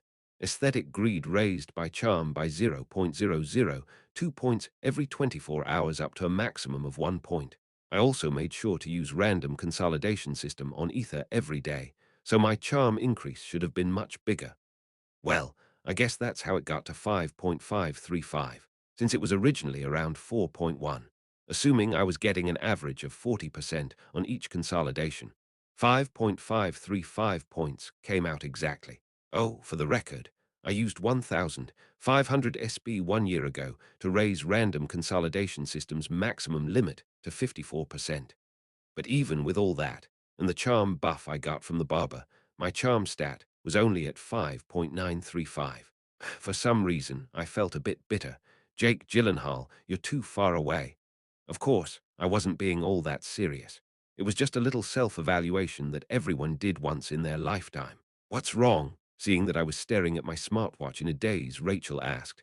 I replied with a smile. Let's go back now. Rachel tilted her head, not knowing what happened. Meanwhile, I tried using one of the laptop's new functions. I clicked on the device link button that was newly placed in my smartwatch.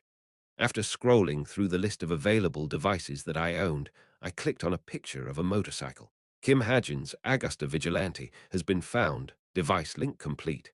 Augusta Vigilante will now move according to Kim Hajin's will. I tried to send a thought. Come to me. Come to me. After about a minute, the parked motorcycle drove up to me with a cool engine sound. Interesting. Without much thought, I got on. Wait. Then suddenly, a powerful hand grabbed my hand. Obviously, it was Rachel. What's wrong? Hajin SSI, wait a minute. Ha! Rachel pointed at my bike as she shuddered slightly. Didn't you park your motorcycle by the road? Ah, I did, but who is it? As soon as I said a few words, Rachel pulled out Gallatin. Hello, I think it's an assassin. That motorcycle just drove here on its own. She murmured in shock as she held her sword up. Her sword then shone in a golden light. Show yourself. Her voice carried a hint of killing intent, but obviously no one answered her. Rachel then repeated the same words in English. Show yourself. Stop hiding like a coward. Rachel was shadowboxing with an invisible enemy, but it felt like she was sure of her suspicion. From the looks of it, she must have experienced similar situations many times before. Just how many assassination attempts did she go through to react like this? I couldn't help but feel sorry. However, I just continued on and got on my motorcycle. Hajin SSI, that motorcycle is dangerous. Don't worry, it's a self-driving vehicle. Look, I willed the motorcycle to move.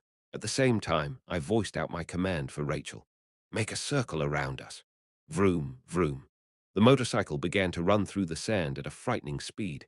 On the other hand, Rachel was staring at the motorcycle in a daze. Her pupils were suffering from miniature earthquakes. Ah, I understand. Technology has improved a lot in the recent years. Just don't try to fall behind the times too much. Ah, you are. Rachel was at a loss for words from embarrassment. She covered her face with her hands and shook her head fiercely. What saved her from her embarrassment was a sudden call. Tariri, wait one moment. I need to take this. Hello. Rachel walked away, using the call as an excuse.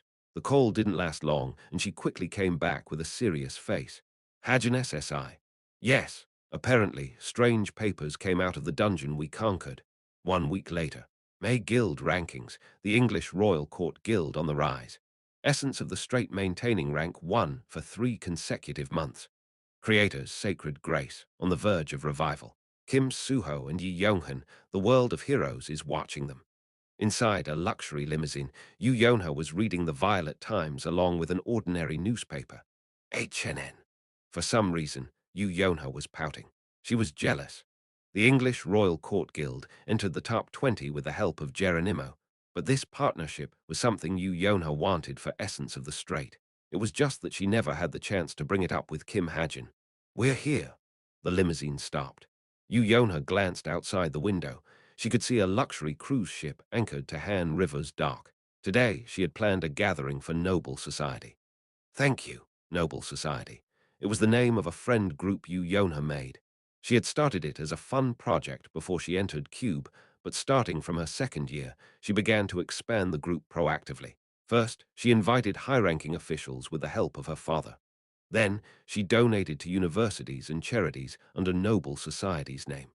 Afterwards, she began to snatch up promising cadets with good family backgrounds. Now Noble Society had over 200 members. All 200 of them were undoubtedly Korea's future leaders. I will be waiting nearby.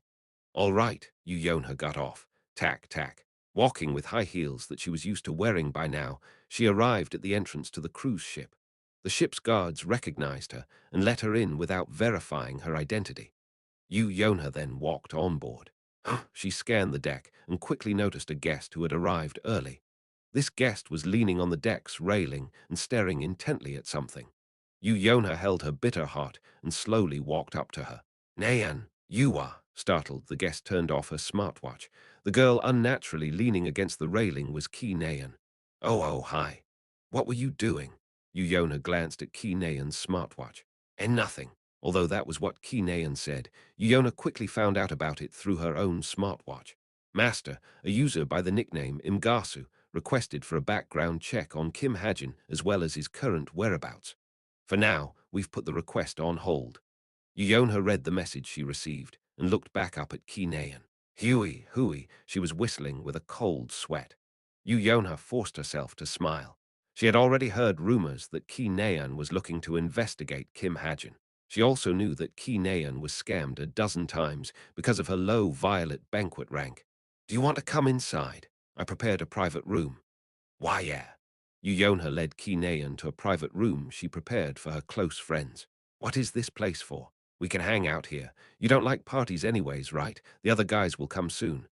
I see. Pool, VR, bowling, darts. The room was full of games. Kinean sat down on the couch without much thought. Oh, right, what's this on my name tag? Then she asked Yonha. Name tag? Yeah, over here it says executor. Shouldn't it say low intermediate rank hero? Essence of the Straits hero, Kinean. Executor, oh that. Executor was a new title Yonha created for Kinean. Although Kinean easily surpassed low intermediate rank heroes in power, she couldn't be promoted due to a lack of results. The association classifies heroes based on a rank and a grade, but I don't plan on following their system indefinitely. I tried creating one myself. In reality, not many people were happy with the association's rank and grade system. Thus, Yonha created new titles to match heroes' diverse characteristics. For now, she had 5 titles: Executor, Destroyer, Guardian, etc. Of these, the Executor title was the highest. Yep, that would be the rank most team leaders are in. Oh, that's surprisingly good. Talk, talk at that moment, a knock rang out from the door. Guests have arrived. Looks like they're here. Yonha smiled at Kinean. Yeah, Kinean nodded nonchalantly. Come in. With Yonha's invitation, the door opened and 3 familiar faces walked in. Shin Janghak, Kim Suho, and Yi Yonghan. They were 3 superstars who had risen to fame at only 21 years old. Hey, it's been a while. Kim Suho waved his hand with a bright smile. Move it. Whoa. Shin Janghak pushed Kim Suho aside and stood in front of Kinean. How have you been? His voice was wistful and emotional. Yonha shook her head as she watched Shin Janghak. So, what about you? You look even more creepy now. Ha ha ha, that's a funny way to say I'm handsome. You crazy? Ah, I'm so tired. Yonhan ignored Kinean and Shin Janghak and trudged up to the couch. After jumping down on his back, he wriggled around like a giant cockroach and murmured, Our Creator's sacred grace is too cutthroat. They're sending me to 3 dungeons a month. Didn't you say you wanted to go? You said you wanted to buy that Lambo something, feeling guilty. Kim Suho poked Yonghan's back as he muttered back, It's Lamborghini. Oi, team leader Kim, you think you'll be safe if I report you to the association for overworking me? Oh, please, you got what you wanted, right? I did put in an order. Kim Suho had already become a team leader. Yi Yonghan was a member of his team.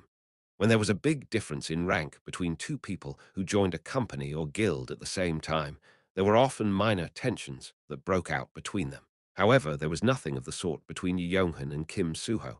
Kinean, do you want to spar later? Sure, but I'm letting you know you might lose. We'll see.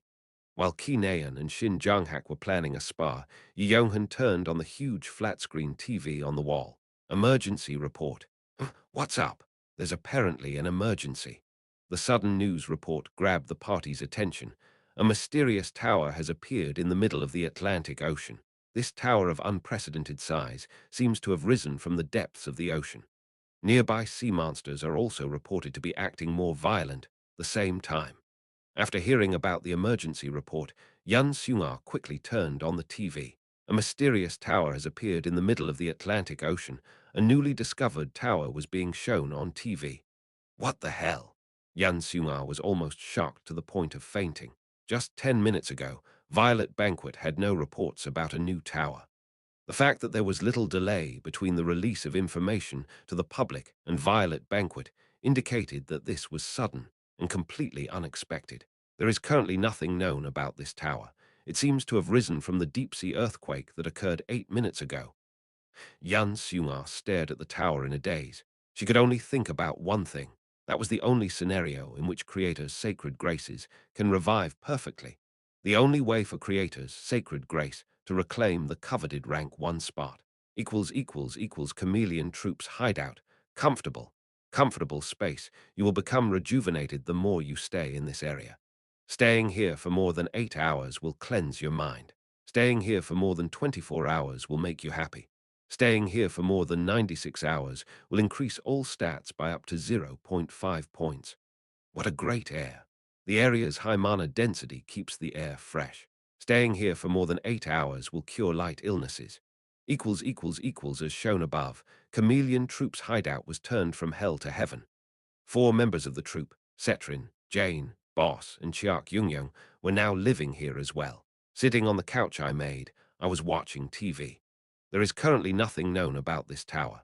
It seems to have risen from the deep-sea earthquake that occurred 8 minutes ago. The Hero Association has already deployed investigators. But because of how deep the tower reaches, it is thought to be impossible to enter the tower in a normal way, the Tower of Wish. A tower that was huge, as though it contained all of humanity's hopes, wishes, and resentments. "Oh, what's that?" Cetrin, who was in the middle of receiving a back massage from the goblins, asked. "Newbie, is the entrance ticket you were talking about?" On the other hand, Jane turned to me with widened eyes. She really had sharp senses. "Yep," I nodded. Currently, I had an entrance ticket in hand. It was the ticket into the Tower of Wish. The entrance ticket I had was an orange tier ticket. "Let me see." Jane took the entrance ticket. "What is it? Let me take a look too." Boss woke up from her nap and glanced up at the entrance ticket. Jane read the words written on the back of the ticket.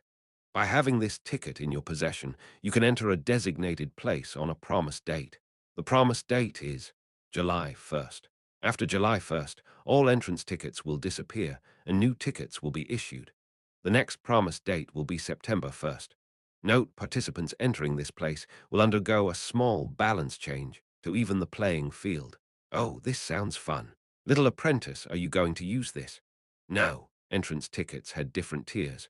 Although the orange tier was above average, it wasn't the one I wanted. "Why not?" "This color isn't the one I want." "Color?" "Yep." Entrance tickets had the following tiers. White. There was no benefit to having a white ticket. Consequently, white tickets were even rarer than red tickets. Green. Green ticket owners could choose the difficulty level of the tower's tutorial. Yellow. In addition to green tickets benefits, yellow ticket owners were also given an additional tutorial-only food supply. Orange. In addition to yellow tickets benefits, orange ticket owners could receive a basic weapon. Red. In addition to orange tickets benefits, red ticket owners could choose one companion to enter together. Of course, they could enter alone if they wished. "I'm looking for a black ticket." The entrance ticket I wanted was black.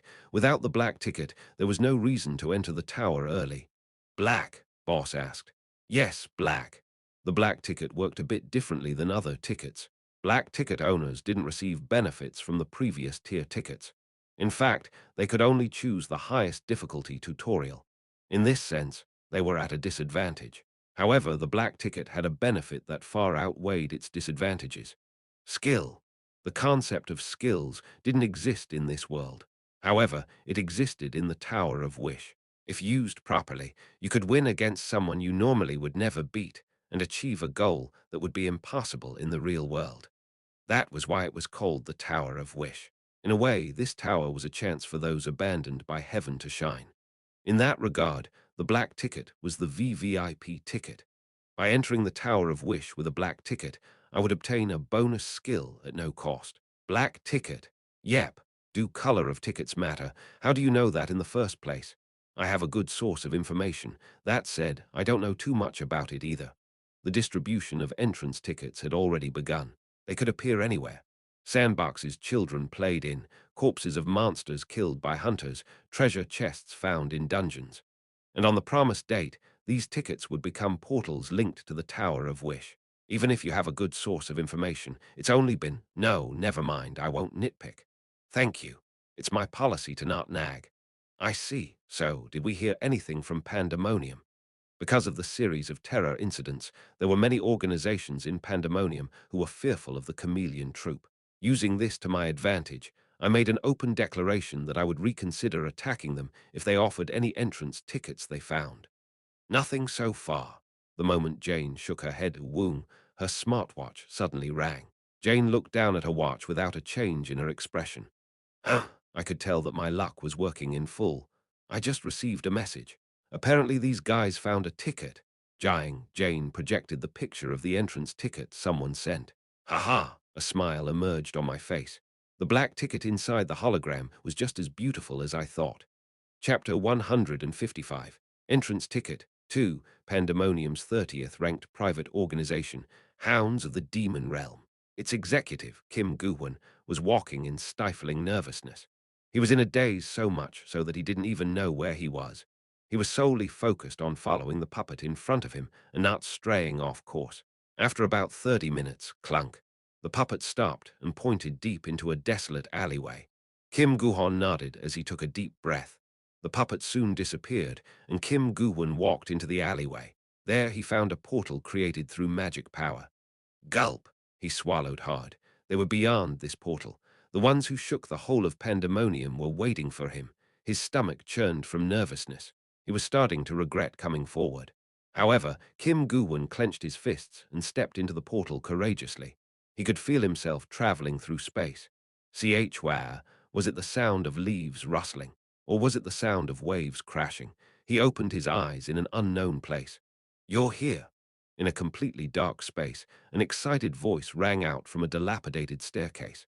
Kim Gu-won looked up and saw an Eastern woman with white hair. The mysterious woman greeted him. Hi.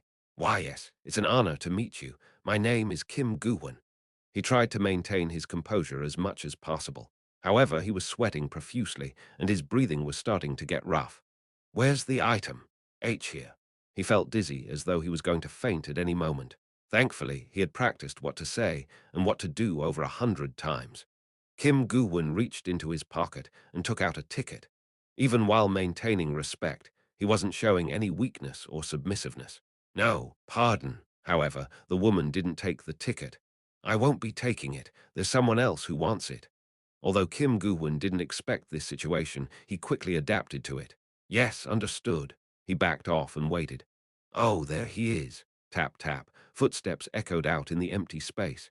Kim Gu-won turned his gaze to the direction of the sound. At first he thought a shadow was walking towards him, but he soon realized that it was a man dressed entirely in black. Kim Gu-won stared at the man calmly. Unlike the woman, he didn't give off any imposing aura or pressure. However, I heard you guys call him Lotus. The woman's next sentence caused his body to freeze cold. Kim Gu-won stared at the man walking towards him. He couldn't breathe, as though he was being choked. A ghastly aura seemed to be emanating from the man's slow footsteps. Of course, it was only a hallucination. Black Lotus, the man who destroyed several towers and hideouts with a single attack, and even assassinated an executive of Blood Poison, Pandemonium's rank 10 organization. This man was currently standing only a foot away. Kim Gu-won felt a chill run down his body. He had to introduce himself, but his mouth refused to move. Although the man was covering his face with a black mask and hoodie, his eyes seemed to pierce through everything. What's wrong? He's waiting. Ah, why yes, here you go. Kim Gu-won snapped out of his daze and gave the item to the man clad in black. The man stared fixedly at the ticket, then took it off of Kim Gu-won's hands. Kim Gu-won gulped and waited for the man's next move. Suddenly, the man raised his hand. Was he unhappy with something? Kim Gu-won couldn't bring himself to close his eyes. He simply stood in terror, waiting for the man's hand to behead him. Tack. The man put his hand on his shoulder. Tack, tack. Then he lightly hit him a couple of times. It was almost as though the man was giving a compliment. For a moment, Kim Gu-won forgot who he was, where he was, and what he was doing. After barely holding on to his consciousness for a long time, thud. Kim Gu-won fainted and fell on the ground. What happened? The person most confused by this was the man who praised Kim Gu-won. Kim Hajin. After the exchange, I returned to Chameleon Troop's hideout. Is that what you wanted? Jane cancelled her disguise and asked. Yes, but I thought about the man I just met who fainted from a single praise. Jane seemed to understand my worries as she smiled playfully. You can add that to your resume. To be honest, my notoriety in Pandemonium was too much. People began to be fearful, especially after I killed Blood Poison's executive. In my defense, that executive wasn't physically powerful. Although he was decent with magic, the reason he became an executive was his unusual craftiness and cleverness. Oh, by the way, can I enter the tower too if I have a ticket? Jane sounded interested. Yep, you can use the orange ticket that we have. It didn't hurt to have extra tickets, as they could be used in many ways. The most obvious way was to sell them to others. You could also give it to someone in exchange for them becoming an ally inside the tower. Furthermore, the scant amount of available tickets made them all the more valuable. 200 whites, 1,000 greens, 800 yellows, 500 oranges, 300 reds, 5 blacks.